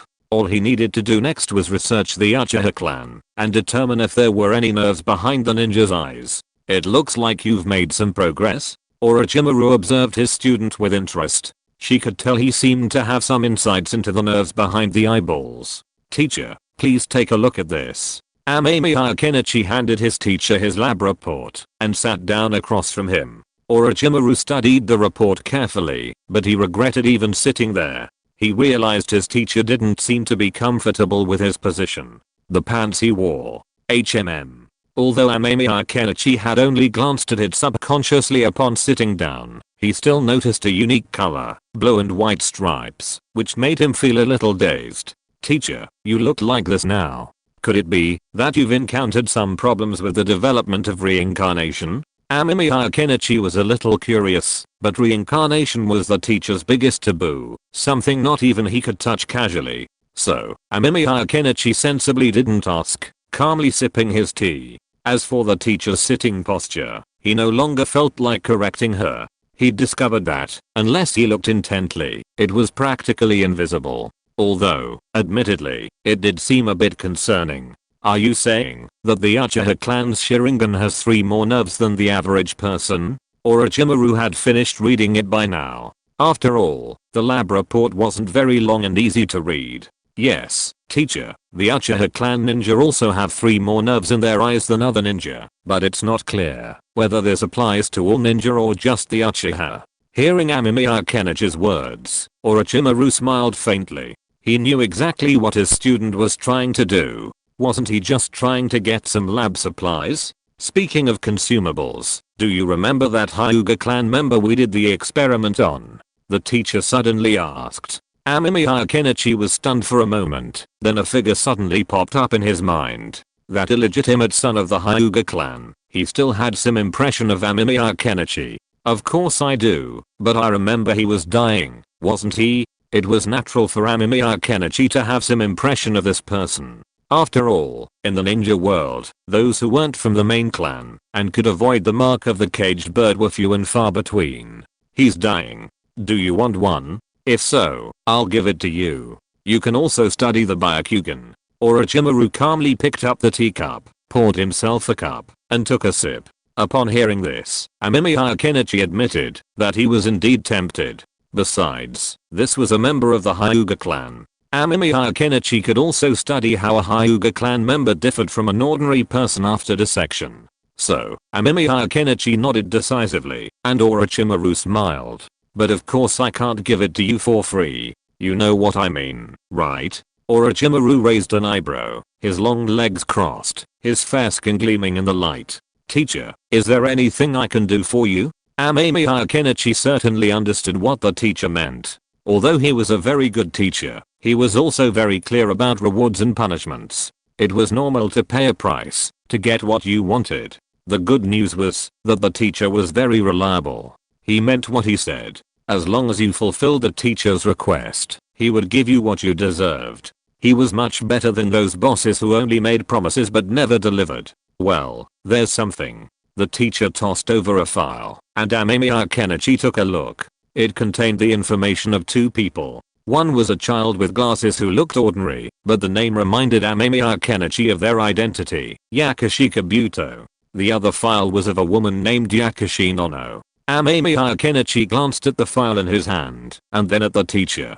So what did the teacher mean? Teacher, are you planning to have me recruit these 2? Amemiya Kenichi examined the information in his hand. It contained detailed information, even listing their current missions. It looked like Kabuto Yakushi hadn't yet been assigned by Danzo to kill Nono. I suppose so. This Kabuto Yakushi has some potential. Although still young, he's already accomplished several missions with flying colors. Orochimaru nodded non-committally. Kabuto Yakushi had come into Orochimaru's sight since emerging from the root. The young man was intelligent, quick to complete tasks, and most importantly, possessed a natural talent as a medical ninja. Nono was a bonus, though Orochimaru had little interest in her. However, she was an important person to Kabuto Yakushi, and if he could secure Nono, he wouldn't have to worry about anything else. Furthermore, Nono's presence would maximize Kabuto's devotion. If necessary, he could kill Nono, and then dangle her resurrection as a bait. That way, the other person would work themselves to death without regrets. Okay, I understand. But sensei, I have some things to attend to right now, so I might have to wait a while. Amemiya Kenichi thought of the things he'd agreed to with Shizu, and Kabuto Yakushi would have to be put on the back burner. Don't worry, Danzo isn't planning on killing those 2 yet. Orochimaru wasn't worried. It didn't matter if Kabuto Yakushi continued training outside. Even if something went wrong, there was still plenty of time to tame him. Someone with a bond, someone you care about, is the easiest to control. Just as Amemiya Kenichi was about to leave, he saw Uchiha trotting towards the laboratory door. Amemiya Kenichi glanced at her. Ever since she luckily survived the genetic programming, this girl had become Sensei's secretary. The work was easy, she got paid, and she even got days off during holidays. It was simply too comfortable. Orochimaru-sama, Amemiya-sama, Uchiha said with great discretion. She knocked at the door, and only entered after Orochimaru's permission. Is something going on? Orochimaru asked, sitting cross-legged on the sofa, looking at Uchiha. Lord Orochimaru, according to intelligence, there's been a conflict within Konoha. The Eight Tails, the tailed beast, has appeared and attacked Konoha. Uchiha spoke rapidly, and Amemiya Kenichi's mouth slowly dropped open. What the hell? What the hell are you talking about? The Eight Tails attacked Konoha. That Ashioni guy isn't right. Should I say Killer Bee attacked Konoha? How is this possible? Amemiya Kenichi had just seen the 4th Reikage, AI, among the envoys from the Hidden Cloud Village. How could the Eight Tails attack Konoha under such circumstances? Chapter 188, Intrigues surrounding peace talks. Konoha truly is a powerful and influential clan, the 3rd Hokage. Sarutobi Hiruzen smiled broadly at the 4th Reikage AI before him, but he couldn't help but curse inwardly. This damned fellow actually came to Konoha on his own. Wasn't he worried he wouldn't be able to return? The Hidden Cloud Village and Konoha had only just ended their war, and peace talks between the 2 villages were a matter of course. Sarutobi Hiruzen had only been waiting to hear the Hidden Cloud Village's terms, but he hadn't expected the 4th Reikage AI to come in person. This left Sarutobi Hiruzen somewhat bewildered. After all, he had considered many possibilities, but none of them included the 4th Reikage AI coming in person. Furthermore, this fellow only revealed his identity just before entering the far country border. The discussion simply about why the 4th Reikage AI had come to Konoha, what his purpose was, and whether or not AI should be killed, took a long time. Of course, the final theory of killing the 4th Reikage had been completely refuted, which made the initiator, Danzo, feel a little sorry for it, and call Sarutobi Hiruzen a coward several times. The 4th Reikage's courage is admirable. Sarutobi Hiruzen smiled, puffing on his cigarette, the smoke filling the streets of Konoha. The 4th Reikage, AI, looked at Sarutobi Hiruzen with a fake smile, then glanced at the curious Konoha villagers around him. Some of them stared at him with curiosity, while others gnashed their teeth, their deep hatred clearly expressed. However, such people were often quickly taken away by masked ninjas. They were Konoha's ANBU and root. Hahaha, I'm here to negotiate, and the Hidden Cloud Village's ninja army is ready. The fourth Raikage laughed heartily, his thick muscles trembling with his laughter. He wasn't worried about the village's safety. With B still guarding the ninja army in the land of lightning, and the Two-Tails Jinchuriki still within the village, nothing could go wrong. Uchiha Fugaku remained silent. He had come here merely as a spectator, and wouldn't have much to say, unless the Yondaime questioned him. However, the fourth Raikage's words left him with mixed feelings. On the one hand, he felt a certain displeasure at the threat the village had faced from AI, but on the other, a certain satisfaction. After all, Konoha's attitude towards the Uchiha clan was clear. However, considering the clan was still in Konoha, Uchiha Fugaku's expression wasn't particularly good. Without the skin, where will the hair remain? Uchiha Fugaku understood this truth, but the thought of Shisu's fate within the clan made him lose his composure. He wasn't sure if Shisu had made the right choice, but staying in Konoha, the most powerful village in the ninja world, left him feeling a strong sense of suffocation. The village was like a net, trapping the Uchiha clan. Trying to drag the Uchiha clan into this mess. What should I do? Uchiha Fugaku lamented. Danzo's expression was sullen, and everyone could tell he was in a bad mood. Sarutobi Hiruzen glanced at the fourth Raikage, AI, feeling somewhat helpless. But after considering the risk of offending the Hidden Cloud Village, and reigniting the conflict, he held back. He couldn't just let it go, or Danzo would be delighted again. This would be the perfect opportunity to undermine his reputation, with so many people watching. I heard the Hidden Cloud Village was attacked by the Heavenly Demon. Do we need a construction team from Konoha to help repair it? Sarutobi Hiruzen asked AI with a smile. At this, AI's expression darkened considerably. HMPH, what are you Konoha so proud of? Didn't you get attacked by the Heavenly Demon? Thinking of the money the village had paid for this, AI gritted his teeth. But our village wasn't attacked. Sarutobi Hiruzen's smile widened. AI took a deep breath. He couldn't continue this conversation, or else that old man, Sarutobi Hiruzen, would surely use this phrase to bully him again. So AI brought the conversation back to the formal peace talks, and Sarutobi Hiruzen grew more serious. After all, this was crucial to the village's interests. That night, the bright moonlight streamed down upon Konoha, illuminating the massive figure in the darkness and its blood-red eyes. According to our informant, the fourth Raikage, AI, was discussing compensation with the third Hokage, but that same night, the Eight Tails attacked from outside Konoha, Uchiha Shari explained earnestly. Amemiya Kenichi was puzzled after hearing this. So, why would the Eight Tails attack Konoha? And it seems the Sharingan has appeared in the Eight Tails' eyes. Uchiha Shira's emotions fluctuated slightly, and Amemiya Kenichi was stunned. Sharingan? Manjaki? Currently, the only person in the ninja world capable of controlling the tailed beasts is Uchiha Obito, but that doesn't make sense. That's Killer Bee, the Eight Tails Jinchuriki, the epitome of the perfect Jinchuriki. Before Naruto grew up and earned Kurama's approval, Killer Bee was the ultimate Jinchuriki, and Obito couldn't even control the Nine Tails to cause trouble without having to wait for Kushina to give birth, as that would weaken the seal around the Nine Tails. How could he possibly have the courage and strength to control the Eight Tails in its full power? Sharingan? The three-tomo Sharingan doesn't have that ability. Orochimaru, for the first time, showed interest. She hadn't been particularly concerned about the attack on Konoha, having already defected. This information was the only thing that intrigued Orochimaru. Orochimaru had studied the Uchiha clan extensively, and the strongest Sharingan he could currently access was the three-tomo Sharingan, but that clearly wasn't enough to control the tailed beasts. I heard that Uchiha Madara, a friend of the first Hokage, Senju Hashirama, was also from the Uchiha clan, but his eyes possessed the more powerful Manjaki Sharingan. However, after the second Hokage's death, the Uchiha clan hasn't produced any Manjaki Sharingan. Orochimaru stood up and paced the room. He had worked with Danzo many times, but of all the eyes he'd collected, only 3 Nagatama were present. He had never seen that mysterious Manjaki, so Orochimaru couldn't be sure what eyes controlled the Eight Tails.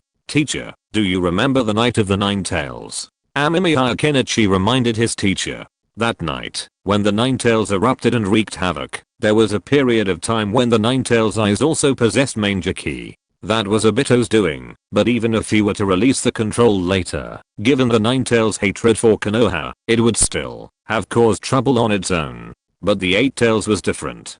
Killer Bee couldn't have been unaware of the consequences of attacking Konoha, so there was only one possibility: Killer Bee was being controlled. Well, when the Nine Tails first emerged, it also had Sharingans in its eyes. Orochimaru naturally understood what Amemiya Kenichi meant. It must have been the work of the same attacker, Amemiya Kenichi said with absolute certainty. It was most likely Obito's doing. Amemiya Kenichi was now certain of this, but unfortunately, the only people in the ninja world who knew Obito was still alive, besides himself, Black Zetsu, and the true White Zetsu, were unaware of this. So, Amemiya Kenichi had nowhere to turn. The only thing that puzzled Amemiya Kenichi was what was the point of Obito going to such great lengths to manipulate the Eight Tails to attack Konoha? Was he trying to provoke a war between the Hidden Cloud Village and Konoha? But that was pointless. Nagato hadn't yet decided to start the Tail Beast collection plan, and Amemiya Kenichi didn't think Obito wouldn't be unaware of this. So, what was Obito's plan? Amemiya Kenichi felt that the situation was unfolding somewhat out of his control. After all, in Amemiya Kenichi's mind, while his appearance had caused some subtle changes in the ninja world's plot, the general direction should remain unchanged. He had originally planned to cultivate his power in a quiet manner until the future was ripe, then strike out in a decisive blow to defeat Obito and Black Zetsu, thus completely thwarting the Infinite Tsukuyomi project. He would then unify the ninja world, vigorously develop technology, and uncover the hidden Satsuki clan, ultimately elevating the ninja world's life levels and ushering in the interstellar age. For Kenichi Amemiya, navigating the vastness of the universe was far more enjoyable than the intrigues of the ninja world. It seems the ninja world may be in for some turmoil, Orochimaru said calmly.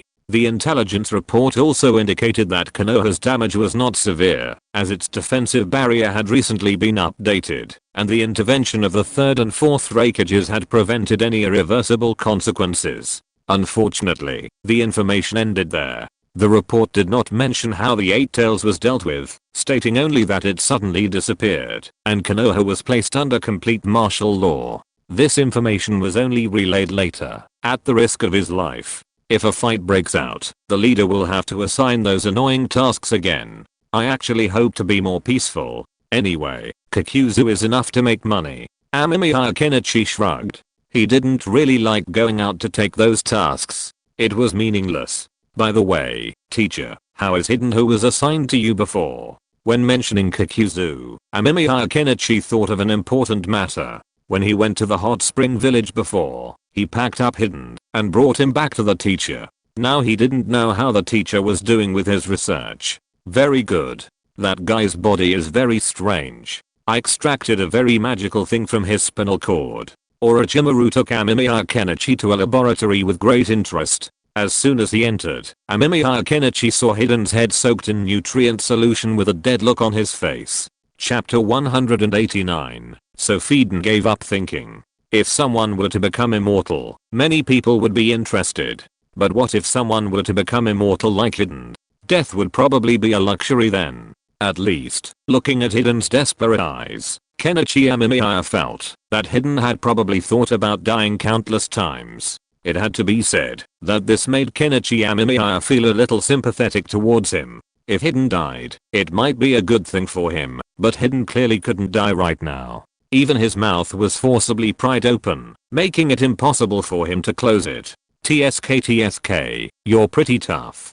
Kenichi Amemiya could tell what was going on. Hidden must have tried to commit suicide by biting his tongue. Biting the tongue to commit suicide is a common method of suicide in novels, films, and television. However, it rarely appears in later times, because biting the tongue to commit suicide has been proven by the scientific community and is unlikely. On the one hand, the human tongue is densely packed with nerves, making it very painful to bite. It's generally difficult to do so without a strong will.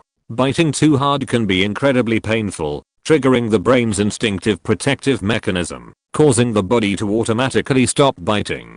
Furthermore, even if a bite were successful, it would only remove a small portion of the tongue. The human tongue is actually quite long, and there's more than just the visible part. Therefore, most people only bite the tip of the tongue. The tip of the tongue doesn't have many blood vessels, so death from blood loss is unlikely. Even if someone were truly ruthless enough to bite off their own tongue, the most likely outcome would be suffocation due to the blood vessels and tongue blocking their airway. However, this was the situation in the past. In the ninja world, the situation is completely different. Ninjas there are truly capable of biting off their own tongues. So, if Hidden had truly bitten off a tongue, he would have certainly been able to do so, but whether he would have died is unknown. Hidden struggled frantically upon seeing Kenichi Amemiya. His mouth continuously filtered the nutrient solution, but no sound came out. The nutrient solution entered his mouth and flowed out his throat, barely brushing Hidden's teeth at best. So excited. You seem quite energetic. Kenichi Amemiya chuckled, patting the large jar. It was clear Hidden was still quite energetic, even interested in scolding him under such circumstances. In that case, let him rest in there for a while. Kenichi Amemiya turned and left. Noticing Kenichi Amemiya's turn, Hidden became even more agitated, even trying to bang his head against the glass. However, he was securely fastened, making this impossible. He could only struggle in vain. Seeing Kenichi Amemiya close the door, Hidden was completely despairing. He struggled frantically, trying to say something, but to no avail. He slowly sank into silence in the water. The lights in the lab were turned off. In the darkness, Hidden lost all sense of time. His brain and ears were filled with this damned thing. He hadn't eaten, yet he seemed to be able to keep living. Perhaps this life would continue forever. God, please set me free. Hidden had never felt such a strong urge to die. After all, death would bring eternal sleep, free from such torture. But the evil god Hidden worshipped didn't respond to his request. So, Hidden gave up. I thought you were going to use him for some experiment or something. Orochimaru was obviously watching Amemiya Kenichi from the side. After Amemiya Kenichi emerged, Orochimaru smiled at him and said this. Amemiya Kenichi shrugged. He wasn't a pervert who enjoyed being insulted. For someone as stubborn as Hidden, prolonged torture would only make him see the truth. This guy is still very energetic. If he were to be brought out, he would probably be very foul-mouthed. Amemiya Kenichi had some interest in Hidden, but not much. Previously, Amemiya Kenichi had been deeply interested. After all, Hidden was brimming with secrets, perhaps even revealing some major news. But now, Hidden had been practically disassembled and studied by his teacher, and numerous research reports had already been produced. It was clear that his teacher was still very interested in Hidden. Given that, there was no need for him to conduct experiments himself. Besides, he was currently overwhelmed with tasks and didn't have the energy to study Hidden. But, teacher, wouldn't this kind of environment cause Hidden to completely break down, turning him into a living dead? Amemiya Kenichi had naturally witnessed Hidden's current plight. This was a suggestion he had previously offered his teacher. For some prisoners, physical pain alone wasn't enough to bring them to their knees. But what if a cell were built where they lost their senses and their understanding of time, with no one to interact with them, talk to them, or reassure them daily that they were still alive? How long could they withstand such psychological pressure? However, Amemiya Kenichi hadn't anticipated that his teacher would actually use it to entertain Hidden. That's okay. I'm just testing what happens to someone like Hidden, someone who can't die, in this environment. Orochimaru smiled excitedly. He'd long been fascinated by this question. He'd tried it before, but few could persevere. Those who couldn't either gave up and told everything or committed suicide. Of course, some could still persevere under such experiments. Orochimaru glanced at the experimental records in his hand, flipping through them. Among the long list of crossed out names, he found one, Sarutobi Nami. I've noticed that the mental state of those who have managed to persevere has also undergone significant changes. I'm curious what kind of results will emerge if this experiment continues. Orochimaru pondered the words he had written in his summary. Speaking of which, he had also been holding the man captive for almost 2 years, the only one of his subordinates who had managed to hold out until now. Well, now we have an even more special individual. In some ways, this subject can even sustain the experiment for much longer. Orochimaru gazed thoughtfully at the laboratory where Hiden's head lay. Orochimaru plans to keep this guy soaked like this for centuries, after studying the secret of his immortality, until he gets the results of his experiment. There are only 2 chapters today, each 2,000 words long, because I'm experiencing a second yang. My head hurts, my bones ache, and it's so painful I lay in bed, feeling like I'm sleeping on my bones. I took medicine, and had an fourth, and now I'm feeling a little better, so I'm struggling to write. Sorry, I'll just give me 4,000 words today, and ask for a break. If you're listening to this novel on a channel other than Fanfic World, it means they downloaded and uploaded it without effort. We cordially invite you to visit our channel, Mundo Fanfic Novelos. There you'll find the original version of this story and you can explore many other novels of various genres. We're waiting for you to immerse yourself in a world of incredible novels. Chapter 190, the debut of the airship. Amemiya Kenichi silently lit a candle for Hiden in his heart. This guy was truly pitiful. After all, the teacher had achieved immortality in some way, even being able to change bodies. Under these circumstances, the teacher's experiments could last for centuries. What did this mean? It meant that, if the teacher was truly curious, Hiden might be imprisoned by the teacher for a full century, or even longer. In the silent darkness, there was nothing. No one spoke to him. He couldn't hear, speak, or move, only staring at the darkness before him. What kind of punishment was this? Perhaps Kaz in the sky would have a better say on Hiden's fate. But does this mean that Hiden might finally give up thinking? Amemiya Kenichi glanced at the laboratory door. The teacher had been ruthless. Aside from the monitoring equipment, there was nothing inside. Hiden was unable to do anything. Under such prolonged torture, it wouldn't be surprising that he would choose to give up thinking. But what exactly does this so-called giving up thinking mean? Amemiya Kenichi wondered. After all, the idea of giving up thinking sounded a bit hard to grasp, but soon, Kenichi Amemiya came up with a possibility. Giving up thinking simply meant simply ceasing to think about anything, simply emptying one's mind. Commonly known as daydreaming. Time flies by so quickly that one forgets nothing about the moment.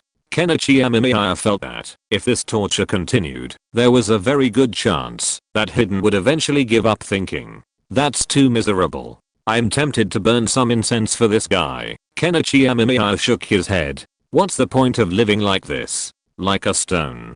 Despite saying so, Kenichi Amemiya had no intention of going over to burn some incense. After all, based on his understanding of the experiment, if he placed a stick of incense over, Hiden would probably be able to count how long it burned, and perhaps even calculate which part of the incense burned first each time. Teacher, please share this with me when the time comes, Kenichi Amemiya said seriously, expressing his genuine interest in the teacher's experiment. If live streaming wasn't so common in the ninja world, Amemiya Kenichi would have even considered getting a night vision camera and live streaming his teacher's experiment 24/7. It might be boring, but there were definitely people who would watch. He'd seen a video of someone doing nothing but grinding iron rods, claiming they were trying to turn them into needles. He'd warned them they were grinding rubber, which couldn't be turned into a needle. After all, if it were worn down by stone, it would cause a real stir in the rubber industry.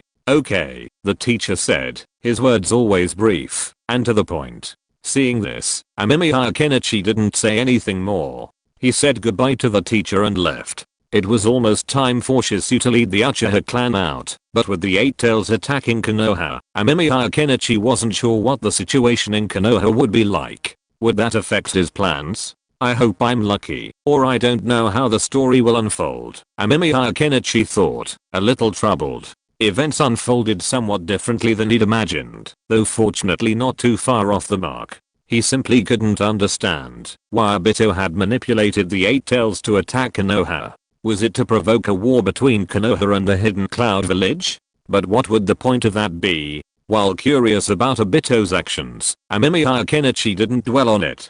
After all, he wasn't Obito's personal boss. It was better to take things one step at a time, slowly resolving the issue at hand. How's the airship coming along? Amemiya Kenichi couldn't help but ask, observing the busy shadow clones before him. He'd already assigned some of his shadow clones to work on the airship. After all, over 170 people was a lot, and an airship would allow them to escape quickly. While there was a risk of exposing his methods, it was still a good deal overall. After all, if they didn't travel by air, traveling on the ground would risk being caught by Konoha, which would be a loss. Some Uchiha members would inevitably be lost, but that wasn't the most important thing. The important thing was that it might leave Shizu with a grudge. Therefore, using an airship to get them out was absolutely necessary. Upon hearing the original's question, one of the shadow clones unleashed its shadow clone state without hesitation. Immediately, a new memory returned to Amemiya Kenichi, who understood his current situation. The original is ready, but we haven't even started assembling it yet. Amemiya Kenichi rubbed his brow, feeling a bit exhausted from the fatigue, but he persisted in assembling the airship.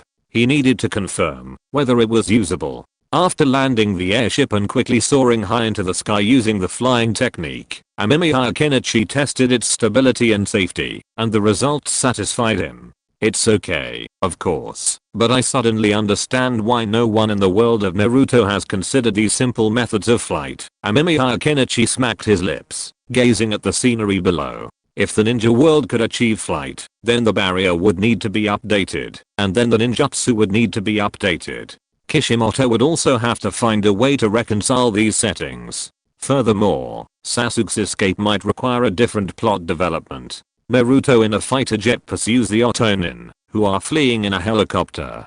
Sasuke is in a canister on the helicopter. What's this? Ace combat, right? Will there be any space fighters left? Even without fighters and helicopters, what if Naruto were to chase Sasuke in a hot air balloon? It would be a truly stunning sight. After ensuring the airship's stability, Kenichi Amemiya piloted it out of the land of Risen toward Konoha. However, to avoid detection, he increased the altitude again. The biggest problem with increasing altitude is the reduced oxygen content and increased turbulence. Fortunately, the airship is still an airship, with specialized protective measures and rooms, so Kenichi Amemiya doesn't have to worry about getting a different hairstyle when he disembarks. I hope it goes smoothly, he thought, holding on to the reinforced glass and gazing at the tiny town below. He couldn't bear it any longer. His body and head ached again. Chapter 191 Naruto, do you want to be my disciple? By the time Amemiya Kenichi arrived at Konoha, it was already the next morning. The rising sun shone down on Konoha village and onto Hokage Rock. He also spotted a small figure sitting atop the rock. The three Magatama in his eyes swirled, and he recognized the figure sitting atop the rock, Naruto.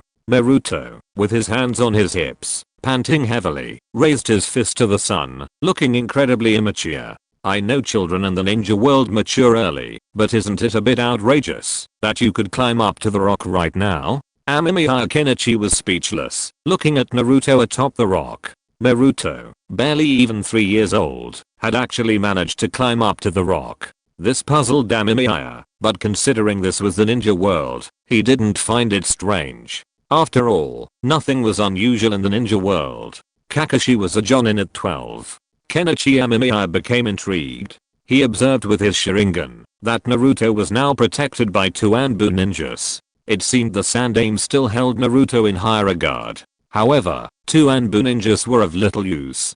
Kenichi Amemiya landed his airship far from Konoha, concealed it, and left a psychic mark on it before flying directly towards the Hokage Rock. Naruto was rarely away from Konoha, so Kenichi Amemiya wanted to get up close and personal with him, as he held many secrets. Furthermore, his appointment with Uchiha Shizu wasn't scheduled until now, so he didn't need to rush to Konoha immediately. He also needed to see what Konoha thought of the Uchiha clan after the Eight Tails attack on the village. After all, the main Mangekyou Sharingan, visible through the Eight Tails, was easily discernible to some older ninjas, and the Sannin was undoubtedly aware of it. And most crucially, Kenichi Amemiya planned to take samples annually to see if Naruto's genes had changed. After all, Naruto was the reincarnation of Hashirama. It was hard to say if he'd develop a similar condition to Uchiha Obito. Those extra genes already made him something other than a typical Uchiha ninja. Fox, what's this brat doing climbing Hokage Rock so early in the morning? An ANBU wearing a tanuki mask yawned and glared at Naruto. The sun had just risen, but that didn't mean Naruto was climbing when it did. This brat had already been out in the dark. The most incomprehensible thing was that the Sannin Hokage had completely ignored him, even allowing him to climb Hokage Rock, a sacred place engraved with the names of every Hokage, and yet, this brat had stepped on it. How should I know? The fox said, feeling somewhat frustrated. They had been monitoring and protecting this brat for some time, but they were still a bit confused as to why. Furthermore, due to his reputation within the village, many were resentful of him. Kitsune was one of them, his wife having died on that chaotic and tragic night. If it weren't for his own rationality and the Hokage's orders, Kitsune wouldn't have bothered with the brat. Isn't it because you want to be closer to the sun? Kitsune instinctively responded to a strange voice, but then he realized something was wrong. Before he could even sound the alarm, a pair of eyes met his. Kitsune was momentarily stunned, a fraction of a second, but in that moment, Kenichi Amemiya knocked the man unconscious. He then tied him to a tree. Beside Kitsune, Kenichi Amemiya also knocked him unconscious. These two ANBU ninjas were already somewhat distracted, and with Kenichi Amemiya's Sharingan illusion attack, it was easy to defeat them. Naruto. Kenichi Amemiya smiled as he looked at Naruto, who sat on Hokage Rock in front of him, gazing at the sun in a daze. Naruto's life can be described as outrageous, while Kenichi Amemiya finds it hard to understand why Naruto hasn't turned evil despite his upbringing. It's also true that being friends with someone like him is actually quite pleasant. Naruto's personality is wonderful, so wonderful that it's almost uncanny. After all, someone with such a wonderful personality shouldn't exist in this world. It's too fantastical. But it's precisely because of this fantastical quality that people like Naruto seem so unique. Kenichi Amemiya is much older than Naruto, so he naturally didn't consider becoming friends with Naruto. But perhaps a different kind of relationship could develop. Want to eat? Kenichi Amemiya walked over, squatted beside Naruto, and casually handed him a serving of fried chicken nuggets he'd made himself. After all, Kenichi Amemiya is a man who never skimps on his food. Unless he's on a truly urgent mission, or eating something that would reveal his identity, he'll always opt for a good meal. This fried chicken was something Kenichi had made a while ago on the airship, to test its stability and fire resistance. Of course, being hungry was also a factor. Hey, uncle, who are you? Naruto looked curiously at Kenichi Amemiya beside him. It was the first time he'd seen someone offering him food. Kenichi Amemiya smiled. He'd used a transformation jutsu to disguise his identity, but it wasn't a strange change for him. I'm just an ordinary ninja. Kenichi Amemiya raised the chicken nuggets in his hand. Naruto couldn't help but swallow at the alluring aroma before taking them. Kenichi Amemiya smiled at the sight. Naruto was now unsuspecting and would eat anything offered by a stranger. Why did you come here to hike alone? Kenichi Amemiya pulled a grilled chicken wing from his pocket and slowly ate it. I wanted to see what the sun looks like, Naruto said seriously, wiping the grease from the corner of his mouth. Kenichi Amemiya glanced at Naruto. As he got closer, he realized that Naruto looked like an ordinary child, his belly covered by his clothes, so there wasn't anything wrong. But Kenichi Amemiya knew what was hidden there. So, how did it feel? Amemiya Kenichi wasn't surprised that Naruto spoke so fluently now. After all, people in the ninja world weren't the same people from their previous lives. I can't see clearly. Naruto shook his head, dangling his short legs as he sat down on the Hokage rock. Amemiya Kenichi found it a bit amusing. He didn't know if it was fate or something, but Naruto was sitting right under the head of the Ondame. Did this really give Naruto the feeling of being held high by his father? Amemiya Kenichi rubbed Naruto's head. Little Naruto naturally tried to resist, but it was useless. He was so dizzy from being rubbed that he fell to the ground with a thud, looking dazed. Kid, do you want to be my disciple? Amemiya Kenichi also lay down, looking at Naruto next to him and asked. Pepsi? What Pepsi? Naruto's small eyes were filled with confusion, and Amemiya Kenichi didn't say anything else. Well, he didn't like Pepsi, preferring Coca-Cola. But neither of those things existed in the ninja world. He'd tried a lot, but he couldn't make it. Who would bother memorizing the recipe? Besides, even if he memorized the recipe, it didn't mean he could replicate it. The exact proportions were crucial. As for Naruto's lack of understanding about becoming a disciple, he didn't really care. This time, he was just trying to obtain Naruto's hair and, incidentally, make an impression. Naruto was still young, after all, and hadn't even started ninja school yet. He probably didn't understand the concept of becoming a disciple, or anything like that. But there was no rush, just leaving an impression was all that mattered. You'll learn later. If things are really going badly, then become my disciple. I'll naturally teach you what you need to grasp your dreams. Amemiya Ken put his hand away. There was a strand of hair in his hand. Naruto's hair. I'll be leaving first, or else it'll be troublesome if someone sees me. Amemiya Kenichi glanced overhead. Although there was nothing there, he knew it would be troublesome if the Sannin tried to use his ninjutsu on Naruto. Naruto looked around in confusion. Where was the old man from earlier? How could he suddenly disappear? Amemiya Kenichi didn't care what impression he made on Naruto. He had already received his gift, and if things continued on their planned path, Naruto would probably become his disciple the next time he came. After all, Naruto would discover that his talent in ninjutsu was abysmal, and that he would be disliked and isolated by most of the village. So, if he replaced them before Iruka and the others showed up, becoming Naruto's light, what would the impact be on Naruto? Amemiya Kenichi himself wasn't sure. He glanced down at Konoha village, then at the Uchiha clan's headquarters, and then turned and left. Konoha village isn't a good place to infiltrate right now. After the Eight Tails attack, Konoha's security level is definitely heightened. It's unclear if those Kumogaku are still inside. People are still short-sighted. Unless the Tatsuki clan attacks directly from outer space, it'll be difficult for the 5 great nations to unite. Amemiya Kenichi narrowed his eyes as he moved through the woods. Since unity is difficult, let's try another approach. Shisu, there's something I'd appreciate your cooperation on. At this moment, inside a root branch base, Danzo Shimura looked down at Uchiha Shisu, greed in his eyes. Danzo-sama, please give your instructions. Uchiha Shisu lowered his head, as usual. Danzo narrowed his eyes. Although Uchiha Shisu's behavior remained consistent, the Uchiha clan was clearly not impenetrable. The root had sensed something amiss within the Uchiha clan, but they hadn't yet uncovered any definitive information on what exactly was causing the problem. Shisu, do you remember the Eight Tails Jinchurika's attack on Konoha? Danzo asked, suppressing his doubts. I remember. Danzo-sama, the eye in the Eight Tails looked a bit like our Uchiha clan's Sharingan. Shisu answered bluntly. More than just a resemblance, it was the Mangekyou Sharingan. Shisu was stunned when he saw it, thinking a member of the clan had been unable to tolerate it, and decided to break with the village completely. But that night, the Eight Tails arrived. While there was some panic within the clan, it soon calmed down. Shisu even witnessed his own clan members being surrounded by root ninjas.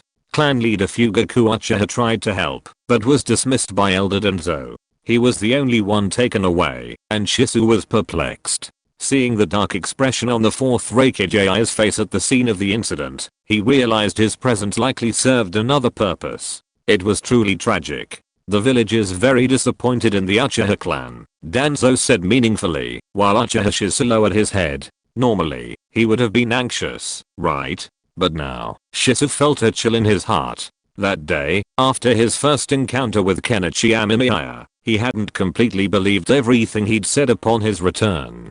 Instead, he'd tried to verify it himself. He'd sought out Danzo, hoping to secure root support for the Uchiha clan as soon as possible. And what had happened? It had been a constant stream of "I'm busy today, your contributions to the Uchiha clan aren't enough, that old Sarutobi won't budge, I'll try harder, don't worry, just do your job," and so on. And then what? It had dragged on until now. Elder Danzo hadn't officially fulfilled his promise. Uchiha Shisu suddenly felt foolish. He'd expected such a man to fulfill his promise and secure a new future for the Uchiha clan while remaining loyal to him. It was ridiculous. Elder Danzo, what do you need me to do? But Shisu is a ninja after all, and he still has some scheming. He also knew that it was not appropriate to turn against each other directly at this time, so he pretended to ask as usual. Because of the Eight Tails and the Sharingan, the peace talks between the village and the Hidden Cloud village have come to a standstill, and you Uchiha clan naturally needed to.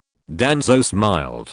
He had asked Orochimaru a long time ago, and Orochimaru said that he could transplant a lot of Sharingan to him, but the problem was that he needed Sharingan, and Orochimaru no longer had any. I feel much better today, and I have resumed the normal update.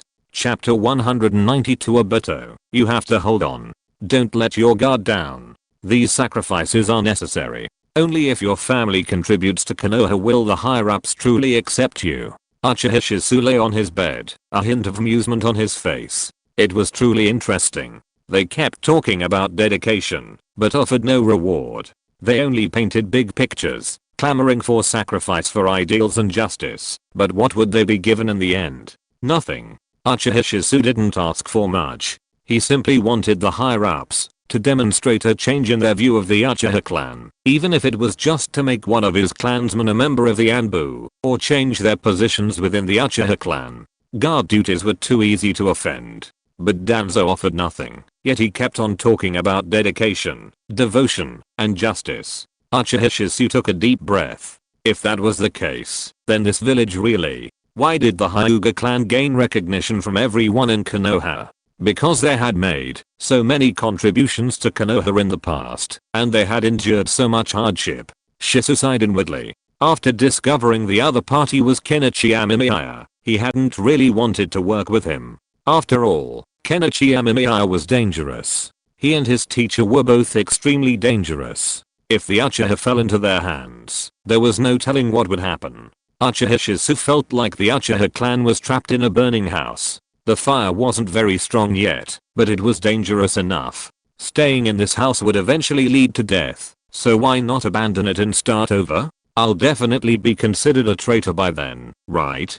Uchiha Shisu removed his forehead protector and climbed out of bed. His expression was a little grim, but also a little resolute. If Danzo had offered him any hope, Uchiha Shisu felt he wouldn't have made up his mind so quickly. So, Uchiha Shisu stood up and glanced at the peaceful little home behind him. Though quiet and peaceful, it was also shrouded in shadows. Not a single ray of light could be seen. Uchiha Shisu took a deep breath and then pushed open the door of his room. Instantly, sunlight poured into the room from outside, leaving a long shadow. Uchiha Shisu found his clan leader, Uchiha Fugaku. Clan leader. Uchiha Shisu bowed, then straightened up and looked at his clan leader without saying a word. Uchiha Fugaku, who had just finished his meal and was drinking tea, noticed Shisu and his expression became complicated. Come in and have a cup of tea. It shouldn't be too urgent, right? Uchiha Fugaku sighed. Shisu didn't refuse. He walked in directly and sat down at his seat. Fugaku then poured him a cup of tea, and Shisu took it and took a sip. Actually, I've wondered if you would give up. Uchiha Fugaku calmly took a sip of tea, then glanced outside the door. The weather was really nice today, and you could even hear the birds singing. Shisu lowered his head and said nothing. But since you're here, it proves you've made up your mind. Fugaku glanced at this younger member of his clan. His fame had soared, and many now knew that the Uchiha clan had produced a genius ninja. A genius known as Shisu, the Instant Soul. But the thought of this talented member of his clan abandoning the village, abandoning the path of fighting with it, or striving for coexistence, and choosing a different path, was enough to make him feel a sense of dread. Well, Master Fugaku, I don't see a glimmer of hope here. Shisu's eyes were filled with desolation. He had once believed so much in Shimura Danzo, in the willingness of this dark ninja to offer the Uchiha clan a small measure of assistance, in the faintest gestures of goodwill he might offer. But after Amemiya Kenichi's words, he began to doubt and grow suspicious. As he began to investigate, he discovered the truth, bloody and direct, which he had previously refused to acknowledge. Take Sasuke and Itachi with you. Uchiha Fugaku was silent for a moment, then looked at Shisu and said something. Shisu was stunned. Didn't he need to take Uchiha Makoto with him? We can't all leave. If Makoto and I leave, the rest of the clan will definitely rebel immediately. Uchiha Fugaku saw Shisu's confusion and explained. Shisu escaping with others was different from escaping with his clan members, and the village's approach to these matters would also be different. Uchiha Shisu didn't say anything, but nodded and left. He still needed to gather his companions, and his reasoning was very convincing. Elder Danzo had told him to do this, so as not to arouse the root's suspicion.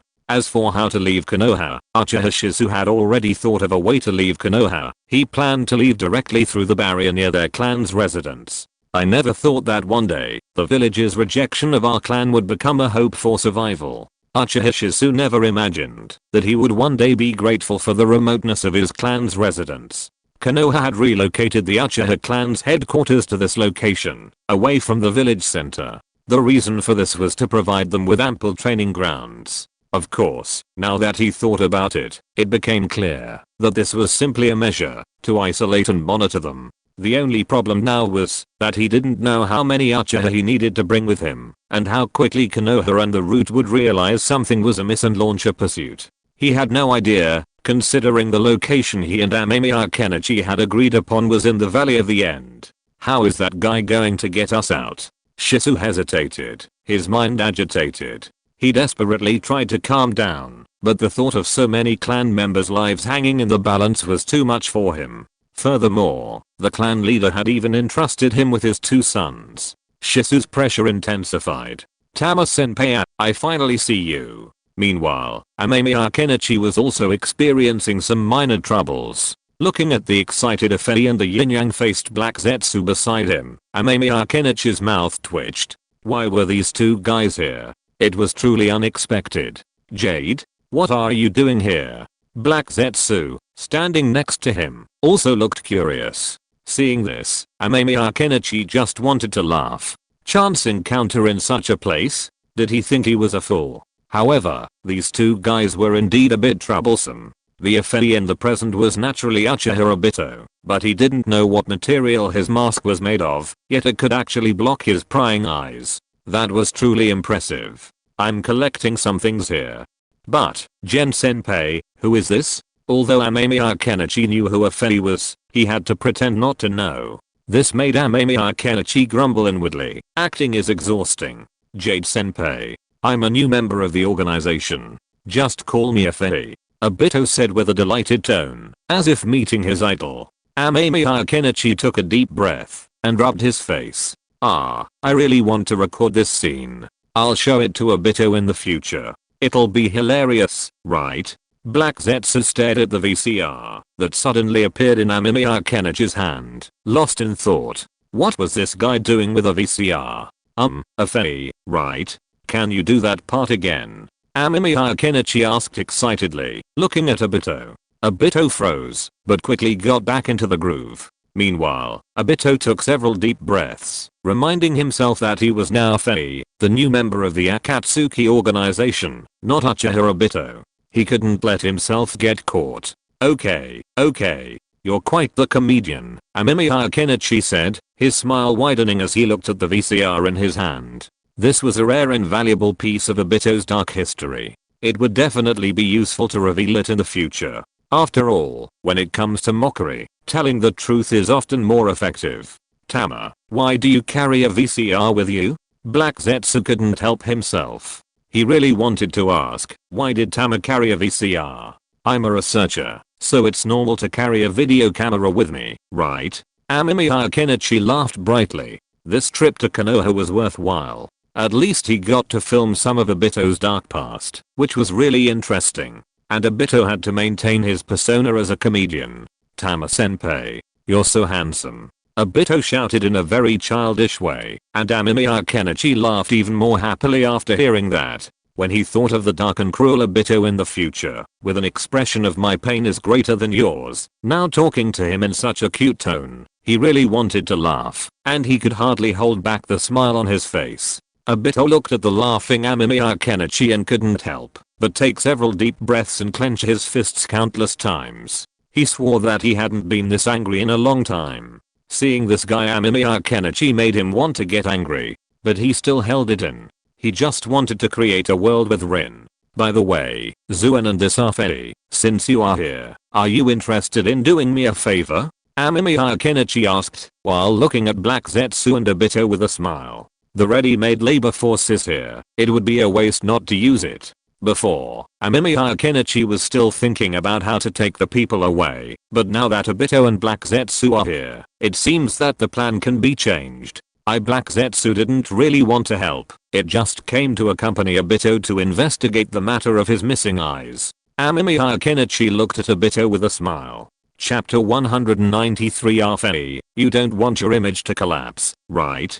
Don't worry, senior you. I'll leave this to you, Arfei. Obito slapped his chest, and looking at Kenichi Amemiya holding the video camera, he was almost unable to contain his anger. He should have known better than to create a persona that he admired Kenichi Amemiya. Now, he was being manipulated by this guy. A simple Arfei, you admire me so much, you wouldn't refuse your idol's request, right? Had completely paralyzed Obito. However, considering that this was indeed a betrayal, he could only grit his teeth and accept it. If it weren't for this guy's considerable strength, he would have taken action long ago. If he was exposed now, he would not be able to create a world wherein existed. Obito took a long deep breath, and only then was he able to barely control his emotions, suppressing the rage within him. Otherwise, Obito was really afraid that he would lose control and fight Kenichi Amemiya directly. Black Zetsu wanted to roll his eyes. Obito, what an idiot. Now, not only had they failed to achieve their goal, but they'd been dragged into a mess and even gotten themselves into trouble. It was incredibly frustrating. Tama, what do you want to do to Konoha? Black Zetsu demanded. After all, he could easily ask questions that Obito couldn't, so he didn't have to worry about being caught. Collecting some experimental materials, of course. Look, what beautiful eyes. Amemiya Kenichi smiled as he opened his Sharingan, revealing the 3 Tamajo Sharingan. Obito froze, his gaze growing more serious. But he soon realized the eye Amemiya Kenichi was looking at wasn't his own, but another 3 Tamajo Sharingan. Could it be him? Obito was puzzled. After discovering something was wrong with Kakashi's eyes, he began investigating. After much investigation, Obito zeroed in on Amemiya Kenichi. After all, Kenichi Amemiya and Kakashi had a good relationship, and Kakashi didn't seem to notice the problem with his eye. So the attacker must have done it quietly, or at least without Kakashi's knowledge. Therefore, someone like Kenichi Amemiya was a perfect fit for the job. Furthermore, Kenichi Amemiya was Orochimaru's student, knowledgeable about the Sharingan, and mastered the transplantation technique, so it wasn't surprising that he'd chosen Kakashi's. But he'd just seen clearly that the Sharingan Kenichi Amemiya saw wasn't his. This momentarily left Obito bewildered. If not Kenichi Amemiya, then who could it be? The name of Danzo Shimura instantly popped into his mind. Obito now had some understanding of Konoha. Danzo Shimura was a foolish man who coveted the power of the Uchiha clan. But what if it wasn't Danzo Shimura? After all, Danzo Shimura had been acting normally for a while. He'd also tried to contact Danzo Shimura under different identities, but he hadn't noticed anything unusual. I'm telling you, my goal this time is to obtain some Sharingan for a search. Once the results are in, everyone will be able to obtain them. Amemiya Kenichi glanced at Obito impassively, then continued boasting. He had done this on purpose, deliberately letting Obito see. After all, he knew Obito was questioning his eyes, which meant he must have doubts about them. Given that, it would be best to dispel those doubts. Otherwise, things would get complicated. Black Zetsu also saw the Sharingan in Amemiya Kenichi's eyes, then glanced at Obito beside him. Although Obito was masked, Black Zetsu had spent considerable time with Obito, and could tell that Obito was not feeling very calm. Then I'll leave it to you, Arfei. Amemiya Kenichi patted Obito's shoulder, and turned to leave. Obito cheered and saw him off with a cheerful look. After Amemiya Kenichi left, Black Zetsu confirmed that he had indeed left without any spies, and then looked back at Obito beside him. Obito had long been silent, lost in thought. As for that disguise, now that it was just him and Black Zetsu, there was no need to play dumb. It wasn't him. Black Zetsu chuckled sinisterly. Obito's performance had been truly remarkable, playing the fool perfectly. The eyes he saw weren't mine, but I can't be sure. Obito shook his head, his expression grim. He'd initially assumed it was Kenichi Amemiya, but he'd been surprised it wasn't. But who else could it be besides Kenichi Amemiya? Obito felt he needed to investigate further, preferably to see if anything had appeared in the Camu space. If so, it would prove the other party was using that eye. Do you want to help him? Black Zetsu thought of the plan Kenichi Amemiya had just mentioned. It had to be said that he didn't treat them as human beings. Help? That guy is truly annoying. Obito curled his lips. His character had always been one of adoration for you, since joining the Akatsuki, which had, of course, been triggered by the unexpected discovery that you was the Tenma. Then he admired the demon very much.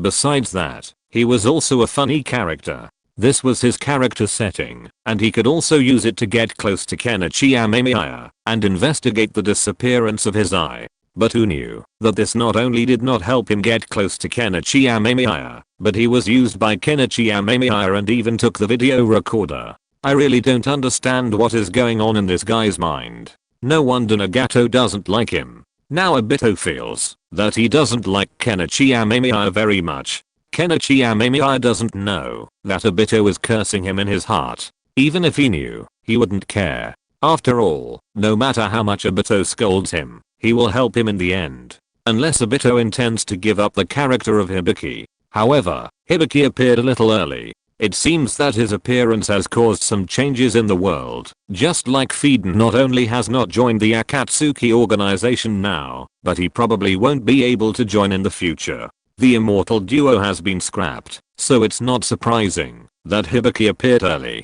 Obito makes his move. Then I'll meet them outside the Uchiha clan's compound and quickly take them away by airship, Amemiya Kenichi said as he raced through the forest. His plan was simple. Have a Fei and Black Zetsu cause trouble at Konoha's main gate, drawing Konoha's attention. Then, he could orchestrate Shisu's escape. After all, while the Uchiha clan was a powerful bloodline family, they still had some ordinary people unable to use ninjutsu. Therefore, expecting Shisu to escape to the Valley of the End undetected would be difficult. Furthermore, meeting them would also help boost his own favorability, making things much easier. When Amemiya Kenichi arrived at the barrier, he saw a sudden cloud of dust rising from the distant Konoha main gate.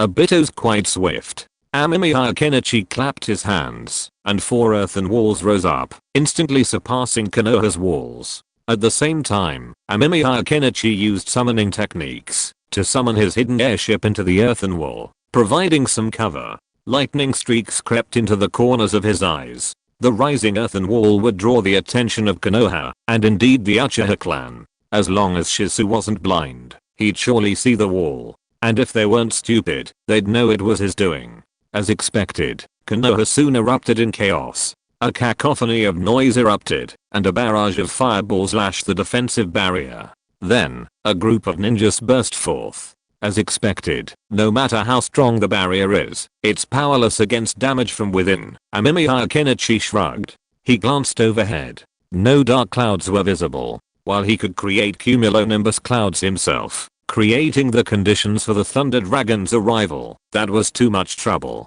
Cumulonimbus clouds weren't easy to create. They required a large amount of water vapor. Come in. The leading Uchiha ninja wasn't Shisu, but someone they hadn't seen before. Amemiya Kenichi, now masked, waved his hand, but the other party hesitated. Only when Shisu, who had been at the rear, emerged and saw Amemiya Kenichi did the misunderstanding clear up. How do we leave? Shisu asked anxiously.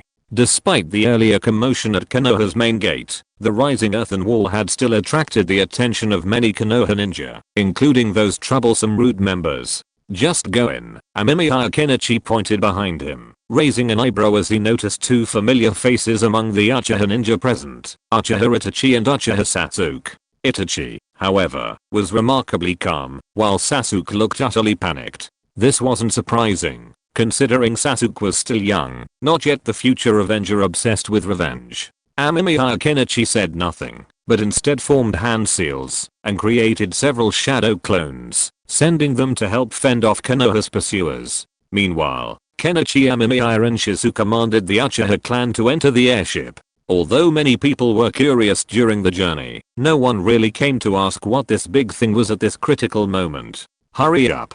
Kenichi Amemiya squinted his eyes and looked ahead. One of his shadow clones was blown up. There were not many people in Konoha with such strength, and combined with his previous memory, he already knew who it was. Sarutobi Hiruzen. For some reason, this old man actually rushed here directly. I hope we can make it in time.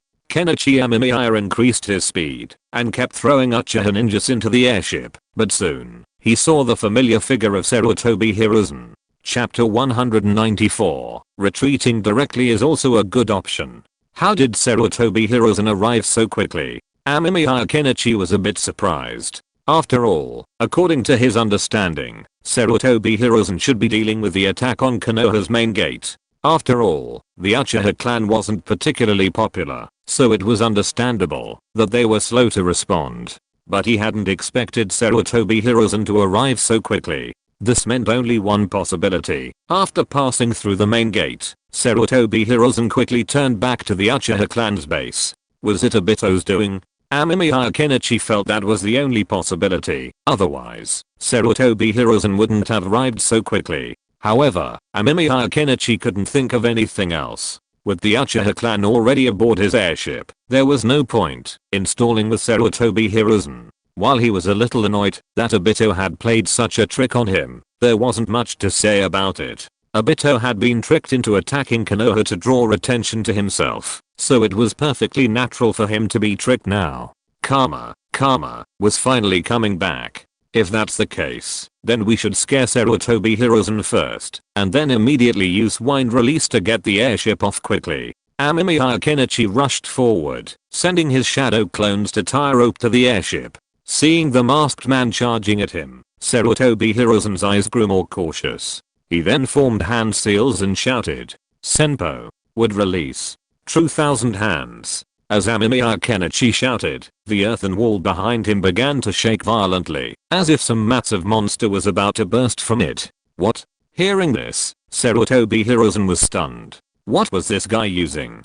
Senpo would release. True thousand hands. The first dames would release. The first dame, though hailed as the god of ninja, had been dead for a long time, so not many knew his techniques. Sarutobi Hiruzen happened to know them. Sarutobi Hiruzen was a bit nervous, considering what would happen if the opponent actually used that technique. But then, he saw a large object suddenly rise into the sky from the wall behind the opponent, and the person before him was instantly carried high into the air. You're kidding me? Sarutobi Hiruzen realized the opponent was deceiving him, and immediately used his shadow clone technique, firing a burst of 5 bullets at the unidentified object in the sky. Although he didn't know what that flying object was, he certainly wouldn't sit idly by and watch it leave, especially with so many Uchiha soldiers above it.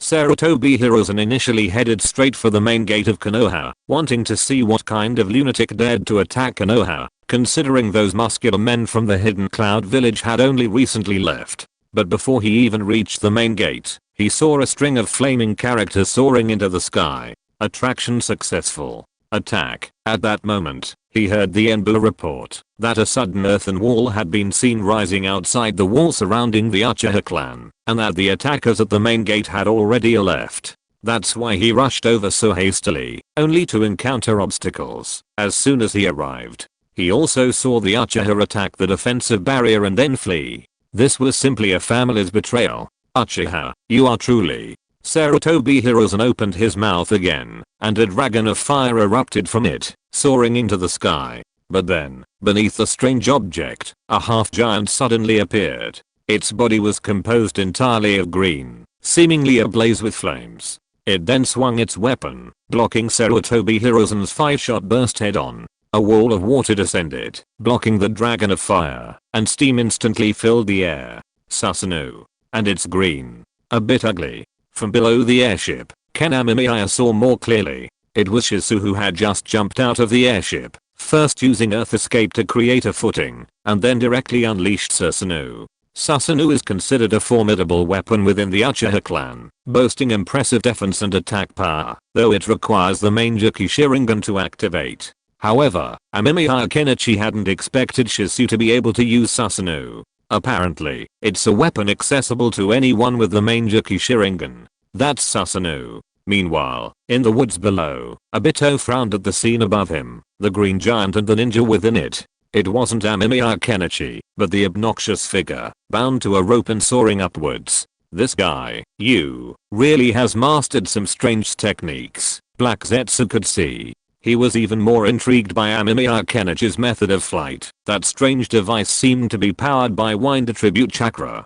Black Zetsu could also see that Obito's expression was unhappy. Uchiha Madara had previously stated that Susanoo required a full Mangekyou Sharingan to activate. To some extent, this suggests that Kenichi Amemiya likely didn't obtain Obito's Mangekyou Sharingan. Will that thing help our plan? Obito was a little disappointed.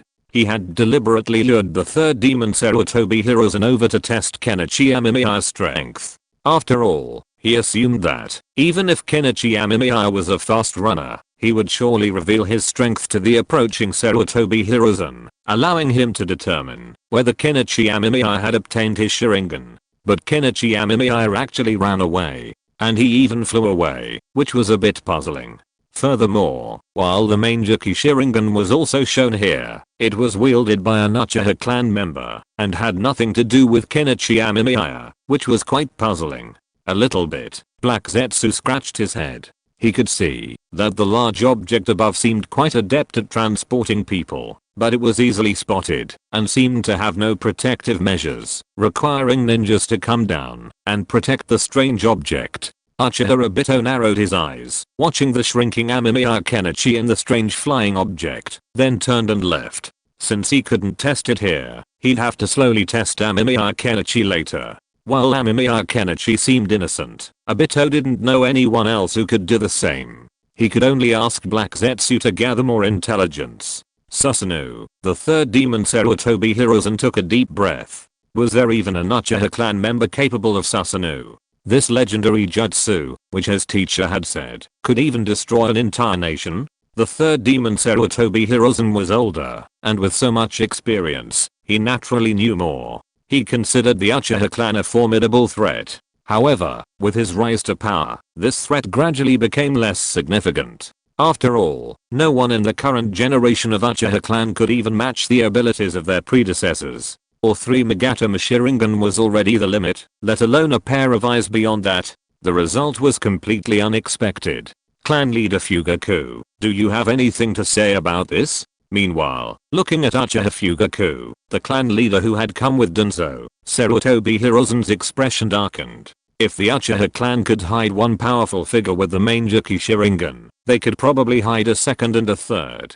Who knew how many more powerful figures the current Uchiha clan might have hidden? What exactly did the Uchiha clan intend to do? Sarutobi Hiruzen felt deeply troubled. He felt that a threat he had previously ignored had suddenly grown into a problem, and it was growing slowly right under his nose. Sannin-sama, I don't understand what you mean. Uchiha Fugaku looked puzzled, bewildered.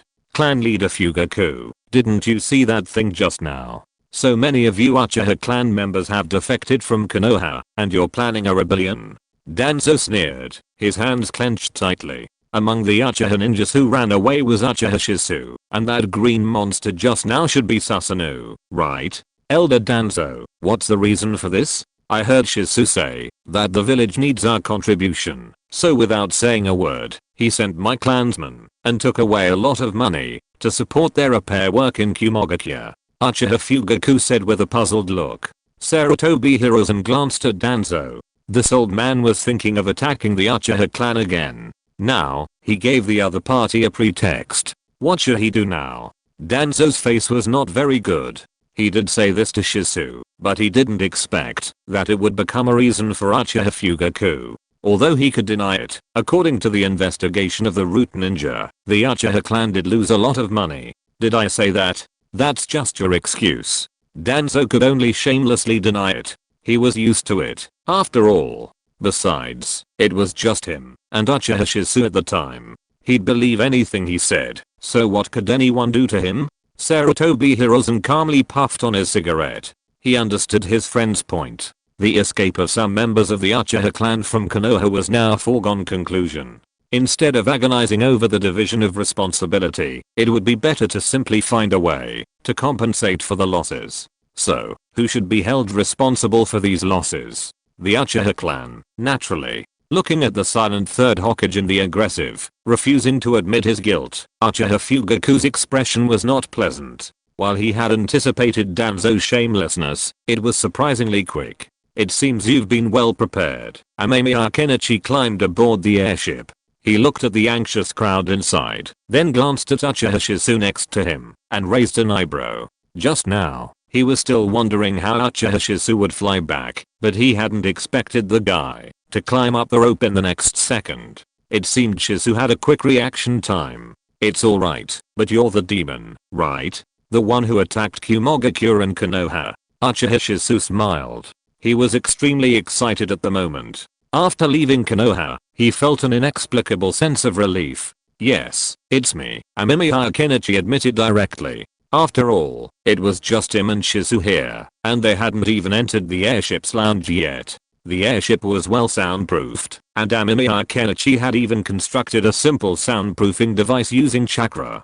But why is Itachi here? I don't think he's the son of your clan leader? Amemiya Kenichi asked curiously, looking at Shizu.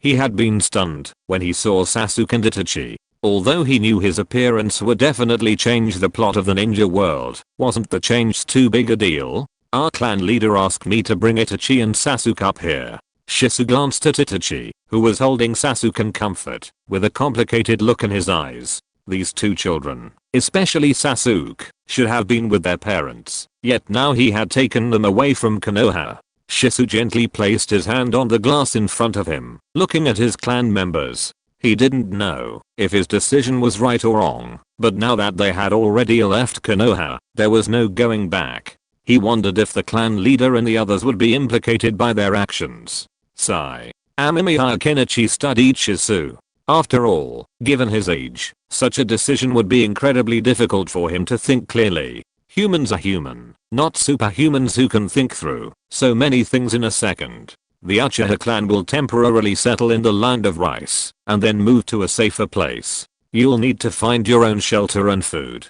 Is that okay? Amemiya Kenichi asked, standing beside Shizu. No problem. Don't underestimate us Uchiha. We are the fire that never goes out. Uchiha Shizu took a deep breath, and his eyes became a little more resolute. No matter what, since he has left Konoha, he will make sure that those clansmen who are willing to follow him have a better life no matter what. Well, in the future, the family is the village, and the village is also the family. Amemiya Kenichi narrowed his eyes. He would not be like Senjutsu Birama and the third Hokage, who strictly guarded against the Uchiha clan. As long as they could serve honestly, that would be enough. You want to build a ninja village? Uchiha Shizu understood what Amemiya Kenichi meant, but with their strength, is it enough to build a ninja village? Wouldn't it provoke Konoha's revenge? No, I want to build a country. Amemiya Kenichi opened his arms and embraced the world. There was some emergency today, so the update was a little late. Sorry. Chapter 195. It's time to verify the Sharingan guess. Establish a nation? Uchiha Shizu stared at the man in astonishment. He wasn't very old, but with his arms outstretched in a gesture of embrace, Amemiya Kenichi gave him the impression of a madman. This guy actually wanted to establish a nation? Or was he mistaken? Was a nation established by Amemiya Kenichi not what he understood? If a small place like the land of rice were to be split in half, Uchiha Shizu licked his lips. The land of rice was close to the land of fire. This was practically teetering on the brink of Konoha's dominance.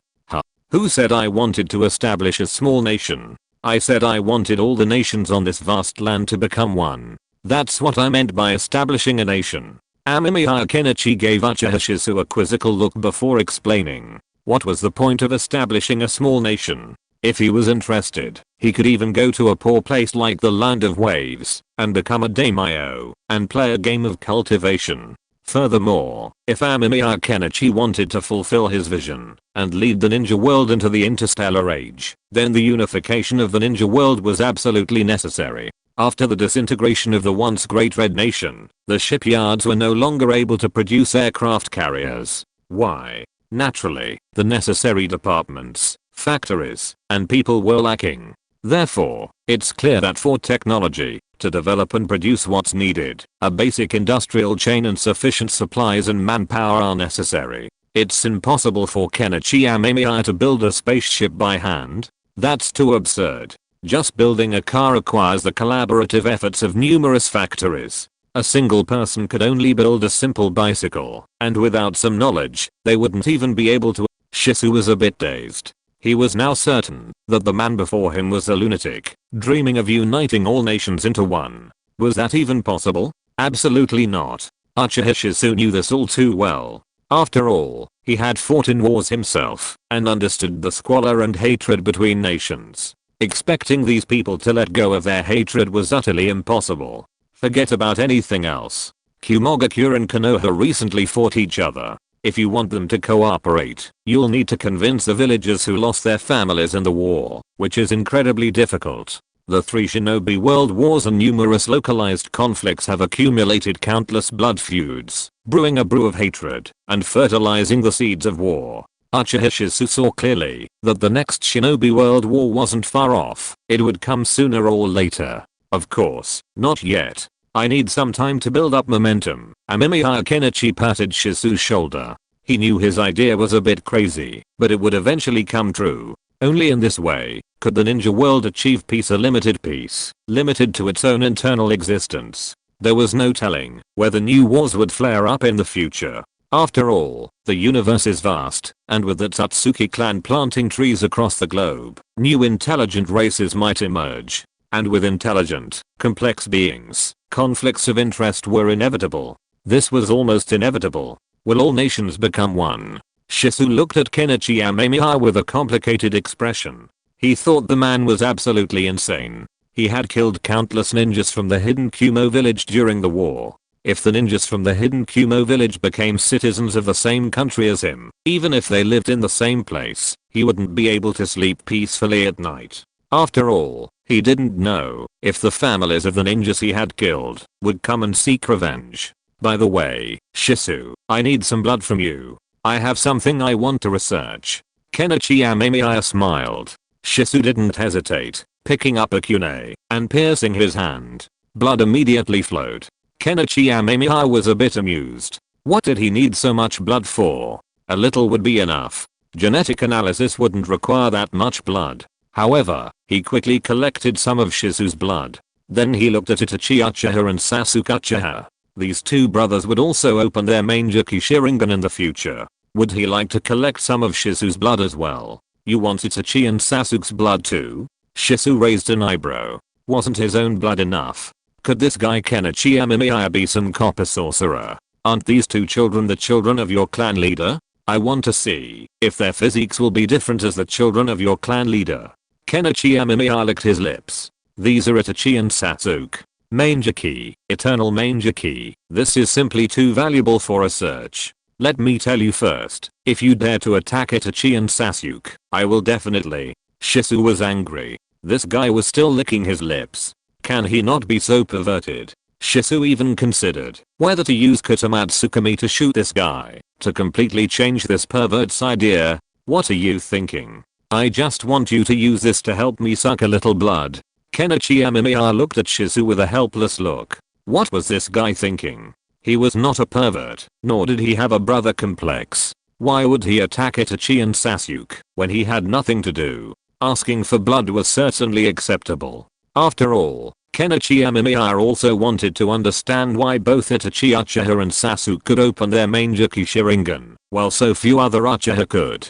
Kenichi Amemiya suspected it was a matter of bloodline. He'd heard from his teacher that the Uchiha clan had once been wealthy. Back when Konoha was first founded, many had opened the 3 Megatama and the Mangeki. But now, opening the 3 Megatama was considered powerful, and opening the Mangeki was practically legendary. It was clear that the Uchiha clan had declined rapidly. As for how his teacher knew this, he'd naturally heard it from the Sandaime. As he aged, the Sandaime often reminisced about the past, and Orochimaru had also heard some of it.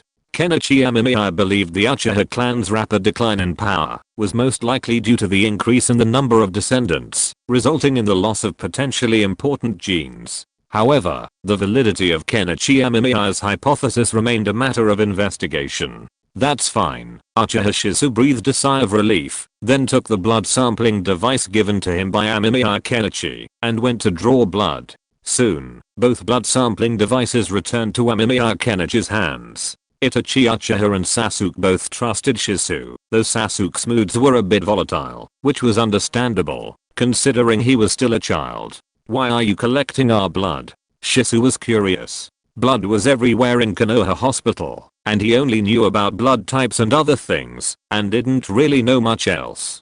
Do something meaningful for your Uchiha clan. Amemiya Kenichi smiled. If his research made progress, the Uchiha clan would undoubtedly undergo earth-shaking changes. Shisu clenched his fists, his curiosity growing. But since Amemiya Kenichi didn't say anything, he had no choice but to follow him inside. Meanwhile, the Uchiha clan also noticed the masked figure. If it weren't for the 3 Magatama Sharingan he saw, they would have been agitated. However, Amemiya Kenichi had no intention of explaining. After all, there were many Uchiha ninjas here, and the airship was still in the sky. If a disturbance arose, it would be troublesome. He left it to Shisu to handle. In Amemiya Kenichi's opinion, Shisu could also serve as the head of the Uchiha clan. With the rapid development of future technology and the ease of travel, the concept of family will gradually fade and will no longer be the same as before. In the interstellar age, families will be fragmented into countless small families. Even clansmen from 2 planets might not know they once had distant uncles or aunts after several generations. Therefore, Amemiya Kenichi was not worried about any problems. The airship soon arrived at the land of rice fields, even before dark. After all, there was nothing to be done. The ninja world looked fast, but in reality, it was just that. This was why Naruto was described as a 5-village conflict. First, you should build a small village nearby, but don't wear Uchiha clothes for the time being. Amemiya Kenichi handed the task of settling the Uchiha clan to Shisu. He had more things to do. Chiango wasn't the best choice, but if it were too far away, shopping and completing quests wouldn't be convenient. So, staying in Chiango for a while would be a good option. Once Zero Tail had grown a bit, the Uchiha clan could move to the heavens, certainly not near Kenichi Amemiya's laboratory. After giving his instructions, Kenichi Amemiya hurriedly left and arrived near his teacher's laboratory. He then hurried down with the 3 tubes of blood he had collected. The lights in the lab were off in his teacher's absence. Kenichi Amemiya flipped them on and went to the room containing the gene separation equipment. He began separating the genes of Uchiha Shisu, Itachi, and Sasuke. But where's the teacher? And that woman Uchiha Shari isn't here either?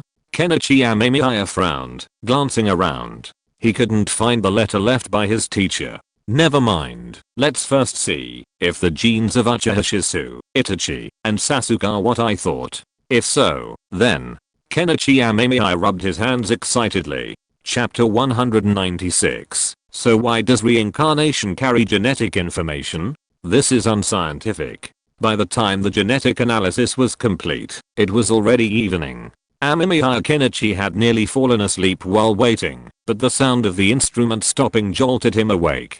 Let me see, my hypothesis. Amemiya Kenichi nervously examined the information displayed on the instrument. He soon discovered that Uchiha Itachi and Shisu had a few more genes than the average Uchiha, the same as Obito. As expected, Amemiya Kenichi breathed a sigh of relief, then slumped back in his chair, his eyes somewhat blank. He had previously speculated that the Mangekyou Sharingan was a form of atavism, and the results did seem to support that hypothesis. The only difference was the order. Rather than awakening the Mangekyou first and then experiencing a genetic atavism, the Mangekyou could only be activated because of the presence of the atavistic gene. This struck Amemiya Kenichi as somewhat amusing.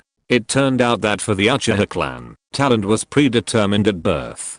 But doesn't this count as a breakthrough in Sharingan research? So, does this breakthrough only mean completing the genetic programming of the Sharingan? Amemiya Kenichi glanced at his elective assignments. Still, he wasn't done. This was a bit disappointing. After all, this discovery had already confirmed the Mangekyou Sharingan, but he hadn't expected this to count as a breakthrough.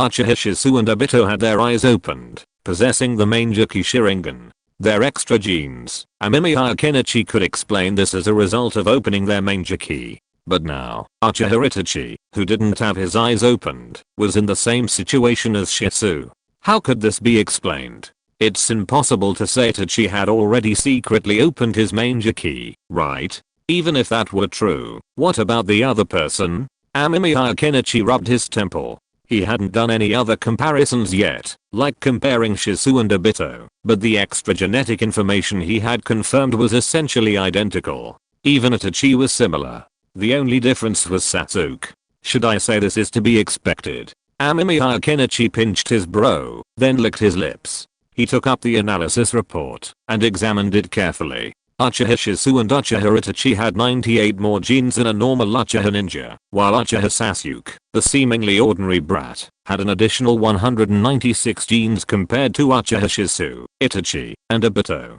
If compared to an average Uchiha ninja, Sasuke would have 294 more genes. Remember, Sasuke currently has no eyes, not even a single Megathema, yet his talent was already on full display before Amemiya Kenichi.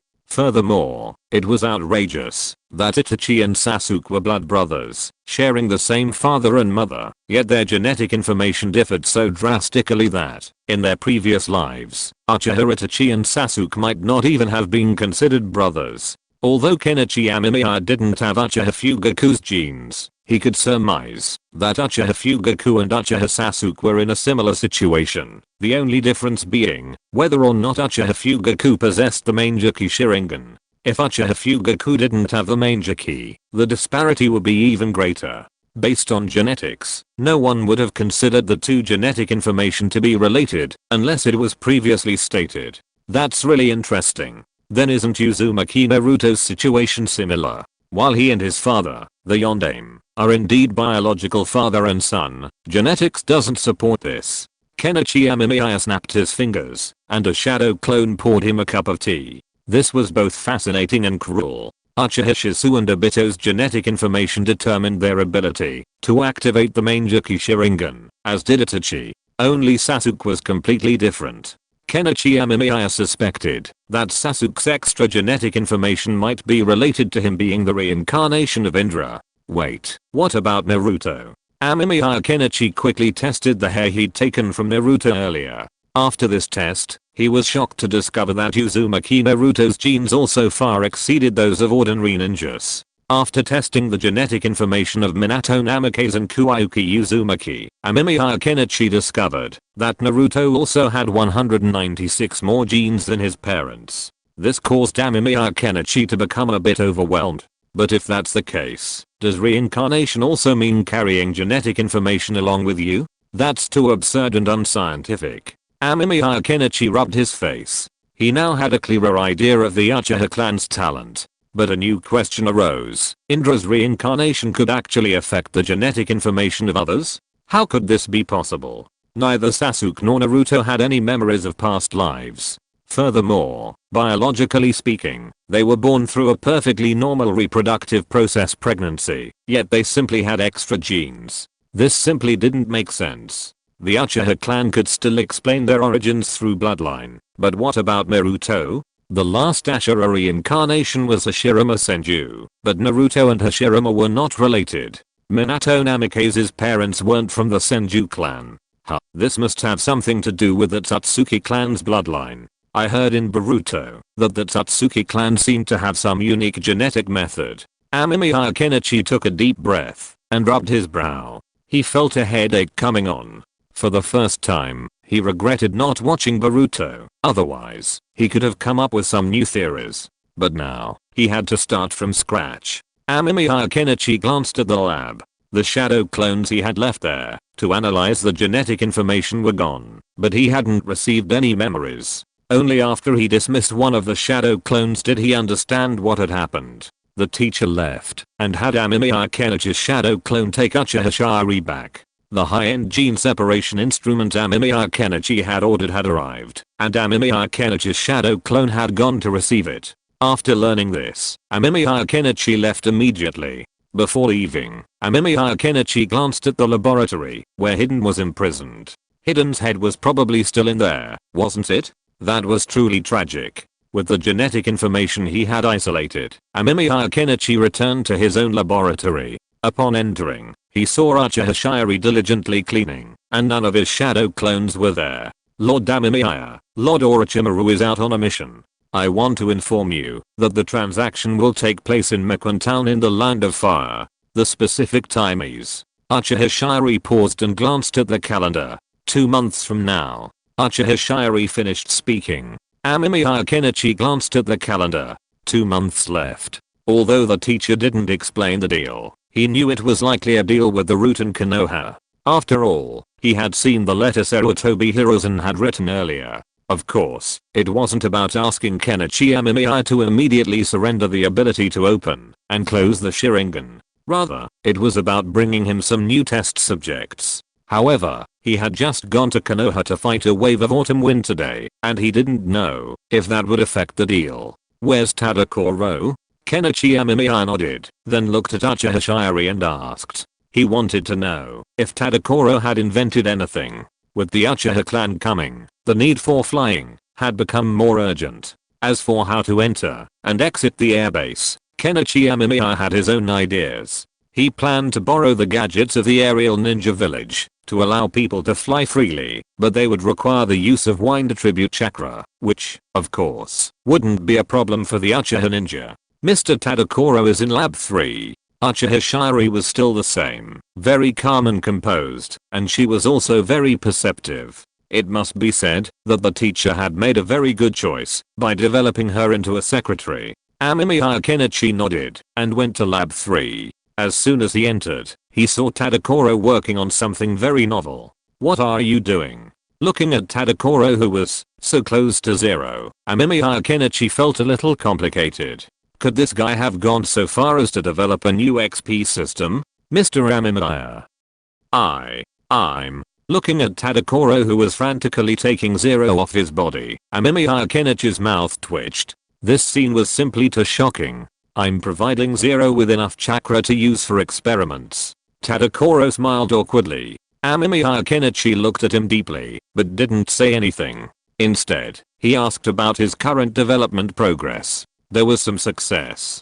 Koji Tadakoro improved the energy conversion device, increasing its efficiency by 2%. While it seemed somewhat useless, Kenichi Amemiya was quite satisfied. At least there was some research progress, proving that Koji Tadakoro was not just idling. Otherwise, Kenichi Amemiya would have had to find a new way to supervise Koji Tadakoro's work. After some research, I found that Uchiha Fugaku had a manger key in Itachi Shinden. He just didn't use it. If you're listening to this novel on a channel other than Fanfic World, it means they downloaded and uploaded it without effort. We cordially invite you to visit our channel, Mundo Fanfic Novelos. There you'll find the original version of this story, and you can explore many other novels of various genres. We're waiting for you to immerse yourself in a world of incredible novels.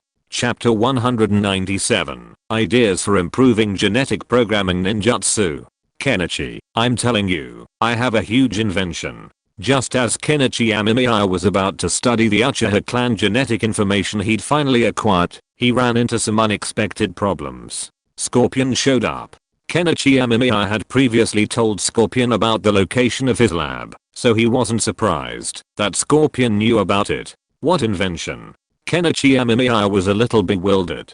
He knew about Scorpion's previous work, but hadn't there been any breakthroughs when he left? How did Scorpion suddenly start to make breakthroughs? Come and see for yourself. Scorpion excitedly tugged at Kenichi Amemiya's sleeve. To prevent Scorpion from ripping his clothes off, Kenichi quickened his pace. Soon, in a deep pit, Kenichi Amemiya saw the object Scorpion had described. It was a massive iron puppet, incredibly tall. Kenichi Amemiya estimated it to be at least 20 meters tall. 20 meters, what does that even mean? In the past, if a floor was 2.8 meters high, it would be about 7 stories tall. Is this thing working? It won't explode in a second, will it? Amemiya Kenichi asked suspiciously. It wasn't that Amemiya Kenichi didn't trust Scorpion, but Scorpion had a long history. Look at this deep pit. A massive puppet, about 20 meters long, is placed inside, and there's a full 5 meters difference in height from the top.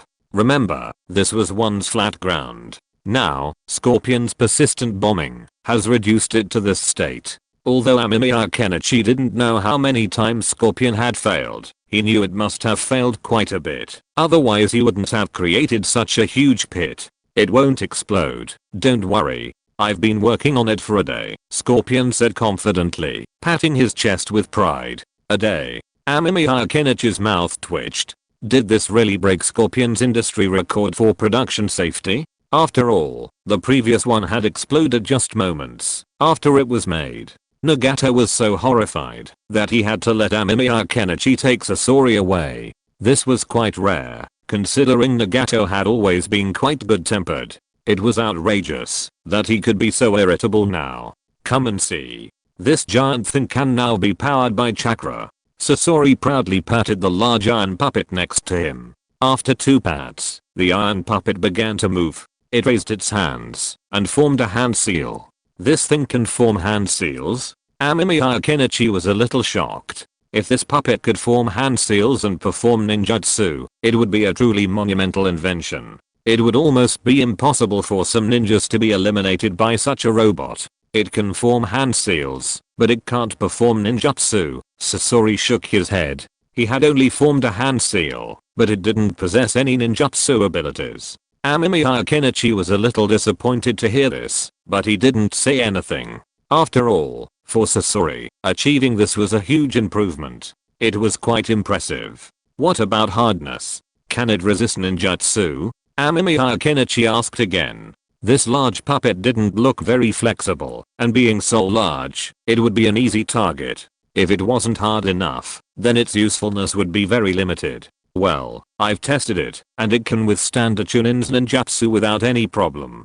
Scorpion's face turned slightly awkward at this. Amemiya Kenichi's mouth twitched. A Chunin?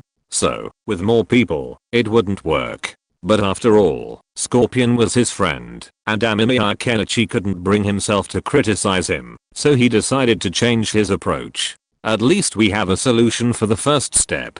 Then we just need to think about how to solve the other problems. Scorpion, you really were born for this job, Amemiya Kenichi said with a chuckle. Scorpion smiled a little at this, but looking at the large puppet before him, Scorpion fell into deep thought again, unsure of what to do with this puppet. After all, given the sheer size of this puppet, increasing its defense would be incredibly difficult. Using metal, he had no idea what kind of metal would withstand the ninjutsu.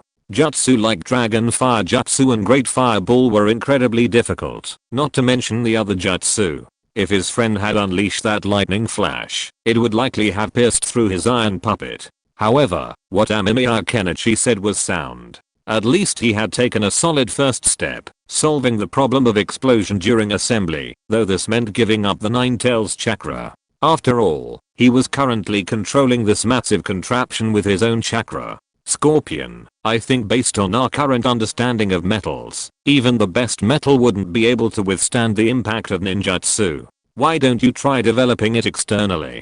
Amemiya Kenichi warned Scorpion, who frowned in thought. While Amemiya Kenichi didn't have a deep understanding of mecha puppets, he knew a lot. The Gundams and robots of his past had either employed ingenious materials or simply constructed energy shields. This would have been difficult to achieve in his previous life, but it's possible in this world. After all, chakra in the ninja world is a truly magical power. Even Kenichi Amemiya wondered if there was a limit to the total amount of chakra in the ninja world. After all, Kaguya Satsuki had to use the Divine Tree Realm Descent to absorb chakra before she could unlock it. External? Scorpion was puzzled. Yes, for example, you could use chakra to form a protective circle around your puppet. That way, you could use it to neutralize ninjutsu attacks. Kenichi Amemiya nodded, then briefly explained the concept and setup of the protective shield. Scorpion's interest was evident. He said, I'll try it, and then excitedly set about his experiment. Kenichi Amemiya shrugged and returned to his lab. After returning, Kenichi Amemiya first checked on the progress of his rice cultivation. He could only say that the rice was growing well, but it would still take another 6 months for it to mature, and there was no way to speed it up. Fortunately, Kenichi Amemiya was well aware of this, so he didn't say anything. Instead, he dismissed several of his shadow clones and created a few more to take charge of rice cultivation. Kenichi Amemiya returned to the laboratory and worked with his clones to decipher the Uchiha clan's genetic code. This was a tedious task, requiring extensive live experiments. Looks like I need to capture some people. No, even if I do, how can I determine what functions these genes correspond to? In the dimly lit laboratory, Kenichi Amemiya slumped on the sofa, lost in thought. Decoding the Uchiha clan's genes was a tedious task, not to mention the genes of Obito, Shisu, Itachi, and even Sasuke and Naruto. This made Kenichi's scalp tingle. In his previous life, if one wanted to determine whether genetic information had an effect on a specific cell or disease, there were many common tests. For example, qPCR can be used to measure RNA expression within cells to determine whether a gene is involved in a relevant mechanism, or immunoblotting can be used to detect protein changes. However, these gene detection and verification methods require scientific research instruments and reagents. Unfortunately, the ninja world's technological advancements are still relatively limited, and for now, genetic research is limited to the instruments available to me and my teacher. Isolating and identifying genes is already incredibly difficult, let alone labeling them and testing their involvement in specific processes. This is no less challenging than asking a primitive person to master League of Legends on a computer and then single-handedly defeat a powerful enemy. So, if these methods can't verify, I can only conduct verification at the single cell level, but that might be problematic. Amemiya Kenichi rubbed his face in pain. Some genes might affect specific cells, like the extra genes in Obito, Itachi, and Shisu.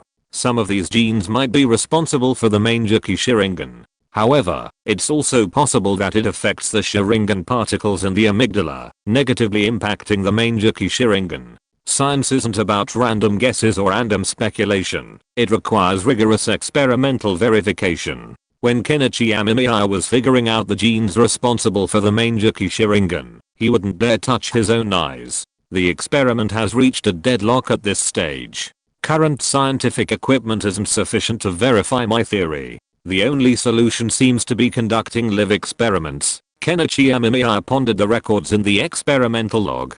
Currently, the only ninjutsu in the ninja world capable of genetic programming is the unique jutsu developed by the teacher, but it has an extremely high mortality rate, making it extremely impractical. After all, if the test subjects don't survive, how can one observe any effects on the subjects? Therefore, if this method were used, Kenichi Amemiya would have to constantly procure supplies for experiments, risking a very low probability of success. By then, he would have become the ninja world's greatest enemy before the Akatsuki organization did. That would be embarrassing. So, the first solution, at this point, is to modify the genetic programming jutsu to lower the mortality rate and increase the success rate. Amemiya Kenichi frowned, pondering. This solution had a low probability of success and was extremely difficult. But it was something he had to do. After all, only by mastering this genetic modification method would he be able to perform genetic modification himself later.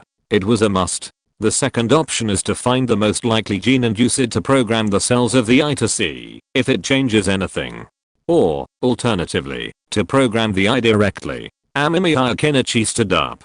Only children make choices. He chose both. Let's experiment with mice first. That way, even if they die, it won't matter. With a clear research direction, Amemiya Kenichi was instantly interested. Mice were a familiar animal to every researcher, especially biology majors. They had a strong reproductive capacity and shared some genetic similarities with humans, making them excellent research material. While guinea pigs existed in the ninja world, they weren't bred in large numbers. Fortunately, the teacher had specially bred guinea pigs, though these were only created at Kenichi Amemiya's suggestion. Otherwise, the teacher would typically use live subjects for experiments. After bringing a cage of guinea pigs from his teacher's laboratory, Kenichi Amemiya first isolated and analyzed their genes, extracting the genes flagged as abnormal. After all, while guinea pigs have some genetic similarities to humans, the similarity isn't that high. Directly inserting human genes into the mix would almost certainly result in genetic disruption. Therefore, using the guinea pig's own genes to experiment with genetically programmed ninjutsu was a good idea. Furthermore, guinea pigs have far fewer cells than humans, making the process easier. After enveloping the guinea pig in chakra, Kenichi Amemiya attempted to insert the abnormal genetic information into every cell in the guinea pig's body. The sensation was strange, even dizzy. This time, he approached the experiment with extreme caution. Suddenly, it felt as if he were looking at billions of cells simultaneously. He nevertheless completed the gene insertion process. It was a crude one, puncturing countless cells. Many, enveloped by the yang attributed chakra, became hyperactive, and some even began to multiply. As expected, the mouse died, a gruesome death. Its organs dissolved, and blood, mixed with strange substances, flowed from its mouth, leaving only a layer of foul-smelling skin. This kind of genetic programming is more like a crude form of coercion. It's completely disregarding the cell's willingness to accept it, simply inserting it. It can easily cause some cell death, said Amemiya, cleaning the mouse from the experimental bench. While the teacher's jutsu was a bit far-fetched, it was certainly successful. However, the challenge of fully genetically programming a mature organism was still too great. I took my parents to get the flu shot today. Even though they might not get it, getting it will prevent them from getting the flu in the future, which makes me feel better. Has everyone else gotten the shot? Chapter 198 Shisu. I just want to live a peaceful life. In previous lives, genetic programming typically began at a very young age. After all, once the gene was injected, the cells could simply divide and develop on their own. Very simple. However, programming a fully grown human being was a far more complex task. After all, a normal human body contains an incredibly large number of cells, and programming a single individual would require programming all of them. Not even a single one would be possible. The ninjutsu developed by Orochimaru solved this problem, and the solution was surprisingly simple and ruthless. Using ninjutsu, while the process would cause some cell damage, it was at least feasible. Uchiha Hashirama, for example, had the opportunity to change her fate through this method. She successfully survived and received the same genetic information as Obito. If you want to improve it, you have to work on both precision and stability of the genetic chain, said Kenichi Amemiya, looking at the draft paper in his hand. A flame ignited in his hand, igniting it. Improving on his teacher's ninjutsu presents some challenges. After all, it involves genetics, and too detailed an improvement would increase chakra consumption. When Amemiya Kenichi previously attempted to program Uchiha Hashirama, he'd already felt a bit exhausted. Further refinements would increase the chakra consumption even more. Let's try again, Amemiya Kenichi sighed, taking his time. This step was necessary, as only after completing it could he genetically program himself or others. I wonder how the experiment over there is going. Amemiya Kenichi glanced at the wall. He'd previously used his shadow clones to create several other experiments, attempting to genetically program eyeballs. Compared to mice, the number of cells involved in the study was smaller, so genetic programming might speed up the process of reaching conclusions. What on earth? Did this original body want us to do this experiment? Meanwhile, in a nearby laboratory, 4 Amemiya Kenichi sat conducting research. Before them lay several eyeballs, now either overripe or completely broken, emitting a strong fetid odor. This odor was difficult to describe, as it was a natural instinct of human evolution. It served as a reminder that the corpses of their own kind were nearby, a dangerous place to leave as soon as possible. Isn't he also working on genetic programming? One of the clones helplessly dumped the contents of the plate into the trash, another one breaking. The problem is, he uses mice, and we use eyeballs, and we are running low on them. The other clone looked at the eyeballs nearby, all from the stockpile obtained from Orochimaru. If one is gone, disband one and notify the main body to find a way to restock. Otherwise, capturing some Serumoku would be a good idea. Their genetic information should be closer to humans. I think it's possible. Mouse eyeballs are too small. Inserting these Sharingan-like genes into them will most likely fail. Using Serumoku or gorillas would be much better. Why not just use Sarutobi Hiruzen's? He's just one person, right? It seemed like results were a distant prospect. Amemiya Kenichi's research didn't last long. After half a month, he hurriedly left his lab. The reason was simple. He needed to meet Uchiha Shisu. Although Amemiya Kenichi had brought the Uchiha clan with him, it was clear he couldn't completely abandon them. After all, the Uchiha clan made excellent labor and provided valuable experimental supplies. However, Amemiya Kenichi hadn't been very keen on meeting the Uchiha clan. After all, Uchiha Sasuke was the reincarnation of the son of the Six Paths Sage. It was hard to say whether the Six Paths Sage, now in the Pure Land, would focus on Sasuke.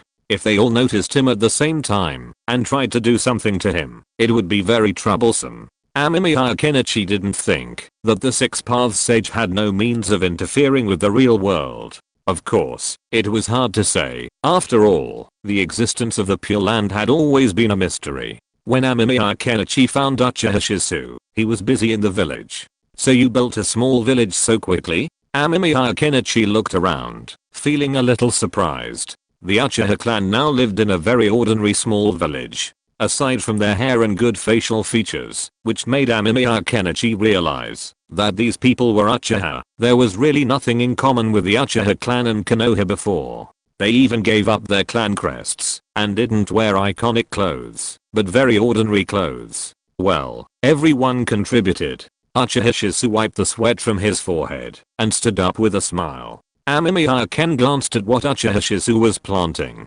Judging by the appearance of the plants, they looked like tomatoes or something, but the idea of a farmer didn't quite suit him. He hadn't imagined Uchiha Shisu working on the farm, but now he saw it. Looks like you're living a comfortable life. Amemiya Ken glanced at the basket beside Uchiha Shisu. It was a simple bamboo basket, nothing special, filled with some crudely crafted farm tools. But the cruder it was, the more authentic it felt. After all, ordinary people in small villages live like this too, and those fancy farm tools weren't meant for them. Not bad. After all, I've left that suffocating village. Now I don't have to worry about other people's eyes, and I can live a peaceful life. Shisu smiled happily. He had been worried before, but after being out for half a month, his worries had eased somewhat. Most of the clan members had adapted quickly to life here. After all, they'd originally planned to escape Konoha, otherwise, they wouldn't have followed Uchiha Shisu out. The only problem was Uchiha Sasuke. After discussing Itachi's words with him for a few nights, he finally understood why he'd done this, and why his father had sent him and Sasuke out. Only Sasuke still missed his parents from time to time, but thankfully, with Itachi around, he was able to keep him under control. Sasuke wouldn't burst into tears or tantrums, making him a much needed peace of mind. Is there anything I can do for you? Uchiha Shisu glanced at the curious clan members behind him, waved his hand, and then looked at Amemiya Kenichi and asked, yes or no? Amemiya Kenichi shrugged, a question that made Uchiha Shisu look at him with a strange expression. After all, he didn't understand why Amemiya Kenichi would say that. Yes means yes, no means no. Actually, it's mainly to remind you to keep your disguises and avoid being discovered by the Konoha ninjas. But now that you're here, I don't think I need to remind you. Amemiya Kenichi hadn't considered immediately asking the Uchiha clan to do him any favors or provide him with experimental materials. After all, doing so now would easily reduce his favorability. He wasn't exactly short of money right now, and the experiment had reached a stalemate, so it was better to take it slow. However, that alone wouldn't work. Kenichi Amemiya knew that forcing others to do things wasn't efficient. Letting them do things voluntarily was the most effective. So, Kenichi Amemiya planned to slowly brainwash Uchiha Shisu, Sasuke, and Itachi, thereby creating a new order in the ninja world. Of course, reality was harsh, so Kenichi Amemiya needed some veneer and embellishment for his goals. For example, peace in the ninja world, harmonious coexistence between families, an absence of war, and so on.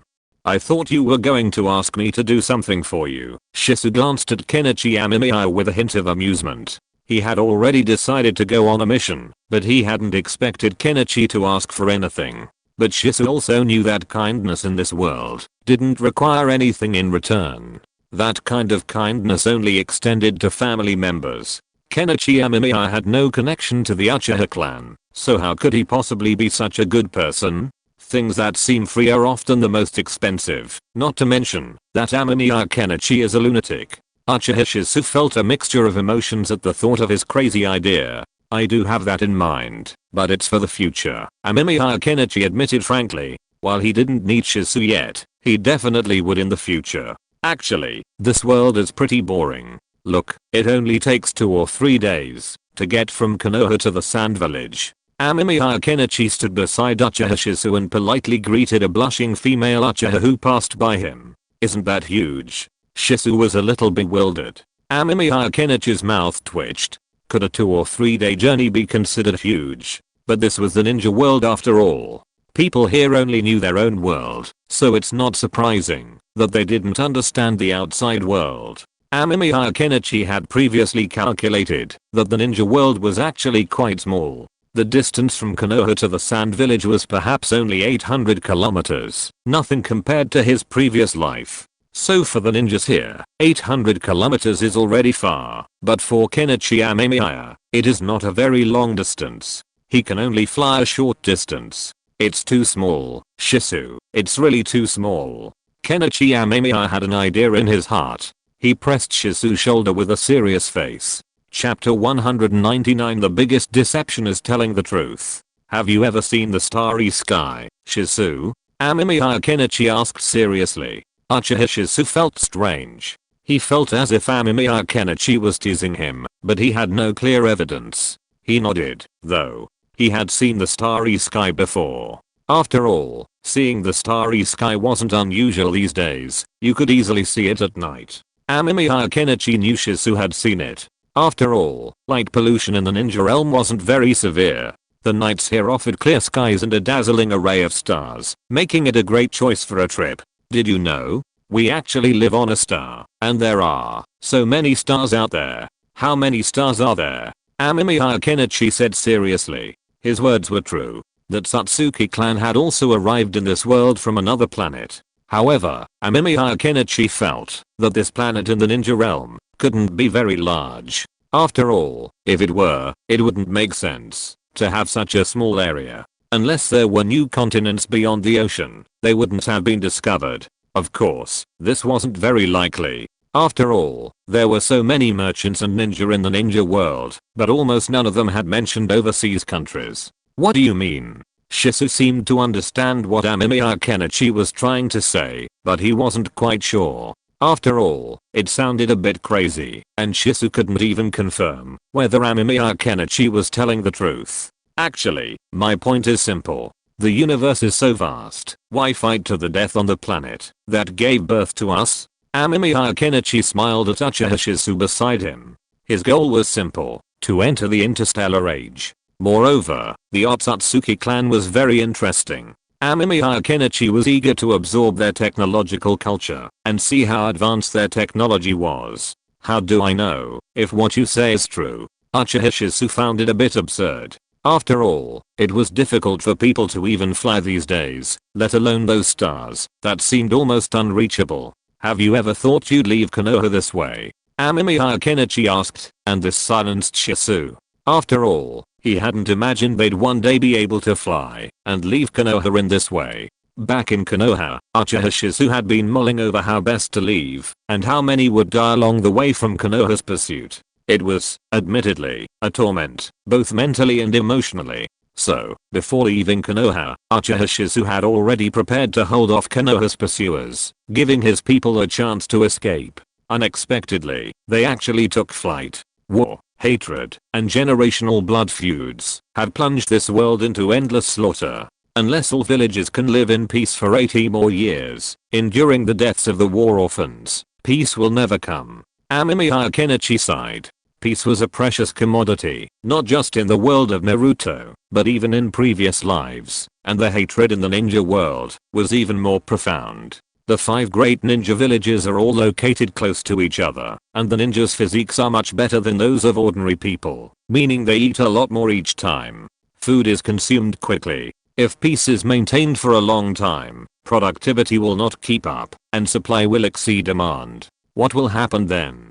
The simplest solution is to start a new war and use it to deplete the population. Even Amemiya Kenichi suspected that the daimyos of the 5 great ninjas were deliberately sending their own ninjas to fight. After all, with too many ninjas, the daimyos would be sleepless. How many Uchiha clan members have died in war? Amemiya Kenichi asked, looking at the silent Shisu, striking while the iron was hot. This is a trick. When someone is wavering in your argument, pausing to speak can help them think things over. However, striking while the iron is hot can easily persuade them to completely align with your needs. This is often used in sales. When customers want to buy something, increasing your efforts often makes the sale easier. If you ask them to think about it, they may not buy again. A lot. Uchiha Shizu recalled the time he'd looked through the family tree and seen the dozens of pages of casualties. His emotions were deeply tangled. And not to mention anything else, the Third Shinobi World War alone, and the battles between Kumogakure and Iwagakure, had also cost the Uchiha clan members their lives. Death brings hatred, and hatred is a particularly powerful emotion in this world, Amemiya Kenichi whispered. Hatred leads to new wars and revenge, which in turn leads to new hatred, like an endless cycle. Amemiya Kenichi drew a circle on the ground with his foot. And I want to end this endless cycle. Amemiya Kenichi patted Shizu's shoulder and turned to leave. Having said that, even a wise man like Shizu began to waver. He began to think, but the more he reflected, the more he realized the truth of his words. After all, the current situation in the ninja world was clear to everyone. Everyone, if not too foolish, was seeking a way to end it. Uchiha Madara chose the infinite Tsukuyomi, while Nagato chose to make the ninja world feel pain. However, these methods proved ineffective. Naruto could persuade Nagato with his words, because his plan was riddled with loopholes. But Naruto couldn't persuade Uchiha Madara with his words, because, on the surface, Madara's plan appeared perfectly feasible, like a digital life form. Of course, if they knew that anyone affected by the infinite Tsukuyomi would eventually become a white Zetsu, then Uchiha Madara's plan would naturally become unworkable. So, what solutions could Shizu come up with to resolve the ninja world's peace crisis? If he realized nothing worked, Shizu would naturally consult him, and that would be the time to move forward with the next step in his plan. After resolving the Uchiha clan issue, Amemiya Kenichi returned to his laboratory to continue his research, aiming to quickly resolve the genetic programming problem. But the current progress is truly disappointing. Amemiya Kenichi sighed, looking at his experimental log. In reality, using ninjutsu to complete genetic programming was far more difficult than Amemiya had anticipated. Cells were so small, and controlling the amount of chakra input was a complex problem. Inserting genetic information into the genome without damaging cells is incredibly difficult, and insertion isn't the key. The key lies in addressing the subsequent genetic breakdown. Failure to address this can lead to horrific consequences, such as dissolving internal organs, bleeding from all orifices, and a complete and utter death. However, developing a ninjutsu to kill people wouldn't be as effective as other ninjutsu. Furthermore, in terms of concealment, the cancer-infusing ninjutsu previously developed by Kenichi Amemiya would be even more effective. Simply finding the trigger for cancer is enough. While slow to take effect, it's more concealed. Furthermore, no one in the ninja world has yet discovered cancer, and it's likely to become an incurable disease, much like the terminal illness Uchiha Itachi suffered from, with no cure. The problem now is addressing the genetic breakdown issue. After all, forcing a gene in and hoping for successful integration is like playing the lottery, Kenichi Amemiya thought, frowning. This problem is truly difficult, and programming every cell in a normal person's body requires that all cells in the body adapt to it, otherwise problems are likely to occur. Try using yin chakra. An idea struck Amemiya. The jutsu developed by his teacher required yang chakra, but what if he used yin chakra himself? So, he tried it on a lab mouse. He discovered that the mouse's genes couldn't be programmed. The inserted genetic information was quickly obliterated by the yin chakra. Furthermore, even if Amemiya forced yin chakra into the mouse, the cells wouldn't be able to withstand its effects. Therefore, using yin chakra for genetic programming wouldn't work. I can't possibly master yin yang-tsu just to do genetic programming, Amemiya asked, feeling frustrated. He felt like he was going bald, and yin yang-tsu seemed to be something he could achieve. After all, yin yang-tsu had even saved Kei from opening the death gate, and given Kakashi an eye. It was incredibly powerful, and using it for genetic programming shouldn't be a big problem. But how did one master yin yang-tsu? Simply put, yin and yang release merge to form yin and yang release. But if it were that simple, it would be incredibly easy. It wouldn't be the case that no one in the ninja world has mastered yin and yang release yet. Amemiya Kenichi felt that mastering this technique would be as difficult as perfecting genetic programming, perhaps even more so than genetic programming ninjutsu. But can I use Yang chakra to complete the genetic programming, and then use Yin chakra to maintain genetic stability, thus avoiding genetic collapse? Amemiya Kenichi pondered.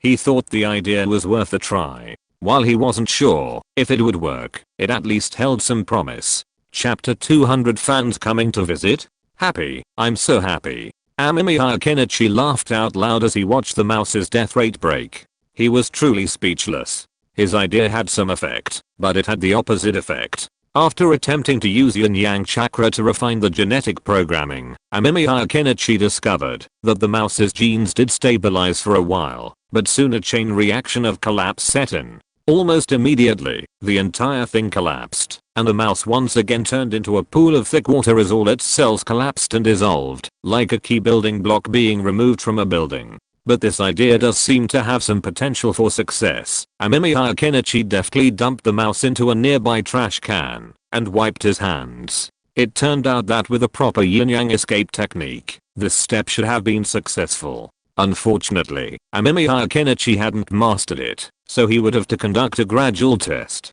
It's been over a month already. After a while, the rice should be ready. Amemiya Kenichi glanced at the calendar. Unknowingly, more than a month, almost 2, had passed since he spoke to Shizu.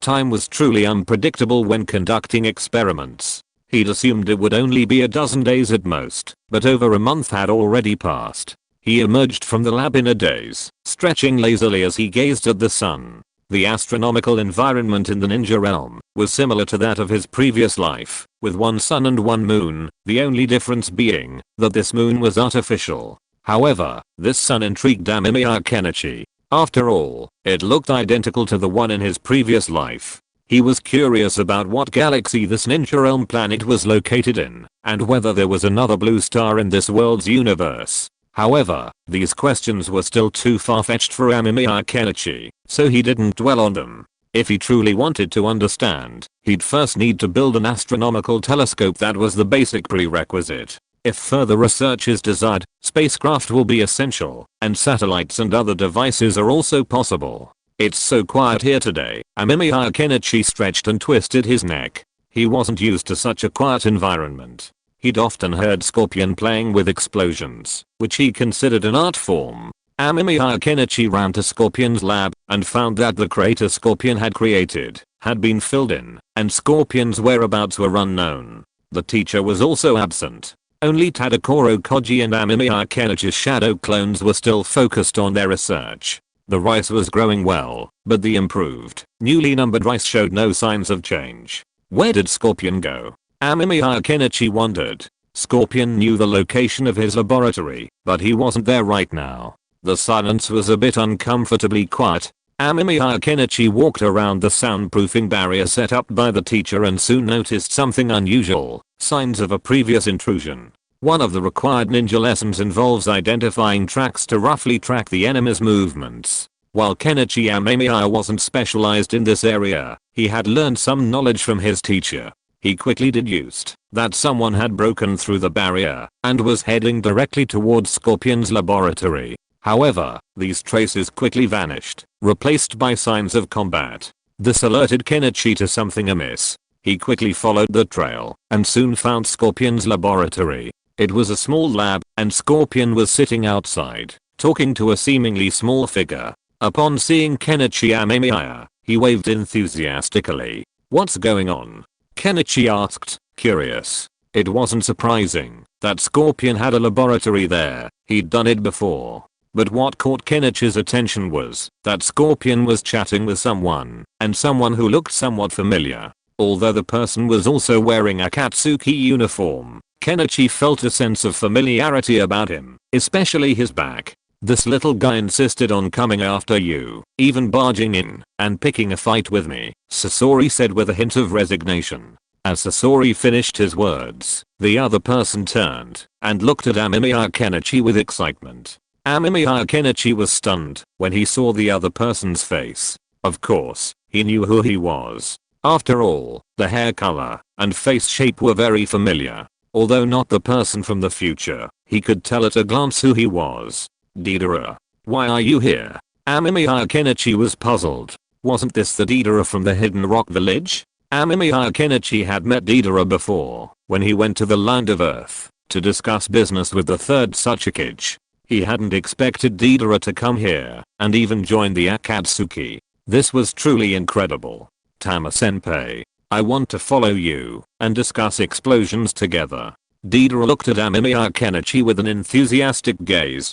Amemiya Kenichi scratched his head, unsure of what to say. He was also curious about how Deidara had joined the Akatsuki. While it's said that Deidara joined the Akatsuki in the future, that's still a future story. Does the current Deidara already have Nagato's approval? He could tell, though, that Deidara still seemed like a bit of a fanboy. Even when he's not here, he can still cause trouble for me. Back in Rain Village, Nagato looked at the devastated village, his face darkening. He took several deep breaths, suppressing the urge to punch Kenichi Amemiya. Who could have imagined that little guy could be so powerful? Conan was a bit amused. Previously, a ragged, refugee-like brat had arrived in Rain Village. Nagato noticed him, but didn't pay much attention, considering such situations common in Rain Village. Especially after the war between Konoha, Kumogakure, and Iwagakure, the number of such refugees had increased.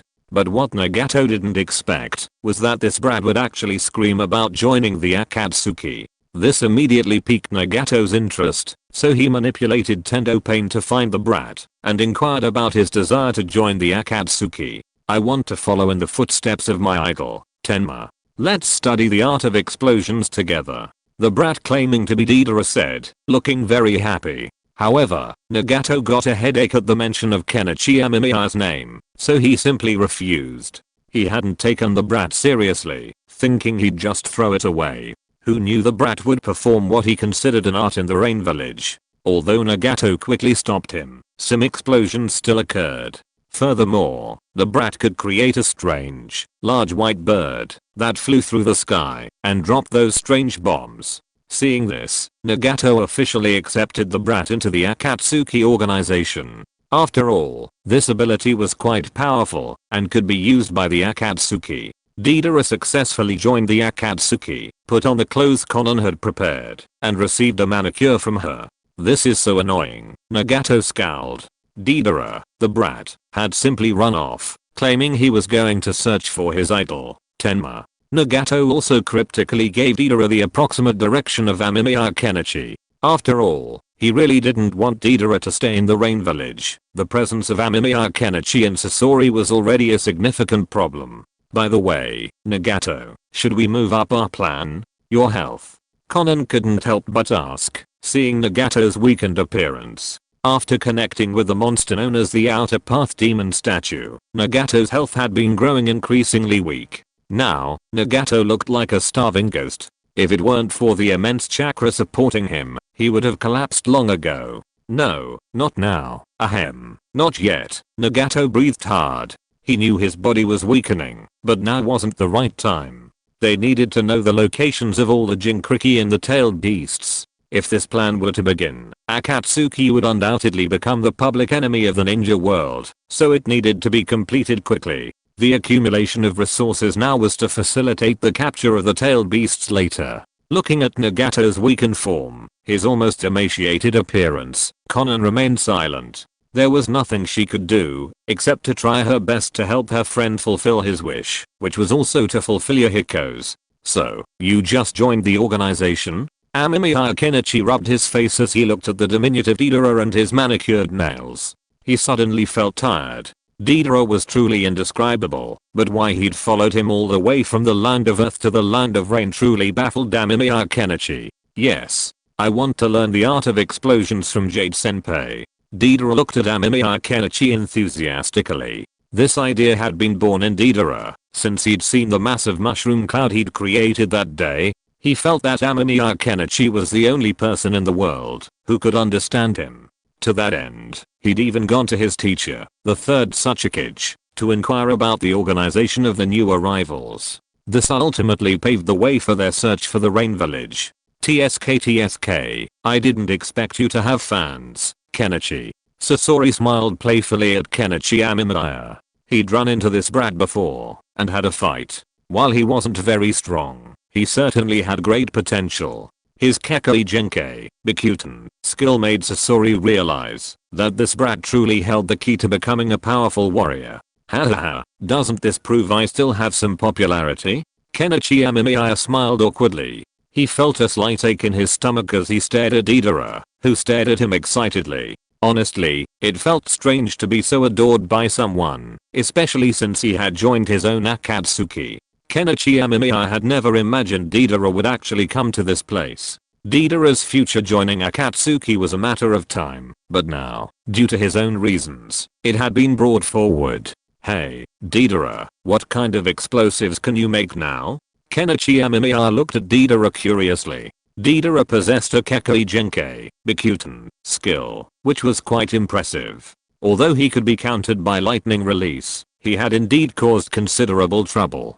Coupled with his unique jutsu that allowed him to fly, Deidara was a real nuisance to the 5 major ninja villages. I'm currently developing the most powerful explosive I've ever created. I've named it G1. Upon hearing this, Deidara excitedly began to tell Kenichi Amemiya about his new invention. Kenichi was curious. Deidara had been his target of research, and now that he had come to him, it was a convenient opportunity. He could draw some blood and analyze Deidara's genes to see if there were any abnormalities. G1. How powerful is it? Kenichi Amemiya looked at Deidara, and Deidara immediately demonstrated it to Kenichi. After the demonstration, Kenichi understood the situation. It's true that Deidara's ninjutsu development is still at a very rudimentary stage. This G1 he developed involved creating a giant clay bomb and then frantically pumping chakra into it. The result was a massive fat man with a high yield and a considerable explosion. Do you think explosions are solely determined by yield? Amemiya Kenichi looked at Deidara, who was staring at him eagerly, and decided to explain. Isn't it? Deidara seemed puzzled. Amemiya Kenichi smiled. If yield truly determined the power of an explosion, then there wouldn't be such a wide variety of explosives. Could a black powder bomb compare to a thermobaric bomb? Could it compare to a nuclear weapon? Even the same weight of explosives has different explosive power. Do you think your G1 is as powerful as mine? Amemiya Kenichi shrugged. Deidara hesitated, clearly wanting to say yes out of pride.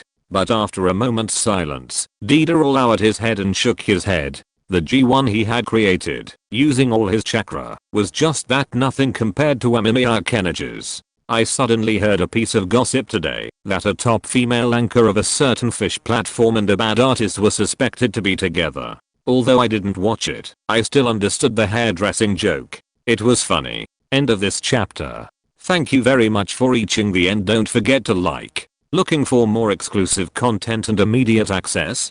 Subscribe to our Patreon. Remember, every like, subscription, or donation encourages us to continue. Thanks to everyone. See you in the next video.